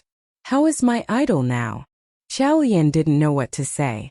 It was as though she had forgotten about it. She gave a cough. "Not doing too poorly." Shi Nianyao fell into silence. They sat at their desks, both lost in their own thoughts. An hour later, the office door was suddenly swung open. Following this, Shi Nianyao gave a shout of surprise. "Wow!" Xiao Lian looked up and saw a huge bouquet of flowers right before her. It was a bouquet of 99 roses, each of the stalks beautiful and alluring, a delight to the eyes. Xiao Lian stood up with surprise as the delivery man asked, "Are you Miss Xiao Lian?" Xiao Lian immediately nodded. The delivery man smiled. "This is from a gentleman." "A gentleman?" Suddenly Xiao Lian recalled what Shen Liangchuan had said about proving it with actions. So was this from him? She took the huge bouquet and searched through the packaging. Indeed, she spotted a card. A short message was written on it. "Xiao Lian, I like you. See you tonight." Xiao Lian cracked a brilliant smile at once. It was a gigantic bouquet with 99 stalks of roses, no less. And it attracted everyone's attention. Members of Team 1 came running over to the Team 2's office to look at this amazing bouquet, expressing their admiration. "Xiao Lian, is this from your boyfriend?" "Holy cow, 99 roses. Xiao Lian, you have a rich boyfriend indeed. So romantic." Xiao Lian wasn't too affected by her colleagues' responses, but the bouquet did cause her heart to swell with joy and sweetness. As Xiao Lian was all wrapped up in the emotions of having received this wonderful bouquet, someone knocked on the door. She looked up and saw another delivery man walking in with a huge tray of afternoon tea. "May I know if you're Ms. Qiao?" Xiao Lian nodded blankly. "A gentleman has asked us to deliver this to you. He said that it's afternoon tea for all your colleagues." These were some of Beijing's best-known cakes and pastries. So, these were from Shen Liangchuan as well? She sank into her chair in absolute bliss, with the bouquet in one hand and the cakes and pastries in the other. She got so carried away that she had failed to realize that such a showy display of affection was not in line with a certain someone's style. After the delivery man had completed his job and left the building, he picked up his cell phone to make a call. "Mr. Sun, I've made the delivery," and Miss Qiao was so happy that she couldn't even put the bouquet down. Yes, I knew she'd like the bouquet.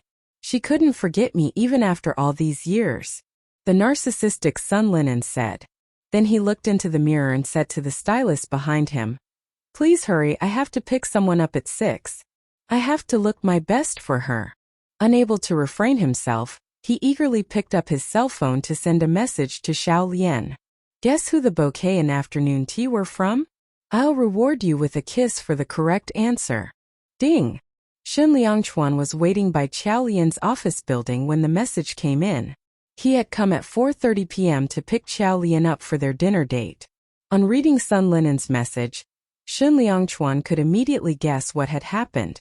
This guy had actually bought flowers and afternoon tea for Xiao Qiao. That was way too much. He was about to reply to Sun Linen's message when he suddenly saw from the corner of his eye a familiar figure approaching. He put his cell phone aside and followed Qiao Lian with his eyes as she walked to the passenger seat. She looked around, quickly opened the car door and got into the car in a flash. Shun Liangchuan looked at her intently, noticing that she was radiant with joy and looking back at him with twinkling eyes. She suddenly leaned towards with and kissed him, before he could utter a word. A smile slowly spread across Shun Liangchuan's face as he tried to suppress his own glee. Qiao Lian gushed. Shun Liangchuan, I loved the bouquet and the afternoon tea. Who would have thought that an apparently stuffy man like you would be capable of being this romantic? Hearing this, Shun Liangchuan's expression froze and almost immediately turned gloomy. Qiao Lian was too absorbed in her own happiness to notice the look on Shun Liangchuan's face. Shun Liangchuan felt a little choked up seeing the sparkle in her eyes and how happy she was. He opened his mouth, but the truth would not come out. He continued driving to the villa in silence and did not answer her question. Since he was normally a man of few words, Qiao Lian did not find anything amiss. She continued talking. I used to like you a lot, the sort of liking that a fan would have for their idol. But after marrying you, I discovered that you're really a mess. What? Shun Liangchuan was taken aback by this confession. He shot her a cold expression. Qiao Lian grinned and reached for his arm. Think about it, the things you did when we were newlyweds. Wouldn't you agree? Shun Liangchuan tried to ignore her. But it's okay. Knowing one's own mistakes and being able to turn over a new leaf is a great virtue. You're doing well. Even though you appear cold and emotionless. The bouquet and afternoon tea show that you are. Hush. His icy voice sent a chill down her spine and her lips twitched slightly. Oh look, someone's being shy. Shun Liangchuan tried to ignore her. But he was thoroughly annoyed. Was he cold and emotionless just because he had failed to impress her with flowers and afternoon tea? And what was that she had said about him being apparently stuffy? Did she mean that he would actually be stuffy if he hadn't sent her flowers or afternoon tea? Terribly bothered by these statements, Shun Liangchuan loosened his tie and made an annoyed sound. He continued to focus on the road ahead as he drove. Finally it was quiet in the car, and he found himself relaxing a little more. After picking up Qiao Yi from the villa, they continued their drive to a restaurant close by. This was an exceptionally private and secluded restaurant, and it served an exclusive list of rich and respectable guests. The venue was safe from reporters and the paparazzi. Scanning the luxurious surroundings, Qiao Lian couldn't help but feel that all this extravagance had a dreamlike feel. Shun Liangchuan got out of the car and lifted Qiao Yi's wheelchair from the trunk. He then helped Qiao Yi get on the wheelchair. He tossed his car keys to the valet so that they could park his car. After taking 2 steps, Qiao Lian lightly slapped the back of her head. Oh, I left my cell phone in the car. Handing the belongings in his hands over to Qiao Lian, he told her, I'll get it for you, wait for me in the private dining room. She nodded as she took his jacket and cell phone, and pushed Qiao Yi's wheelchair towards the private room. Just as they got into the private room, Shun Liangchuan's cell phone started ringing. Qiao Lian stopped and glanced at the cell phone she was holding. On the screen it said, Stupid ass? Who was stupid ass? She blinked and on closer look, she realized that the number looked familiar. Her observation skills and understanding of numerical data, as a reporter helped her recall immediately that it was the number Sun Si had given her a few days ago. She quickly picked up the call and indeed, it was Sun Linen's voice on the other end of the line. Lian, why did you take such a long time to answer the call? Huh, what's up? Qiao Lian asked cautiously. Lian, why do you sound so distant? I'm here to pick you up for dinner. I'm at your office building. Qiao Lian paused. What? Dinner? Dinner? We made plans just yesterday. Made plans? Qiao Lian frowned. I have no recollection of this. Sun Linen laughed. Even if you don't remember our conversation yesterday, surely you were reminded of it today when you received the bouquet? It was written on the card. Bouquet? What bouquet? Suddenly she felt like something was amiss. Card. She realized it with a start. What? The bouquet and afternoon tea. They were from you. Sun Linen replied gleefully. That's right, Xiao Lian you. Before he could finish, Xiao Lian interrupted him exasperated. Sun Si, you've really done me in this time. Xiao Lian hung up immediately. All at once, the private room started to seem chilly. She thought about the things she had said in the car, and realized why Shen Liangchuan had been so quiet. He had to be fuming by now. She slapped her own mouth, regretting all the things she had said. Then she heard the private room door swing open with a creak. Shen Liangchuan walked in. Xiao Lian's body tensed up, and she turned around immediately. It was obvious to her now that the look on Shen Liangchuan's face was not one of shyness, but an indication of an impending storm. She curled her lips in a half-smile as he handed her the cell phone and nodded at Xiao Yi. He continued politely, the food here is quite good. Have a try and see if it suits your taste. Xiao Yi nodded and smiled. Thank you, brother-in-law. Shen Liangchuan pursed his lips and glanced at Xiao Lian as he started to walk towards her. Startled, she took a step back. Her reaction caused Shen Liangchuan to frown, puzzled. She immediately froze. Shen Liangchuan came right up to her and pulled out a chair, indicating her to take a seat. She heaved a sigh of relief. I thought you were going to hit me. He raised an eyebrow at that remark. Why would I want to hit you? Xiao Lian pursed her lips and did not say another word. At this point, Shen Liangchuan had no idea that she knew about the bouquet, and she mustn't let him find out that she knew. If he found out, he would flip for sure. Hence, she tried to be pleasing and poured him a glass of water. Hey, drink up, drink up. Shen Liangchuan glanced at her and then took a sip. Shortly after, the dinner was served. Shen Liangchuan was about to start eating when a pair of chopsticks hovered busily above the table, picking and placing pieces of his favorite dishes onto his plate. He was surprised. Xiao Lian put on all the charm she could muster. Here. You like prawns, don't you? And this fish too, you like fish. And this bamboo shoot, this. She picked up a chicken drumstick and was going to put that on his plate too. But she realized the plate was already quite full. And Shen Liangchuan was now looking intently at her with his clear and bright eyes. Xiao Lian paused. Then she withdrew her hand with a grand gesture and flashed him a huge grin. Shen Liangchuan looked at the mixed selection on his plate. It was a riot of flavor and he didn't see how he could appreciate that. But perhaps because it was Xiao Lian who had created that mix of flavors, he eventually picked up his chopsticks and took a few bites. Xiao Lian exhaled with relief. Shen Liangchuan, actually I don't really like luxurious and impractical gifts. Shen Liangchuan paused and looked up at her. With a slight twitch of her lips, Xiao Lian continued. Actually, I don't really like men who buy me flowers and things like that. I prefer things that are practical. I think you're a great man, and not the least bit stuffy. Shen Liangchuan's expression darkened as she said this. He glanced at his cell phone and quickly understood what had happened. He looked at Xiao Lian and asked, And so? And so? Xiao Lian's eyes shone, thinking that he had understood what she meant. She quickly added, I hate it when men spend unnecessarily, for example, when they splurge a fortune on flowers that wilt after a day. But don't women like romance? Asked Shen Liangchuan. I'm not a woman. Oh, what am I saying? I mean, I don't like it. It's true.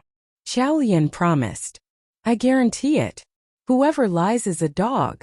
Shen Liangchuan asked. What's the name of the director who directed Lord of Shanghai? Puzzled by the sudden change of topic, Xiao Lian replied. Wang, of course. What? Say it a few times.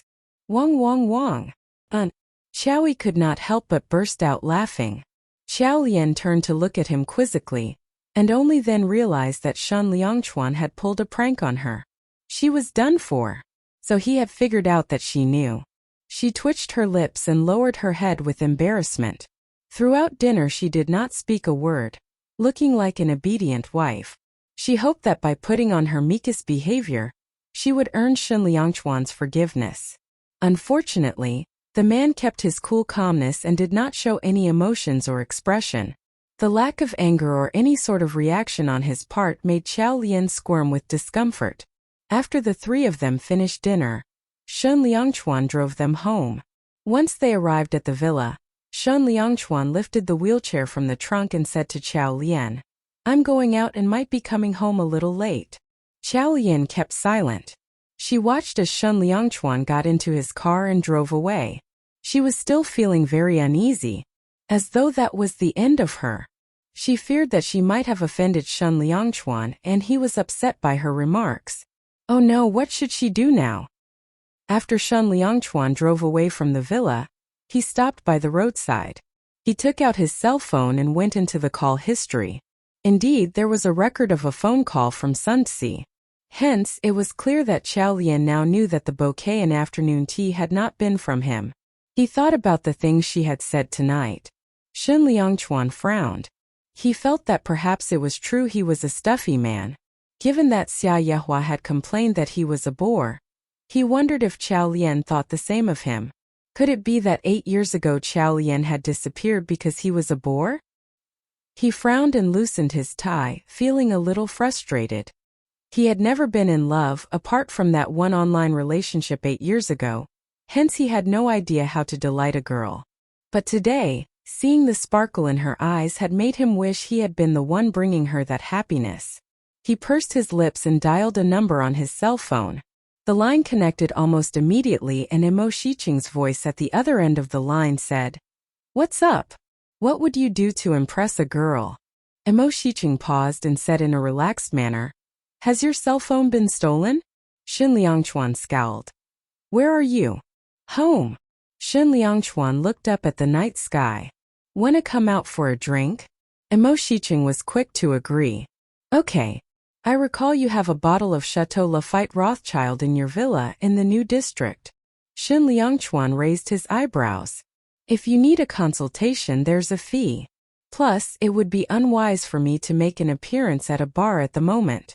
Shen Liangchuan nodded. "Fine. I'll pick you up." It would probably be unwise for Emo Shiqing's car to be spotted too.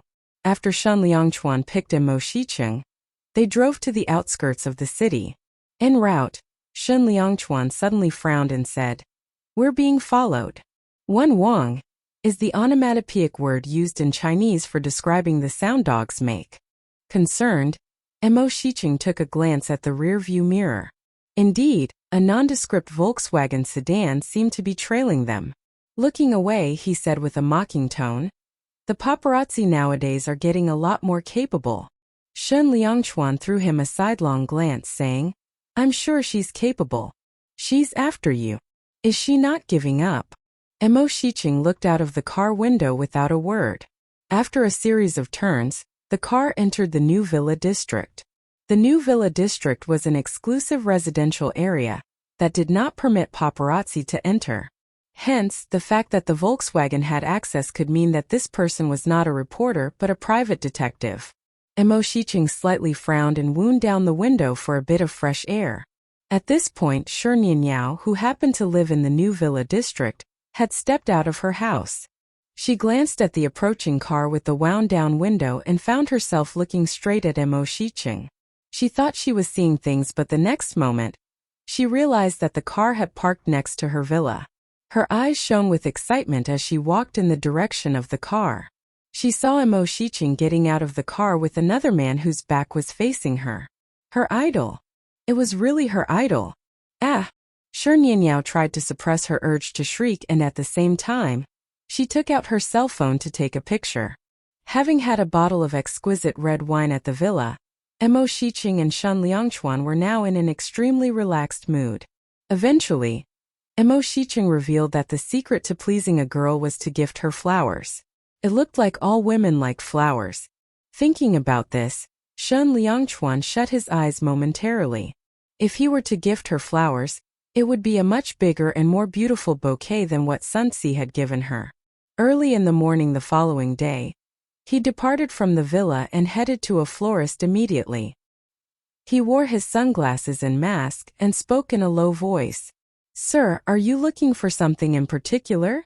asked the service staff. "Flowers. What sort are you after? Are they for your girlfriend? Or someone else?" "Roses to be delivered to my office." "And how many stalks would you like?" Immediately Shen Liangchuan said. 999 roses. "Sir, a bouquet of 999 roses would be more suitable for a larger engagement event. If you would like a bouquet to be delivered to your girlfriend's office, we suggest one with 99 roses." 99 roses? No way. Shen Liangchuan shifted his gaze downwards and replied, 100 roses then. "But sir, 99 symbolizes eternity. 100 stalks." Shen Liangchuan insisted. "Eternity and a day." "Very well then. Please write down your address here." The next day, just as Qiao Lian stepped into the office, a delivery man turned up with a huge bouquet of roses from an anonymous source. While her co-workers looked on with admiration, Qiao Lian on the other hand seemed a little stiff. Damn it, this Sun Si wasn't once enough?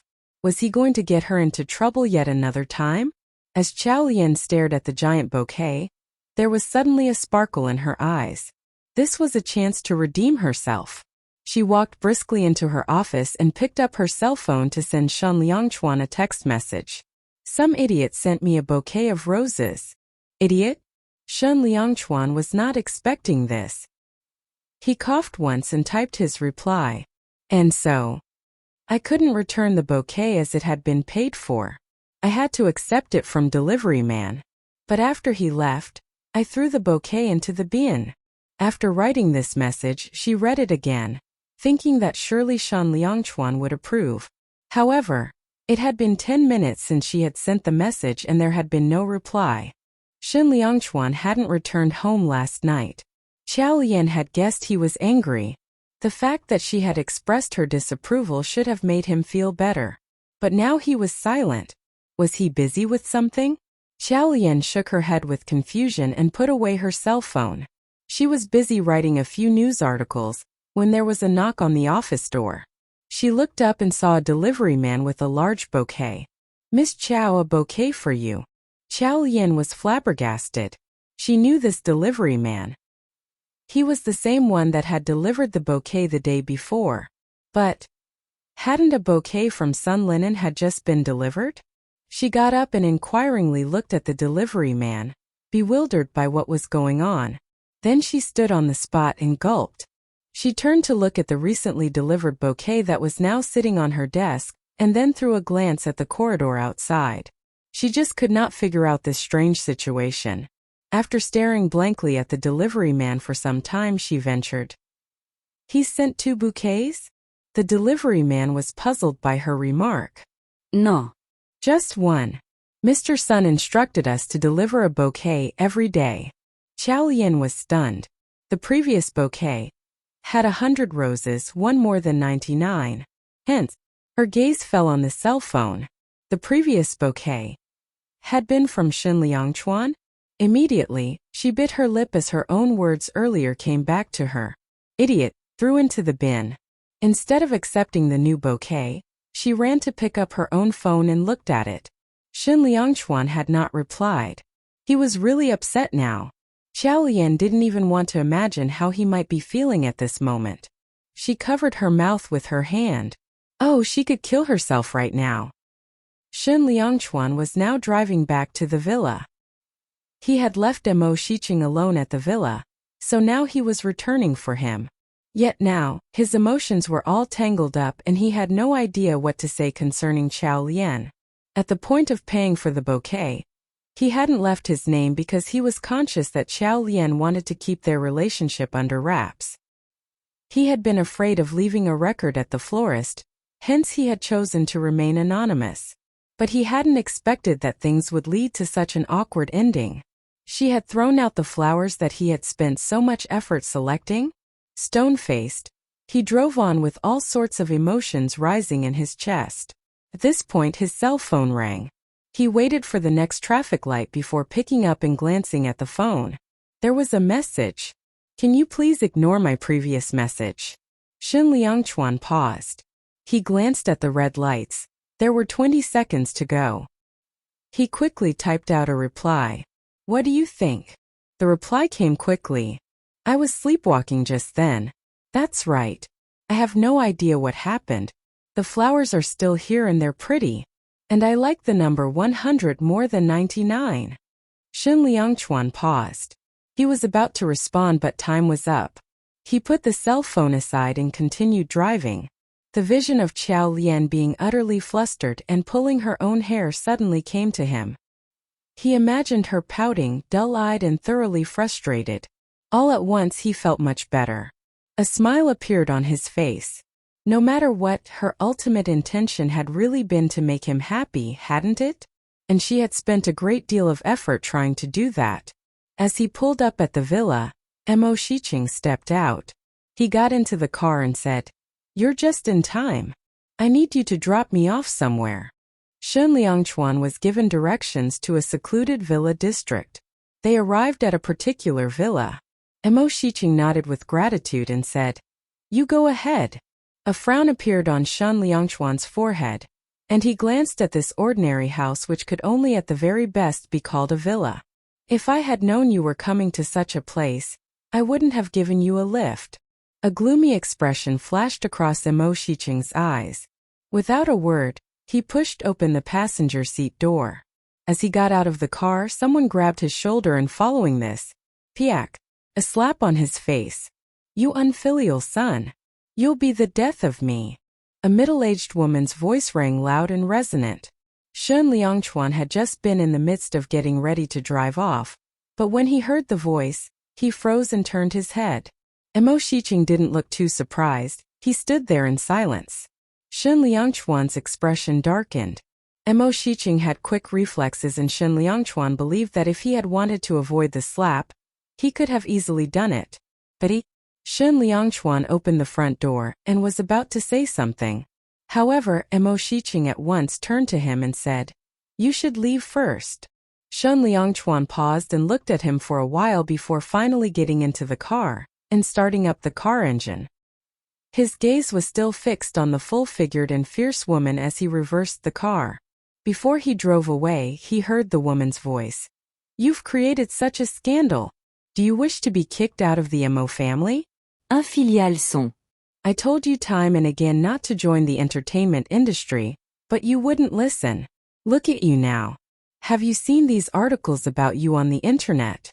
Let me tell you, you're such a disgrace. This is too much.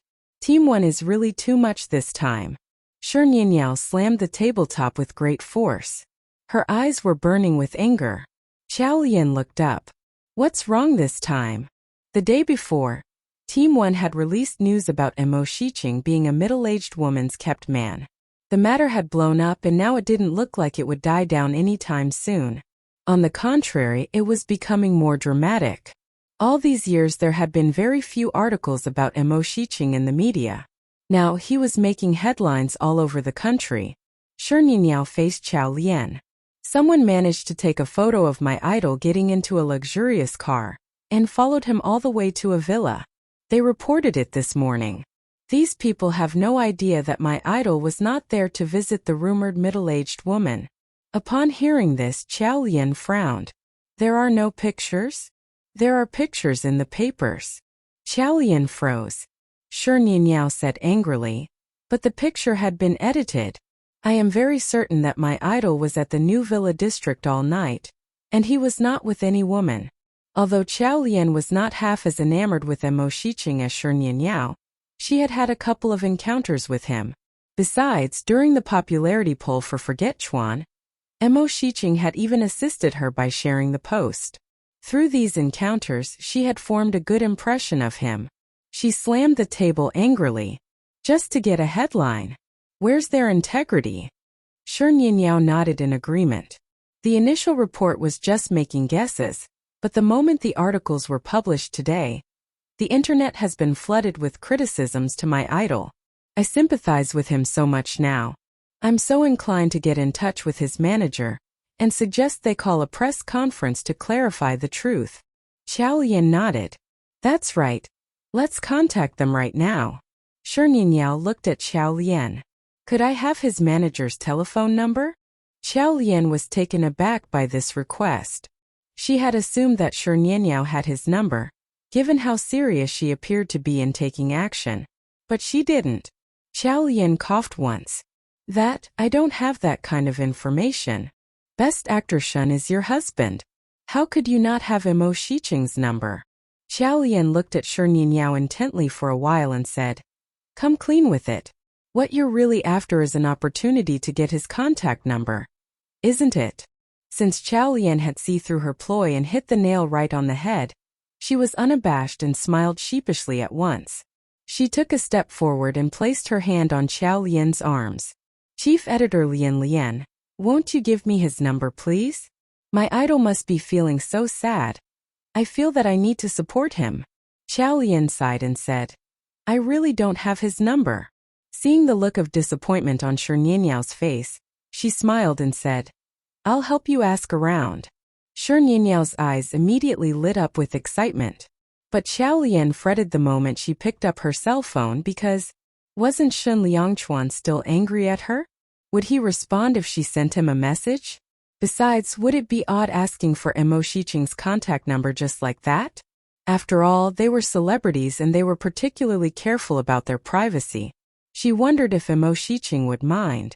She worried about it for a while, but when she looked up and saw the anxious expression on Shi Nianyao's face, she picked up her cell phone and typed out the message.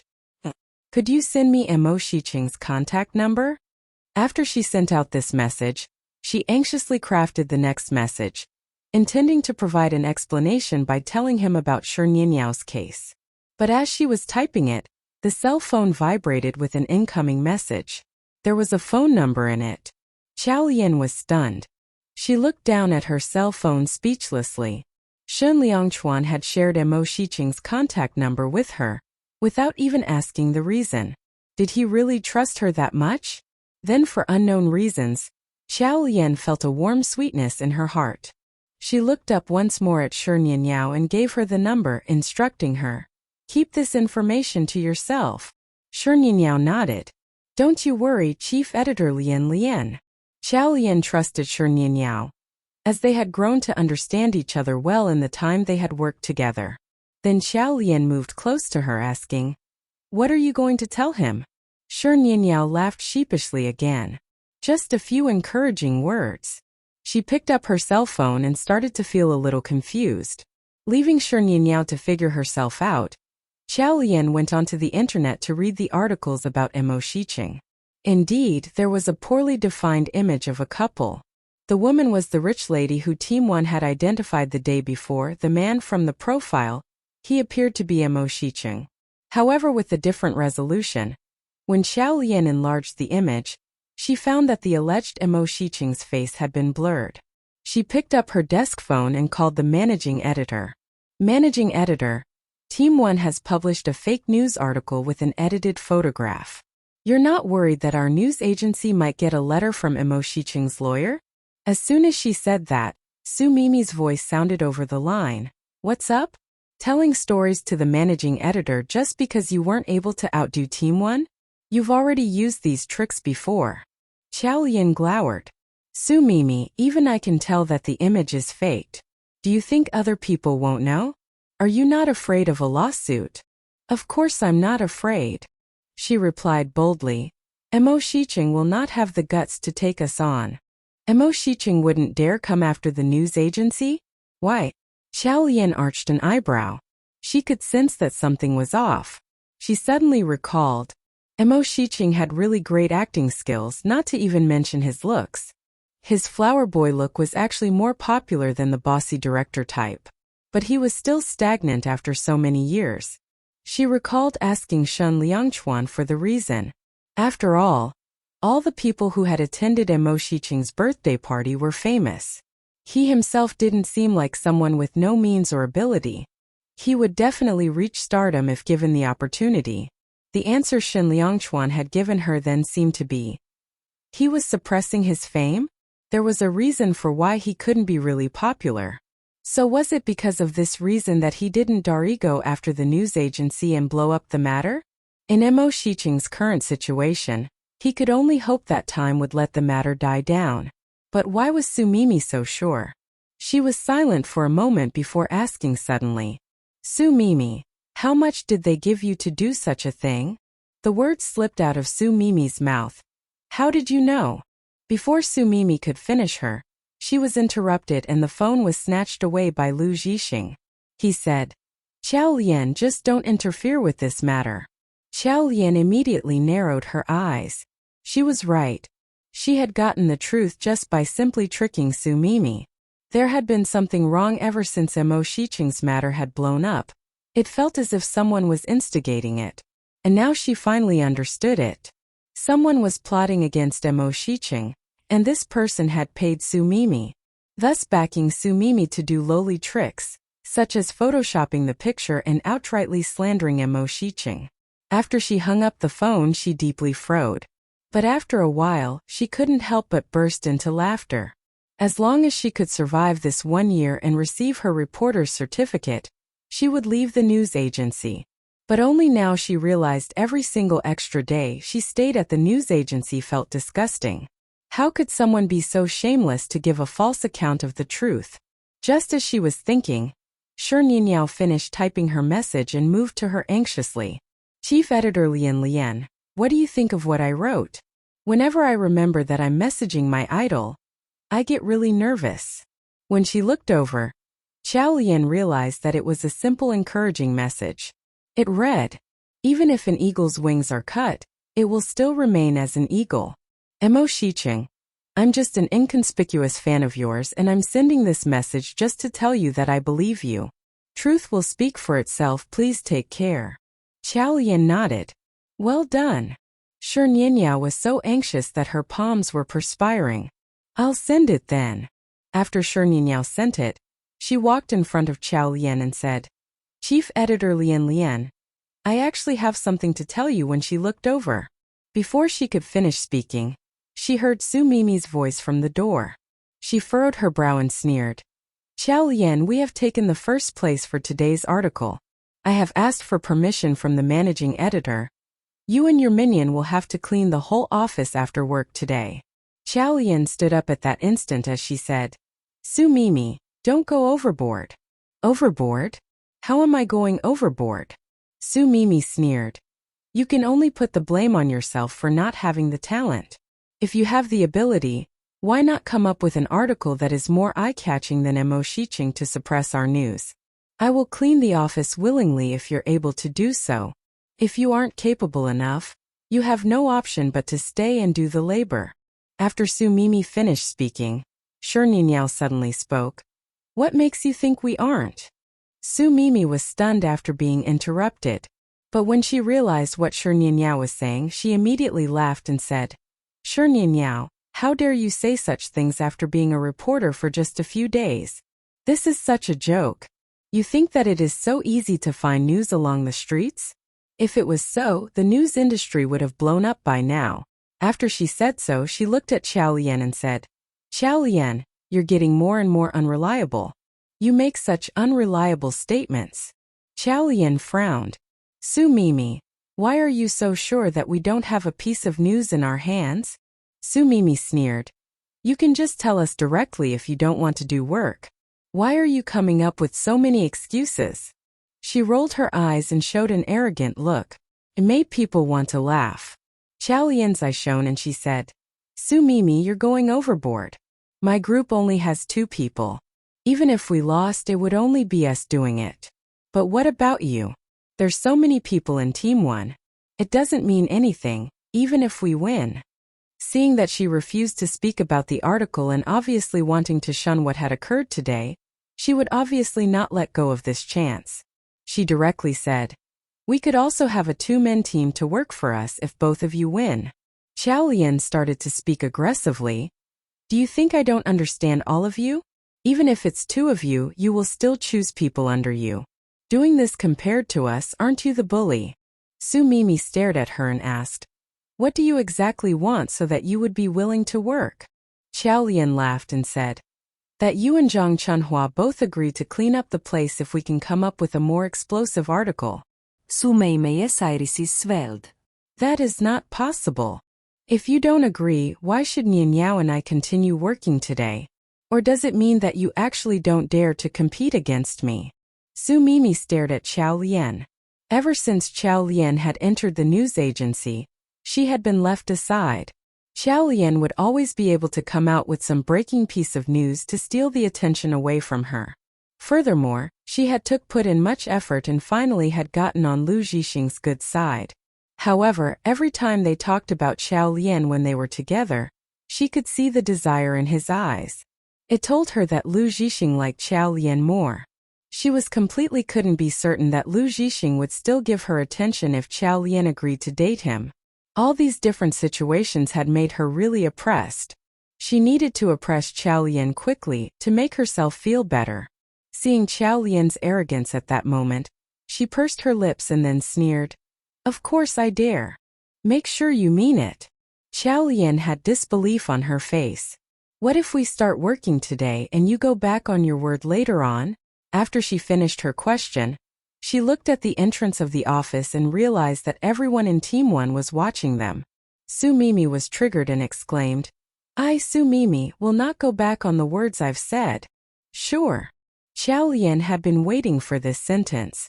Su Mimi wouldn't be able to go back on her words after saying this out publicly.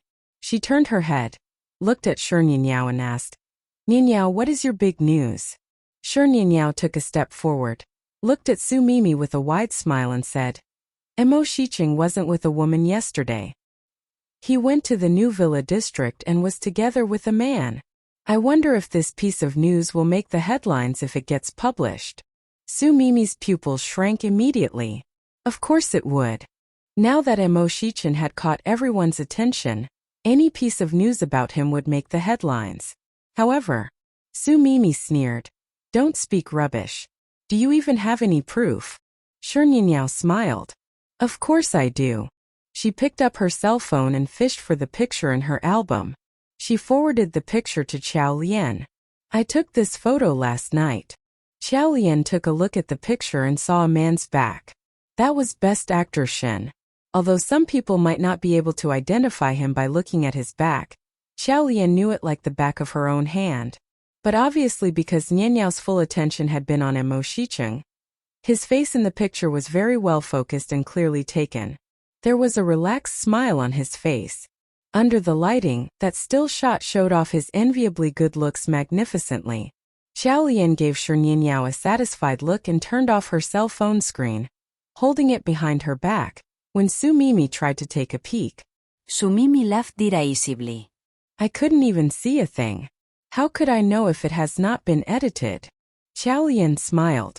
Do you think that everyone lacks integrity like yourself? Besides, why would I need to show you the picture? Would Team 1 show us the reports that you've yet to publish? She turned and sat behind the computer saying, Nianyao, I will start editing. Let's get the big news out today. Then she turned to Su Mimi. Other than this, I wonder if you should go get yourself ready to do some cleaning? How about during lunchtime you just clean up your office? Team 2's office doesn't need cleaning. Then she paused and smiled sweetly. Because I'm quite worried that with your clumsy fingers, you might break my computer. That tone of disdain infuriated Su Mimi so much that her body trembled with anger. She raised her shaking hand and pointed at Qiao Lian. You! Qiao Lian widened her eyes, looking extremely innocent. What did you just say? Su Mimi felt as though she was choking on her own blood, and was so angry that she couldn't utter a single word.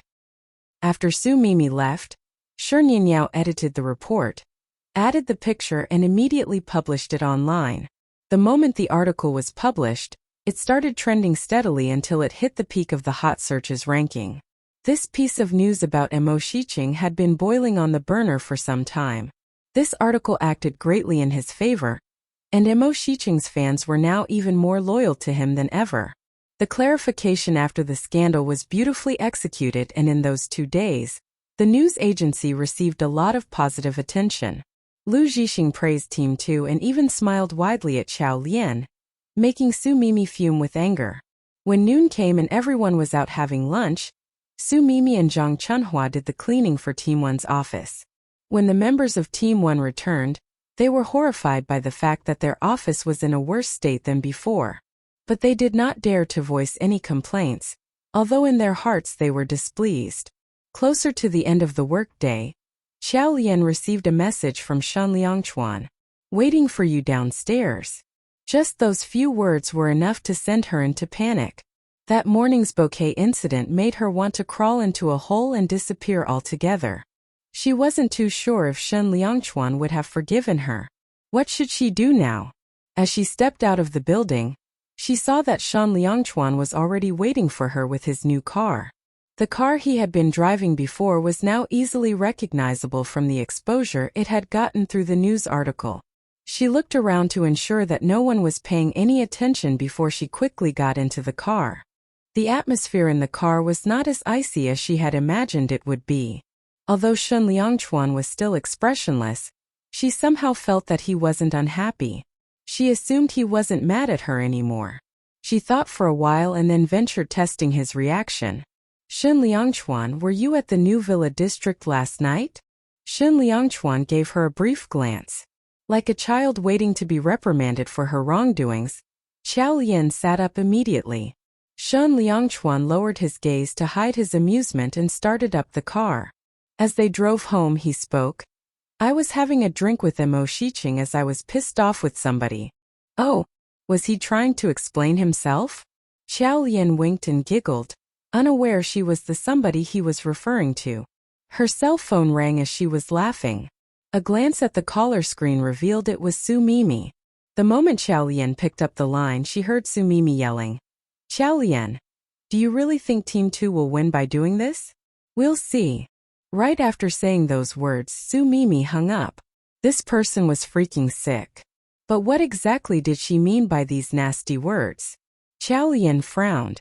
She unlocked her cell phone and started browsing the news. And then, an unusual news headline caught her attention. It said, "Actor M is bi? Succumbing to unspoken rules." The phone almost slipped out of her hands.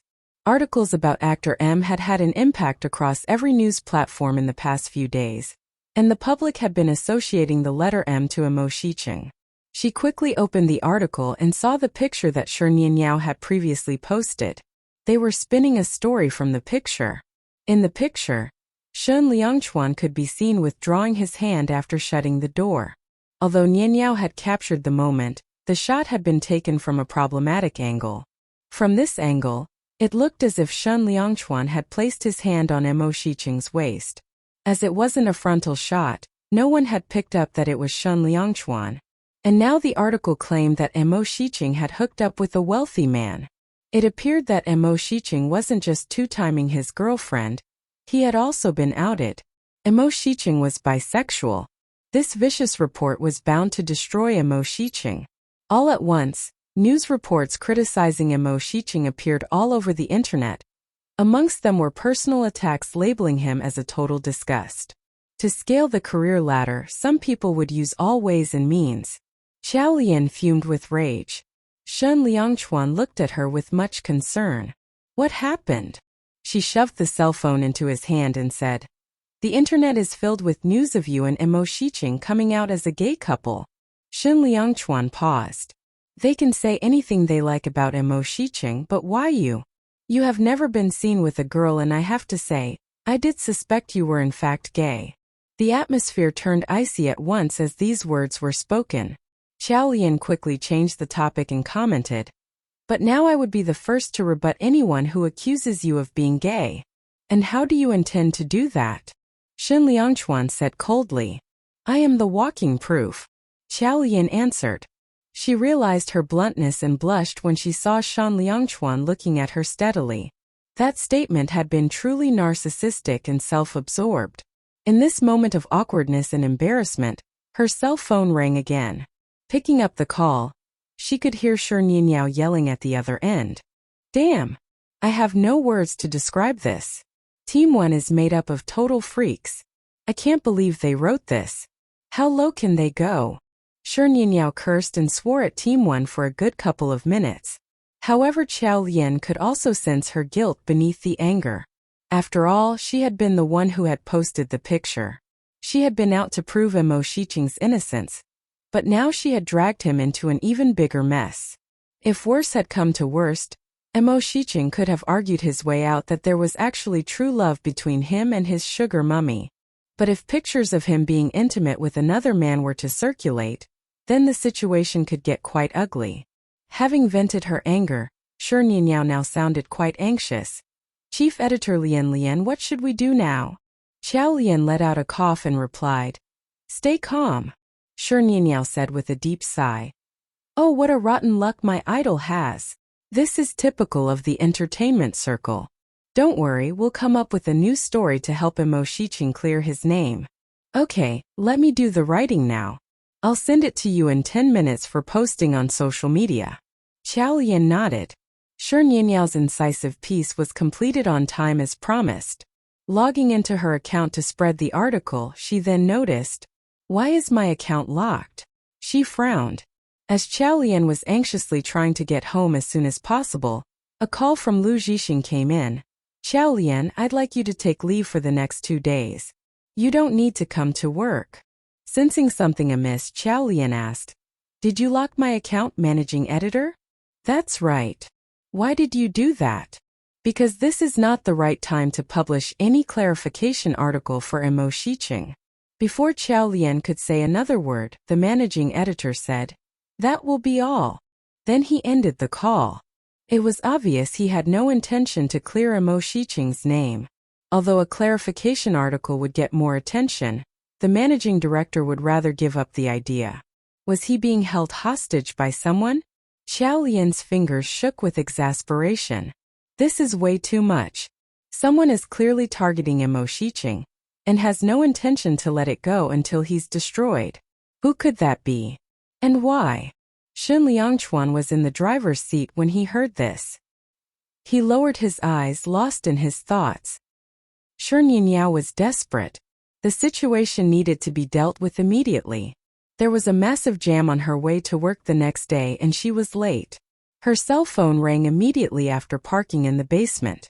Qiao Lian, who was on the other end, asked, "Where are you now, Nianyao?" "What's up?" "I'm just at the basement. Imo Shiqing's manager is here in the newsroom, looking for you. He said he needs to discuss some matters with you." Shi Nianyao replied, "I'm on my way up." She hung up and rushed her way up to the office. She suddenly stopped in her tracks. She was so nervous her heart was pounding. She was about to meet her idol's manager, so she mustn't leave a bad impression. She briskly walked to the nearest car and looked into her own reflection. As she quickly groomed herself, she suddenly realized her chest was a tad too flat and unflattering. She reached for her assets and began to squeeze and shape them consciously. Eventually, she managed to create a barely visible cleavage. And exactly at this point in time, the car window was wound down. Following this, the annoyingly handsome face of Imo Shiqing emerged. Shi Nianyao froze in stupor and was stunned. She was completely dumbfounded. Her body froze, her brain was totally blank, and she didn't even know where to place her hands and legs. Why was Imo Shiqing here? She felt like everything had become totally unrealistic, as though she was in a trance. As she was still looking at him in a daze, she heard Imo Shiqing's voice saying, "Are you done looking?" Shi Nianyao's huge eyes were dark and penetrative. Her eyes clearly reflected his face. Ever since Imo Shiqing had entered the showbiz, he had seen the gaze of numerous fans. But it was the first time that he saw one as pure as hers. Just a moment ago, he had been waiting in his car for his manager, and it hadn't crossed his mind that this girl hurriedly approached his car window. First, it was to look at herself in the mirror. Next, she started to squeeze and push up her breasts, which made her look funny and full of energy. She was like a ray of sunshine, which triggered Imo Shiqing, who was feeling down, to tease her. Actually, he shouldn't have lowered down his car window, but for some reason he decided to do so. However, he did not witness the obvious embarrassment that he had been expecting. He only saw gradual astonishment and surprise in her eyes. Being stared at by her pure eyes, Imo Shiqing felt that he couldn't help but take the initiative to break the silence. Once he said this, the girl, that was supposed to be embarrassed, regained her composure, stood up straight in an instant, touched her hair and then looked at him again with her bright eyes. Montag sicheng. Niao had completely forgotten about the awkward moment from before. At this moment, she was feeling totally woozy and stunned from the joy of meeting Emo Shiqing, so she widened her eyes and said, Are you here to look for me? As she said these words, Emo Shiqing was slightly taken aback. I know you. His words caused Niao's gaze to instantly lose brightness. The last time they had met, he had given her his name card, but she had accidentally lost it. During this period of time, she had been wondering how she would ever meet him again, and when they were to finally meet, what it would be like. Little did she know that when they would finally meet again, he would ask if he knew her. Niao felt very upset and stuffy. Her heart was slightly in pain. She looked at Emo Shiqing for a long time and then finally said, My colleague told me that your manager is upstairs looking for me. May I know if there is an issue? When Emo Shiqing heard these words, he suddenly understood and said, You are the reporter who took the pictures? Niao nodded. Emo Shiqing pursed his lips and frowned. His expression made Niao wonder immediately if Emo Shiqing had misunderstood something. She hurriedly waved her hands. It's not what you are thinking. By sharing the photograph, I only wanted to help you clear your name and tell everyone that you were not with that woman that night. You're innocent, but there's also a competition between the teams in our news agency. The people from Team 1 have been manipulating the facts. I came to work today to clarify the article. Montag sicheng was stund. You believe me? News about him had spread like wildfire these past few days. First, he was deemed to be involved with a random woman. Now, even news of him coming out of the closet were being reported. But this little reporter blatantly said that he was innocent without a tinge of doubt. Unlike her, who had given him a tight slap, without even saying a word, when she had seen the article. Actually, he had been feeling down ever since yesterday. But today he was healed by the words of that small reporter just like that. This was the first time Emo Shiqing felt that care, concern and trust from a stranger could in fact also make him feel happy. The somewhat gloomy eyes he had had initially became a little brighter. Niao said, Of course I believe that you're not with that widow. Because the person that you kissed that day was me. These words wanted to come out, but because she was shy, she swallowed them. She laughed and then lowered her head.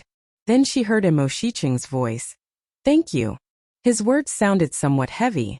Niao was sensitive enough to realize that, so she raised her head immediately and said, I feel that truth will speak for itself and that your innocence will be proven. Don't worry too much. I will go and report it now to clear your name.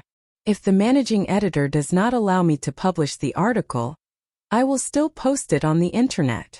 Emo Shiqing nodded and replied, Sorry to trouble you with that. This matter had tarnished his reputation. He could actually bring charges and sue the relevant parties. However, when he thought of the girl who had come to him to lament this morning, he lowered his eyes. Now he could only take the matter into his own hands. If Niao could come up with an article to clarify what had indeed happened, then this matter would be over. Niao waved her hands immediately. No trouble at all. I was the one who triggered the incident, so I will think of a way to solve it.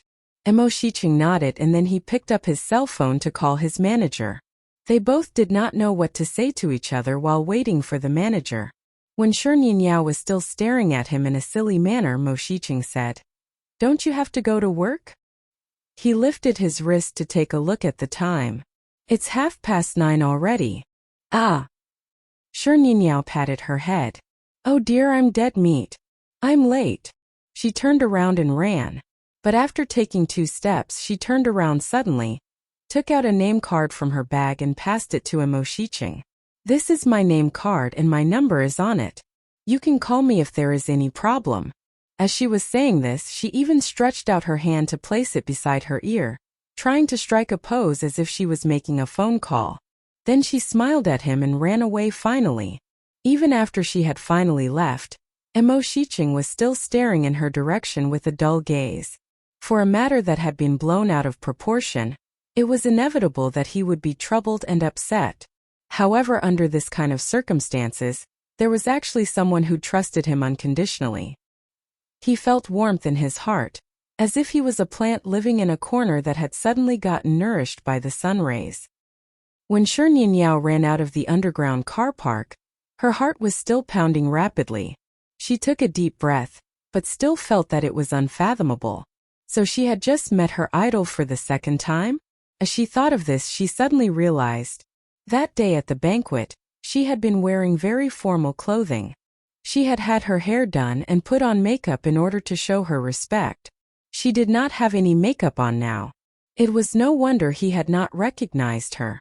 Her sense of presence was also very low, if there was any. Shi Nianyao patted her head and entered the elevator. 5 minutes later. Ah! She shrieked and grabbed her hair suddenly. What had she been doing before she had seen her idol? Shi Nianyao lowered her head and looked towards her chest. Boo-hoo-hoo. She felt too ashamed to face anyone. Shi Nianyao was crestfallen as she stepped out of the elevator. As she entered the office, she listlessly greeted Qiao Lian. When Qiao Lian saw her behavior, she was puzzled and inquired, "What happened? I heard that you met your idol at the underground parking." "Don't bring it up. Aish, I'm hopeless when it comes to love." Qiao Lian asked, "What happened? What did your idol do to you?" Shi Nianyao shook her head. "He did not do anything to me. It was me who did something to him." "Oh yes, Chief Editor Lian, when can we publish the article I wrote yesterday?" When Qiao Lian heard these words, she frowned and became furious. "They did not allow me to publish it yesterday, so I have decided to look for the managing editor today. But he did not come to work today. This was all to avoid them." Shi Nianyao got worried. What are they trying to do? As the two of them were speaking, they saw Su Mimi proudly walking in. "Qiao Lian, how is it going? It's your turn to clean up today, isn't it?" Qiao Lian narrowed her eyes as she asked, "Su Mimi, where's the managing editor?" Su Mimi laughed and answered, "Is it important? The managing editor isn't available today." "Where is he? I have something urgent to inform him." Su Mimi looked down and played with her nails as she replied, "But he has no time for you." Her remark made Qiao Lian narrow her eyes. Su Mimi laughed. "Let me tell you. We have indeed received instructions from someone about Mo Shiqing's matter. So you don't have to think about flipping the situation." She looked at Shi Nianyao and said, "And you stop making trouble for yourself. The managing editor asked me to let you know that he has locked your account for the time being. If you want to post anything, you have to first email him and let him review it before you can do so." "How can you do this?" Shi Nianyao was furious as she clenched her fist. "Su Mimi, both of you are going overboard." Su Mimi sneered and replied, "How can this be going overboard? Shi Nianyao, let me warn you again, you won't have a good time under Qiao Lian." After she left these threatening words, she turned around and left.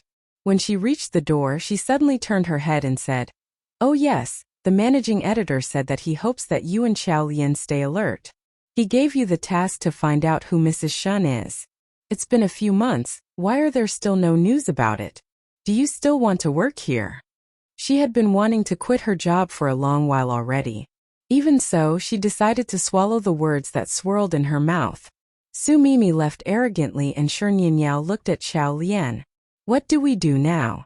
Qiao Lian frowned and said, "If they won't allow us to post anything using the official account, we can use our personal Weibo account or create another account to post it." Shi Nianyao's eyes lit up. This is a good idea. After saying this, she walked to the computer and rapidly created an account. She started off by introducing herself as a reporter from G8 SIP News, and she then clarified the picture's issue. She then promised that she had seen with her own eyes that Mo Shiqing hadn't shared any intimate acts with the other man, and it had been all due to the angle. After she posted it, Mo Shiqing's loyal fans noticed it in no time, and everyone immediately started sharing it. The people who supported Mo Shiqing rapidly spread the post. In no time, Mo Shiqing's haters were stunned and stopped by this post.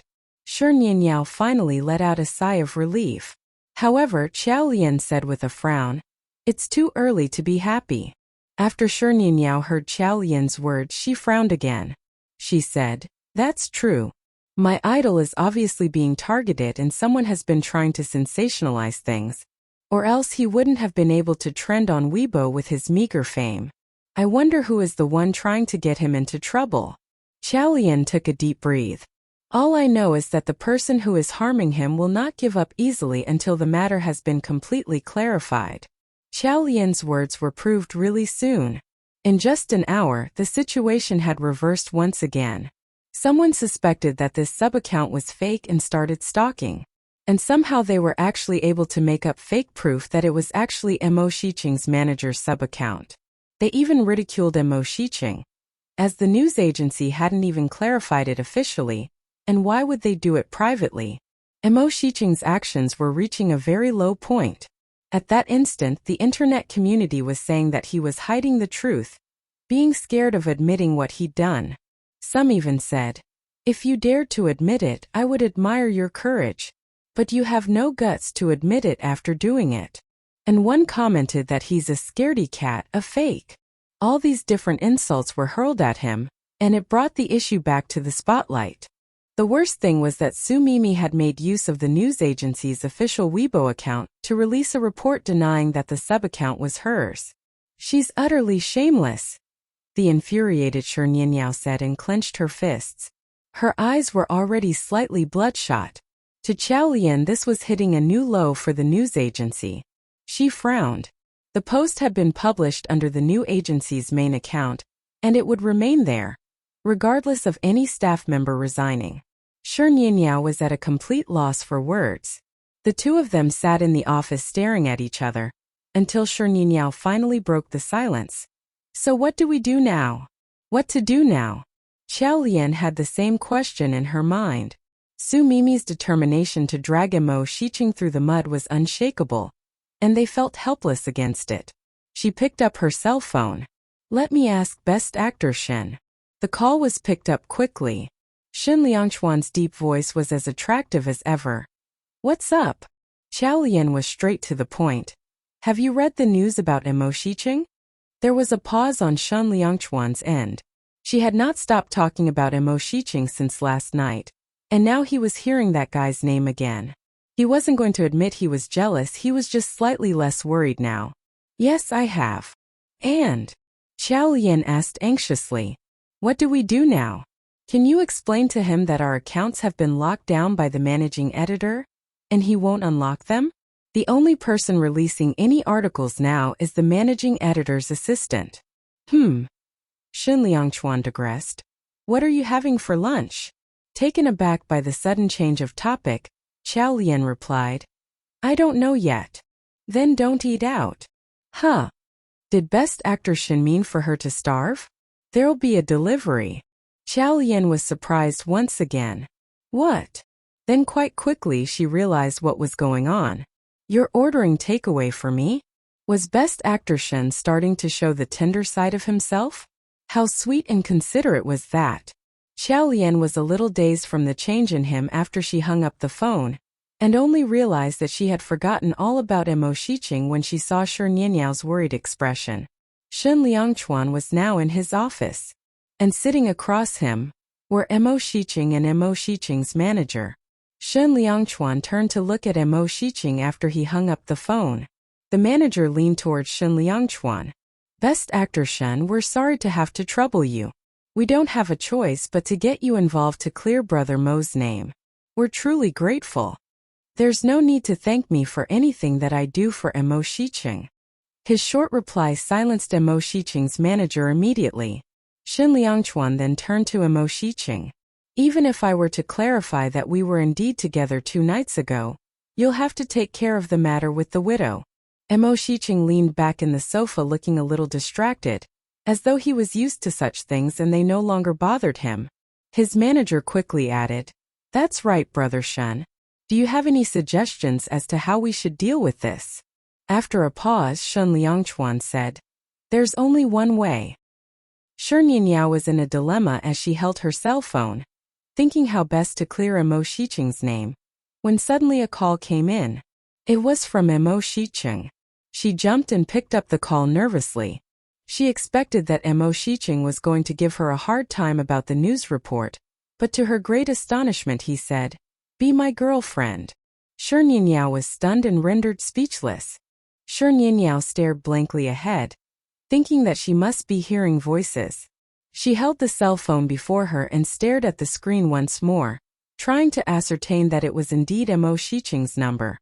Then she said weakly, "Has your cell phone been stolen?" Mo Shiqing didn't quite know how to continue from here. Shi Nianyao felt a little embarrassed about her own reaction. I think I'm imagining things.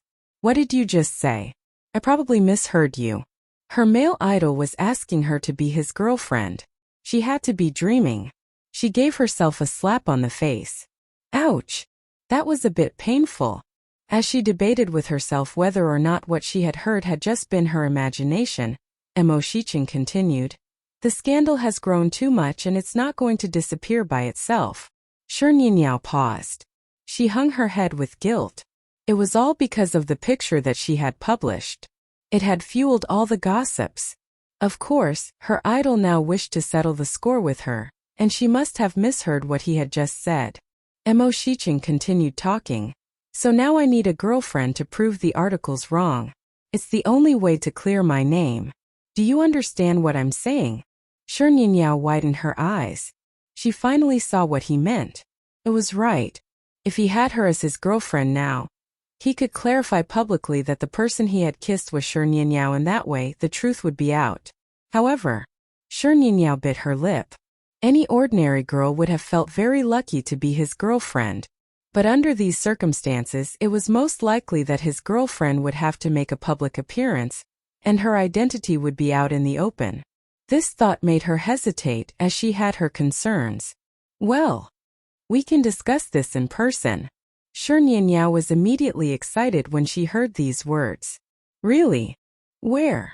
"I'll come over immediately." Her idol was asking to meet her. What could be more exciting than this?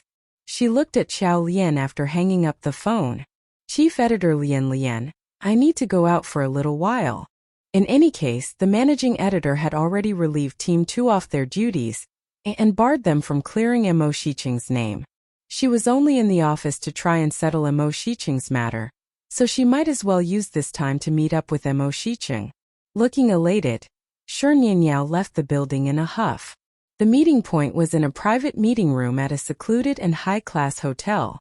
She turned and surveyed her surroundings, ensuring that she wasn't being followed before she entered the hotel, and then the private meeting room. Upon entering the brightly lit private room, she saw Mo Shiqing, who was sitting elegantly on the sofa. He stood up to welcome her as she entered the room. Shi Nianyao's expression immediately lit up. She stared at him with wide eyes and mouth agape, so awed and nervous that she could not speak. She had liked Mo Shiqing and been his fan for years. She had attended all sorts of events just to catch a glimpse of her idol, but she had only looked from afar. She had never dared to go up to him and make contact. Who would have imagined that one day she would meet her idol face to face this way? Mo Shiqing found her odd expression a little overwhelming. Finally, he pointed to the sofa and said, "Please take a seat." "Oh, sure," was all Shi Nianyao could say as she sat down, still wide-eyed. Mo Shiqing was starting to feel a little uncomfortable, being so intently stared at. "Miss Shi, you can call me Nianyao," she said immediately without any reservations. Mo Shiqing didn't quite know how to continue from here. He placed a hand on his forehead, as though thinking of what to say next. When Shan Liangchuan had suggested this idea, his first reaction had been to dismiss it. He had never had the intention of dating anyone, much less fall in love. But for some strange reason, her face flashed through his mind. Especially her bright expressive eyes that were so alive like now. The look in her eyes was so pure and zealous, almost irresistible. He had no idea what had gotten into him as he made that call. He even had the feeling that he would regret this move as the call connected and her phone rang. But her reaction when she picked up the call was the deciding factor. His thoughts led him to the present as he opened his mouth to speak. "Would you consider the suggestion that I had made during the phone call?" Shernyinyao thought for a while and replied, "Okay, I agree." She had been the one person in the picture, hence it was appropriate for her to take on the role. Even though it was all just a show, Shernyinyao was still elated. "Okay. So can we take a picture together?" Mo Shiqing requested her. Shernyinyao nodded. He picked up his cell phone and sent his manager a message. It had to be a good picture, as it would be used to announce his relationship. Mo Shiqing positioned the camera so that Shernyinyao back was facing it. However, his manager asked Shernyinyao, "Miss Sher, would you mind showing your face?" Mind? Initially she had. But now, thinking of how this picture of her with her idol would circulate all over the world, she really didn't mind even though all of this wasn't real. Hence Shernyinyao shook her head decidedly. "No, go ahead. I don't mind." "Great. Then please could you sit over here together?" Sit together? They were sitting across each other. Of course, they had to sit next to each other if they were to take a picture as a couple. Shernyinyao froze for a moment before she started to get up to walk over to Mo Shiqing. But in a flash, her idol had already walked over to sit next to her. His manly scent filled her senses, and she thought her heart was going to burst. Unconsciously she sat up straight as she heard the manager instruct, "Sit closer." Mo Shiqing leaned towards her. Shernyinyao was beginning to have difficulty breathing. Her heart was pounding and her chest was tightening. "You too." The manager was half laughing, half crying. "Can you just relax and move closer? Stop being so serious and tense. You don't even feel like a couple." Shernyinyao turned to look at Mo Shiqing. Exactly at this point he too turned to look at her. Looking at their profile view, the tips of their noses were touching and they froze. Shernyinyao widened her eyes as she felt his warm breath upon her face. Every muscle in her body tensed up.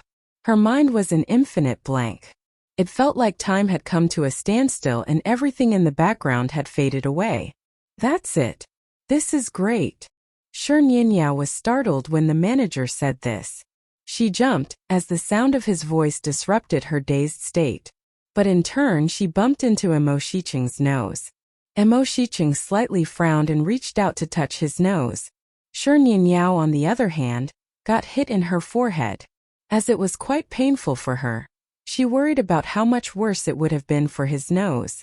She got anxious and leaned towards him, softly grabbing his wrist. "I'm so sorry, let me have a look to see if it's bleeding." Shernyinyao heaved a sigh of relief when she noted that Mo Shiqing's nose wasn't bleeding. But only then did she realize that she was still holding her idol's hand. She turned red immediately and took a step back. My name is Shernyinyao. Sure as in charitable giving, Nyen as in to think of." "I know." Mo Shiqing interrupted her as she withdrew her hand. "Thank you." "Not at all." Shernyinyao quickly replied with a casual wave of her hand. "I'll post it on Weibo tomorrow. Of course, as a gesture of my appreciation, I will work with you for a news release." After Shernyinyao had left the office, there was not much for Qiaolian to do, so she left the office as well. She sent a message to Shen Liangchuan and hailed a cab to head home. As she stepped into the house, she heard chatting and laughter coming from the living room. She paused for a while to listen, and her eyes lit up when she recognized the familiar voices. Xia Yehua was speaking. "When Xiao Qiao and Liangchuan are back, they will be able to dig into these sumptuous dumplings. How great!" Although Xia Yehua didn't live far away, it had been some time since Qiaolian had visited her. Qiaolian quickly pushed open the door to the living room. At once she saw Xia Yehua and Song Yuanqi making dumplings. Xia Yehua immediately waved at Qiaolian when she saw her. "Xiao Qiao, you're home early. Wash your hands and come help us make dumplings." Qiaolian paused. Reluctant to reject them, she gave a faint smile and went to the washroom to wash her hands. When she came out, she saw that Xia Yehua and Song Yuanqi had already arranged the dumplings they had made in straight lines. She walked over, took a dumpling wrapper and then, there was too much stuffing and she wasn't able to seal the sides of the dumpling. The filling oozed out.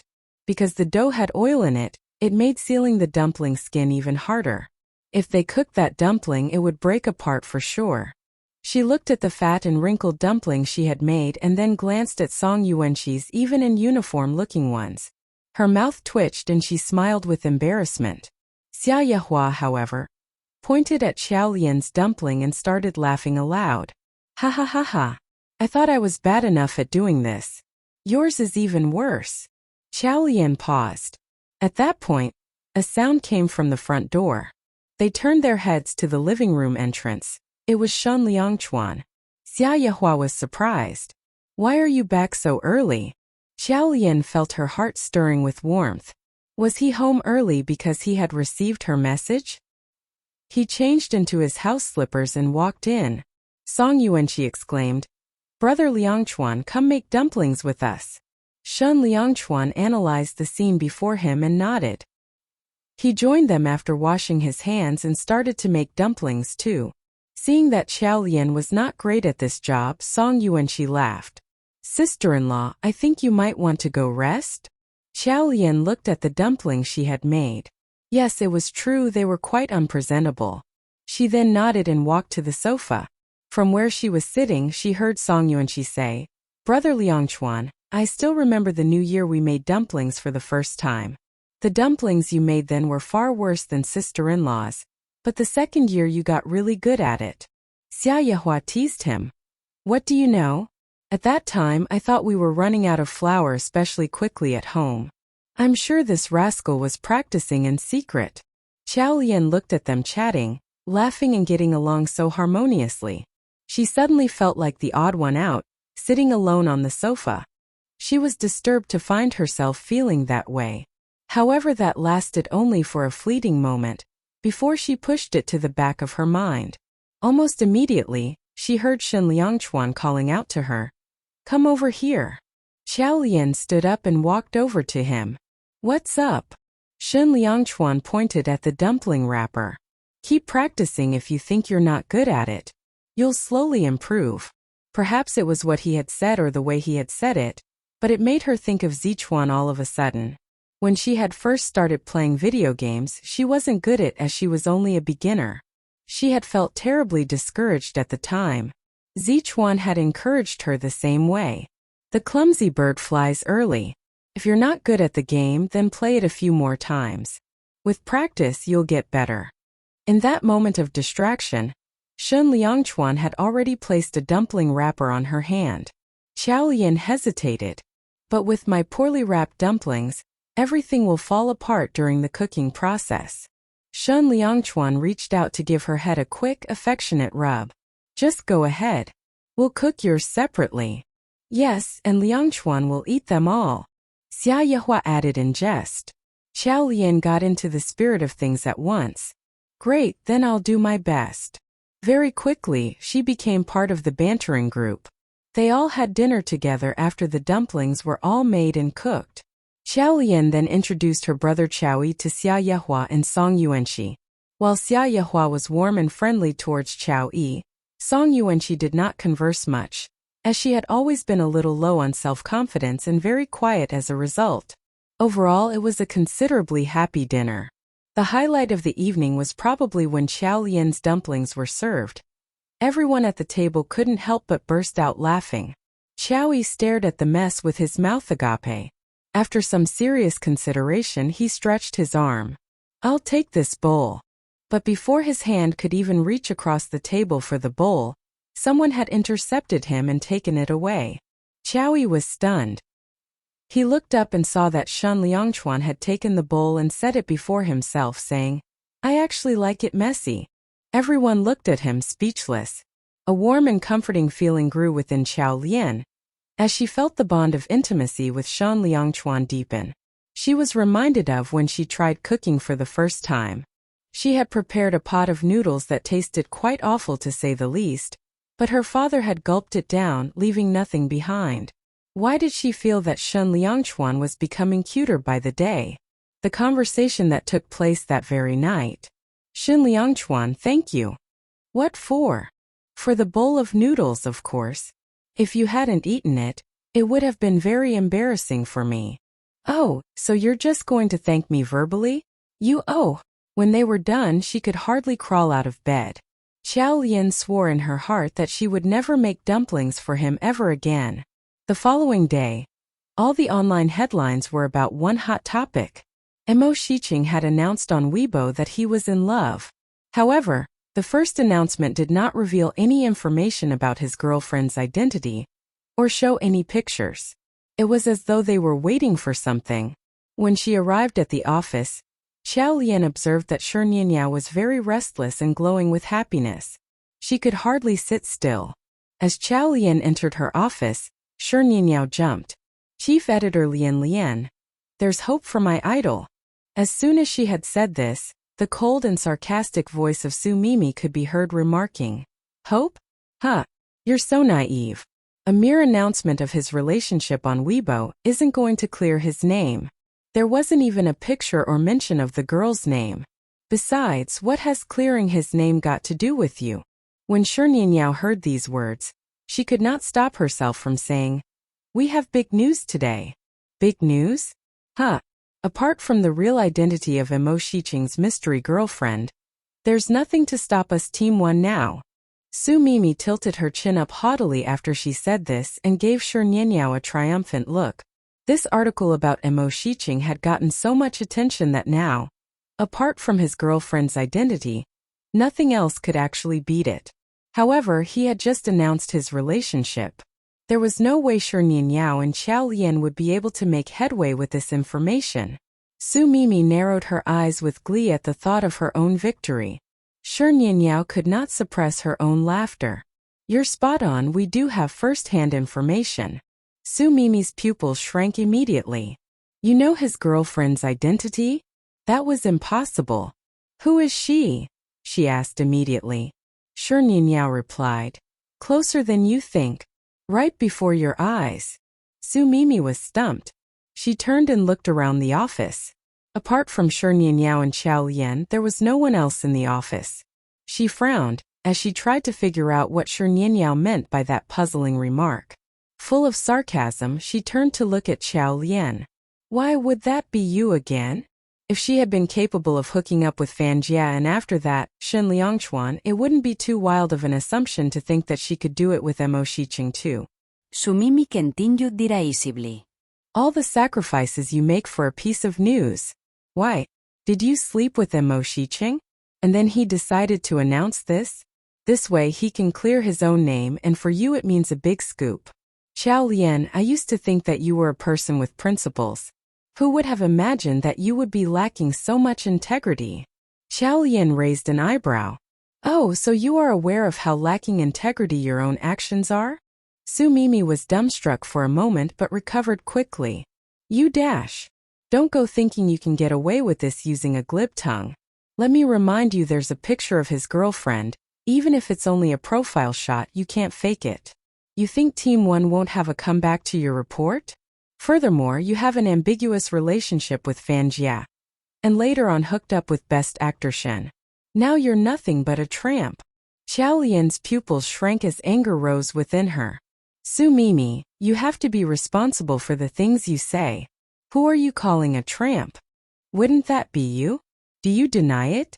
Do you dare to say it in my face that there is nothing between you and Best Actor Shen? Now you've hooked up with Mo Shiqing, a woman with 2 men. What would you be if not a tramp?" Xiao Lian wanted to both laugh and cry at Su Mimi's ridiculous but provocative remarks. "Who told you that I am Mo Shiqing's girlfriend?" Su Mimi paused after Xiao Lian's question. "Who is she then?" Xiao Lian looked at Nianyao. "Why don't you tell her who Mo Shiqing's girlfriend is?" Shi Nianyao raised her finger, drew a circle in the air and then pointed it at herself. Su Mimi was stunned beyond words. Then a derisive smile spread across her face. "Shi Nianyao, although you are pretty, but I do advise you to take a closer look at yourself." "You? That is so ridiculously impossible. You young people are indeed overly bold with your words and don't think of the consequences." "But it's really me," Shi Nianyao insisted angrily. Su Mimi replied with a cold laughter. "It's daytime now. I would suggest that you stop your dreaming." After this, Su Mimi walked to the door. Shi Nianyao said, "I've written the article. We can publish it immediately." Mo Shiqing and her had reached that agreement. Mo Shiqing would use her to clear his own name, and Shi Nianyao in exchange would make this her big scoop. It was a mutually beneficial agreement. Hence, the identity of Mo Shiqing's girlfriend would be her exclusive story. Su Mimi looked as though she was about to say something, when all three cell phones received an alert at the same time. There was news that Mo Shiqing had published his second post on Weibo. Mo Shiqing posted his second Weibo message exactly 2 hours after the first one, whetting everyone's appetites and attracting numerous views. His message on Weibo was a simple one. A photograph with a few words. Lucky to have you in this crazy world. Although it was only one sentence, it blasted up the Weibo trending topics. In that photograph, Shi Nianyao's head was slightly tilted to the side, but it was still clear enough to see her facial features and looks. Her exquisite features, coupled with a high ponytail, completely manifested her fair slender neck. The moment the Weibo message was posted, many people started commenting immediately. A large part of the comments were as such. My idol has a girlfriend, I've given up hope. The rest were congratulatory messages. Mo Shiqing did not have many fans, as he wasn't that famous. But these fans of his were extremely loyal after having followed him for so many years. They weren't very extreme about it. They were very understanding towards their idol having a girlfriend. The comment section was very positive, but they were all trying to guess who this girl was. When Su Mimi saw that photograph, she was stunned and shocked, widening her eyes. Because it was clearly Shi Nianyao on that photograph. But how could this be true? This was totally unfathomable. Nianyao. Nianyao, is this you? Neo Yeo. Suddenly, many members from Team 1 were gathered at the door. Everyone was standing there looking at Nianyao with curiosity. The atmosphere was full of excitement.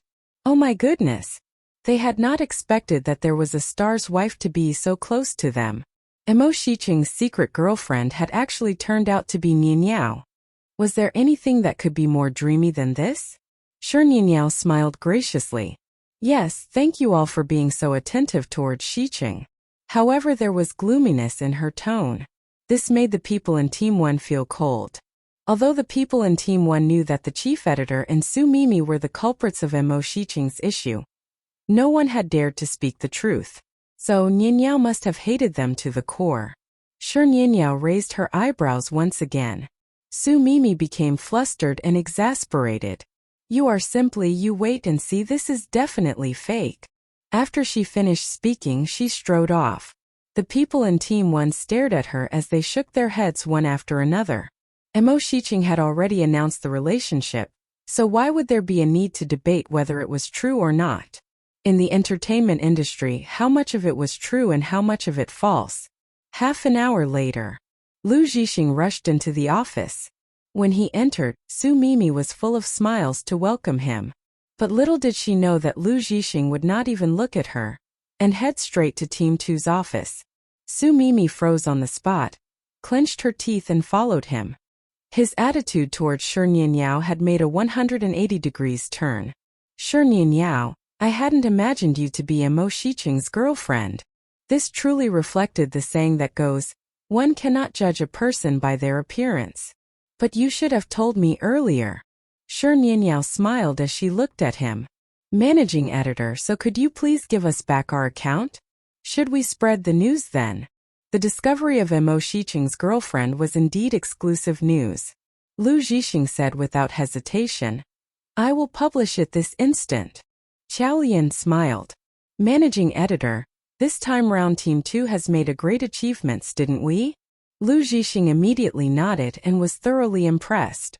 Of course, credit goes to your team this round. Qiao Lian looked at Su Mimi, who was standing by the door with her stiff-looking facial expression.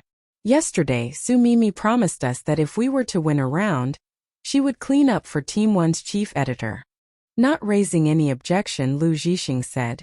That's right, let's get going then. We'll let the two of them do the cleaning today. Su Mimi turned pale and almost couldn't stand straight. She had been together with Lu Zhixing ever since he had joined the company. She had thought that from then onwards, she would be able to rise up the ladder easily. But she suddenly came to the realization that for the sake of the news agency, Lu Zhixing would easily just abandon her. He was behaving the same way he had when he had wanted a big piece of news about Fan Jia from Chao Lian. Su Mimi swayed a little as she placed her hands on her chest. Chao Lian wasn't the kind of person to allow herself suffer from any loss. Hence, if there was a chance, she would definitely let Su Mimi get what she deserved. When noon came, both Su Mimi and Zhang Chunhua cleaned the office, whereas she went out for lunch with Shi Nianyao. The photograph that had been posted showed Shi Nianyao's profile with a ponytail. Although she was wearing something different today, she was not afraid to be noticed. However, when they had just arrived downstairs, they noticed Mo Shiqing's car by the road. His manager was standing by the car waving at Nianyao. "Miss Shi, brother Mo is treating you to lunch."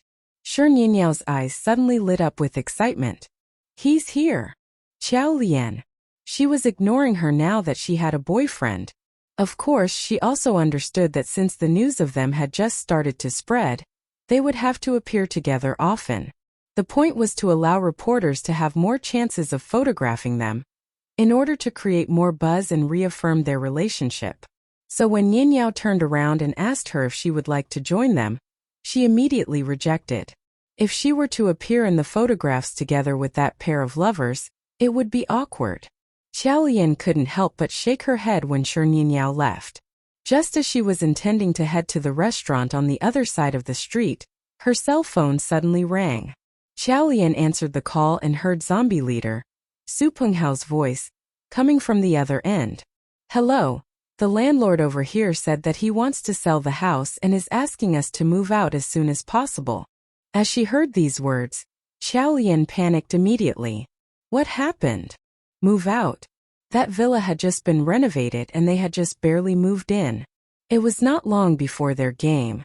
Moving at this time would interfere and delay their training, and they would also need time to adapt to a new environment. Having to go through that would be way too much trouble. She frowned and felt that something was not quite right. "How on earth would I know? What have you done?" "We were training and the landlord started chattering and making a bunch of noise." Su Penghao sounded both angry and sad. Actually, it was normal to have anxiety while they still gelled together as a team in the beginning. But now they still had to put up with other matters. Hence, Chao Lian did not mind it and said firmly, "I will come over now." She hailed a cab and headed straight to the villa, without having her meal. En route, she gave Shen Liangchuan a call. "Doesn't that villa belong to you?" Shen Liangchuan replied, "No." "These villas were suitable for them to stay at, so I rented them." "What's wrong?" "The landlord said that he wants to sell the place. He has asked them to move out. If this does happen, they would be held up for at least a couple of days, which would be very troublesome. Also, how are we supposed to find a suitable place in such a short period of time?" Shen Liangchuan frowned. "Back then I spoke to the landlord and told him that I would rent this place for a year. In a year I would buy the place. How can he be selling it now?" Chao Lian was puzzled. "I will go and take a look now." "I will go now too." "No need," Chao Lian said. "I will go alone and take a look at the situation first. I remember you telling me last night that you have to attend an important banquet today, so please do not miss it." By the time Chao Lian arrived at the villa, the landlord was sitting on the sofa in the living room, waiting. Su Penghao was sitting by the side, looking very impatient. The moment he saw Chao Lian, he heaved a sigh of relief and headed upstairs. "I'm going to practice, you can entertain the guest." He was now the captain of the team, and he spent more than 10 hours a day practicing. Chao Lian nodded as Su Penghao walked up the stairs. Chao Lian looked at the landlord, a middle-aged woman. "Auntie, I thought we had an agreement to rent this villa for a year. The year hasn't even ended yet." The landlord looked a little guilty. "About that, I can compensate you, it's not a problem. It's just that now I really need to sell the villa." "Why so?" Chao Lian asked, unconvinced. "Someone came looking for us and offered to purchase the villa at a price twice the market value. My son is getting married, so I was also thinking of selling this villa to buy a house in the city for him and his wife." Chao Lian was very sharp and noted something was not quite right. Who is the person offering to buy your villa? It's a coincidence. She's also a female esports caster. Her name is Purple Fairy. Xiao Lian paused. Bingo! Purple Fairy had started scouting around for opportunities again. She had too much time to waste and loved creating trouble for them. Xiao Lian was speechless. She frowned with anger. This villa in Beijing would easily be worth 6 to 7 million. If she had offered to double the market price, it meant more than 10 million. Throwing this sort of money just to stir trouble could only mean that Purple Fairy was being backed by their lowdown sponsor. Not even the prize money for the competition amounted to this much.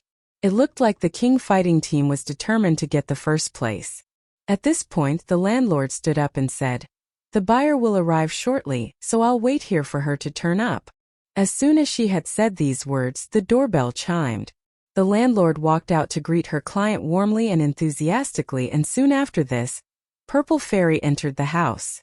She had an air of arrogance and haughtiness. When she saw Xiao Lian, she raised an eyebrow. "Forget Chuan isn't here?" Xiao Lian paused. She was so persistent when it came to Forget Chuan. Adamant about not asking her for any favors, Xiao Lian ignored Purple Fairy's presence and addressed the landlord directly.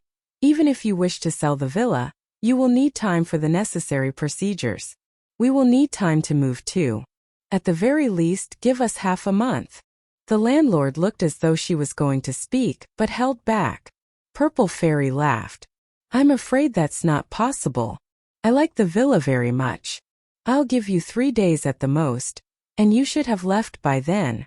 There was no room for agreement. Xiao Lian did not speak further. Purple Fairy inspected the house and even took the opportunity to visit the training room briefly. She nodded in approval. "I am very satisfied with the villa. Let's carry out the transaction tomorrow." The landlord nodded. Purple Fairy glanced at Xiao Lian. "Tell Forget Chuan that the first place in the competition will be mine for sure. I would advise her to watch out, otherwise." Xiao Lian walked out of the villa slowly, feeling a seething anger. Purple Fairy was not an easy person to deal with. While highly intelligent, she was also unscrupulous. Suddenly, she heard a honk. She looked up and saw Shun Liangchuan's car parked by the side of the road. Quickening her footsteps towards him, another car made a slight swerve and stopped next to her. The door swung open and Sun Linen stepped out of the vehicle. His eyes shone with delight at the sight of Xiao Lian. Lian, what are you doing here?" Xiao Lian frowned. "And what are you doing here?" Sun Linen replied. "I came to buy this villa." "Buying the villa?" Xiao Lian asked. "Why are you buying a villa? Besides, why did you choose this small district to buy a villa?" Sun Linen was about to answer Xiao Lian's question, but a vehicle in the distance suddenly honked again, interrupting their conversation. Xiao Lian turned around and saw the flickering lights of Shun Liangchuan's car. This was an indication that he was getting impatient. Xiao Lian turned around to look at Sun Linen. "Sunsi, let's get in touch when both have a bit of time. I really have to attend to something urgently today. I have to go." Although he was a close childhood friend, that was in the past. She didn't feel inclined to keep regular contact. Although it had only been momentarily, she noticed a flash of pain in Sun Linen's eyes as she said those words. However, she remained firm and insistent on leaving. As she turned to go, she suddenly felt someone firmly grabbing her arm. She paused for a moment and turned around. Sun Linen was looking back at her with a serious expression that she found difficult to interpret. Lian, do you really dislike me?" He lowered his gaze. "When we were young, I loved to bully you. It was because I..." Before he could finish his sentence, the car in the distance gave another impatient honk. Xiao Lian was getting flustered and wanted to free herself from his grip. "Sunsi, I really do have something urgent to settle. If you want to speak, just give me a call." But Sun Linen wouldn't release his hold on her. Lian, you're in a hurry every time I see you. Can't we just have a meal together?" He was exasperated and looked at Xiao Lian pleadingly with wide eyes and full of sincerity. Xiao Lian was stunned for a moment. Among all the troublesome friends she had hung out with in her youth, she had been closest to Sun Linen. For old time's sake, she said, Okay, how about tomorrow? We'll go out for a meal tomorrow. Sun Linen nodded. Fine. Oh, and the roses, did you like them? Since he had brought up the topic of the roses, Xiao Lian halted and turned around. Sun Tzu, please don't send any more roses. Why? Xiao Lian fell silent. She couldn't really tell him that Best Actor Shin was jealous. Because it's too glaring and invites unwanted attention in the office. Sun Linen thought for a moment and made a gesture, showing that he had understood. Well, let me know where you live. I'll send them to your home then. Xiao Lian was dumbstruck. She sighed. Sun Tzu, I'm no longer the Qiao family's pampered little mistress. Sun Linen was a little stunned on hearing this. Xiao Lian continued. My life is all about putting bread on the table and being able to provide for myself. I have no need for extravagant things like roses. Do you understand what I'm trying to say? There wasn't a more obvious way to reject a person. Sun Linen considered what she had said. I understand. Xiao Lian heaved a sigh of relief, but she quickly realized that she was wrong. So perhaps next time I can send meat, rice and vegetables. Or I could order lunch for you every day. Xiao Lian was dumbstruck. She was about to say something, when suddenly the sound of a car door opening was heard from the distance. She panicked and turned around immediately. To her horror, she saw Shen Liangchuan getting out of the car. He was wearing his sunglasses and a mask. This was simply too dangerous. Although they were in the outskirts, there were still many people out and about. What if someone took a picture of this? She tried to shake off Sun Linen's grip once more, wishing that he would get back into his car. But he simply wouldn't let go. Then wide-eyed, she stared helplessly as Shen Liangchuan walked right up to the two of them. She prayed with all her might that Sun Linen wouldn't recognize Shen Liangchuan, given that he had his sunglasses and mask on. But as she was hoping for the worst not to happen, Shen Liangchuan took off his sunglasses and removed his mask.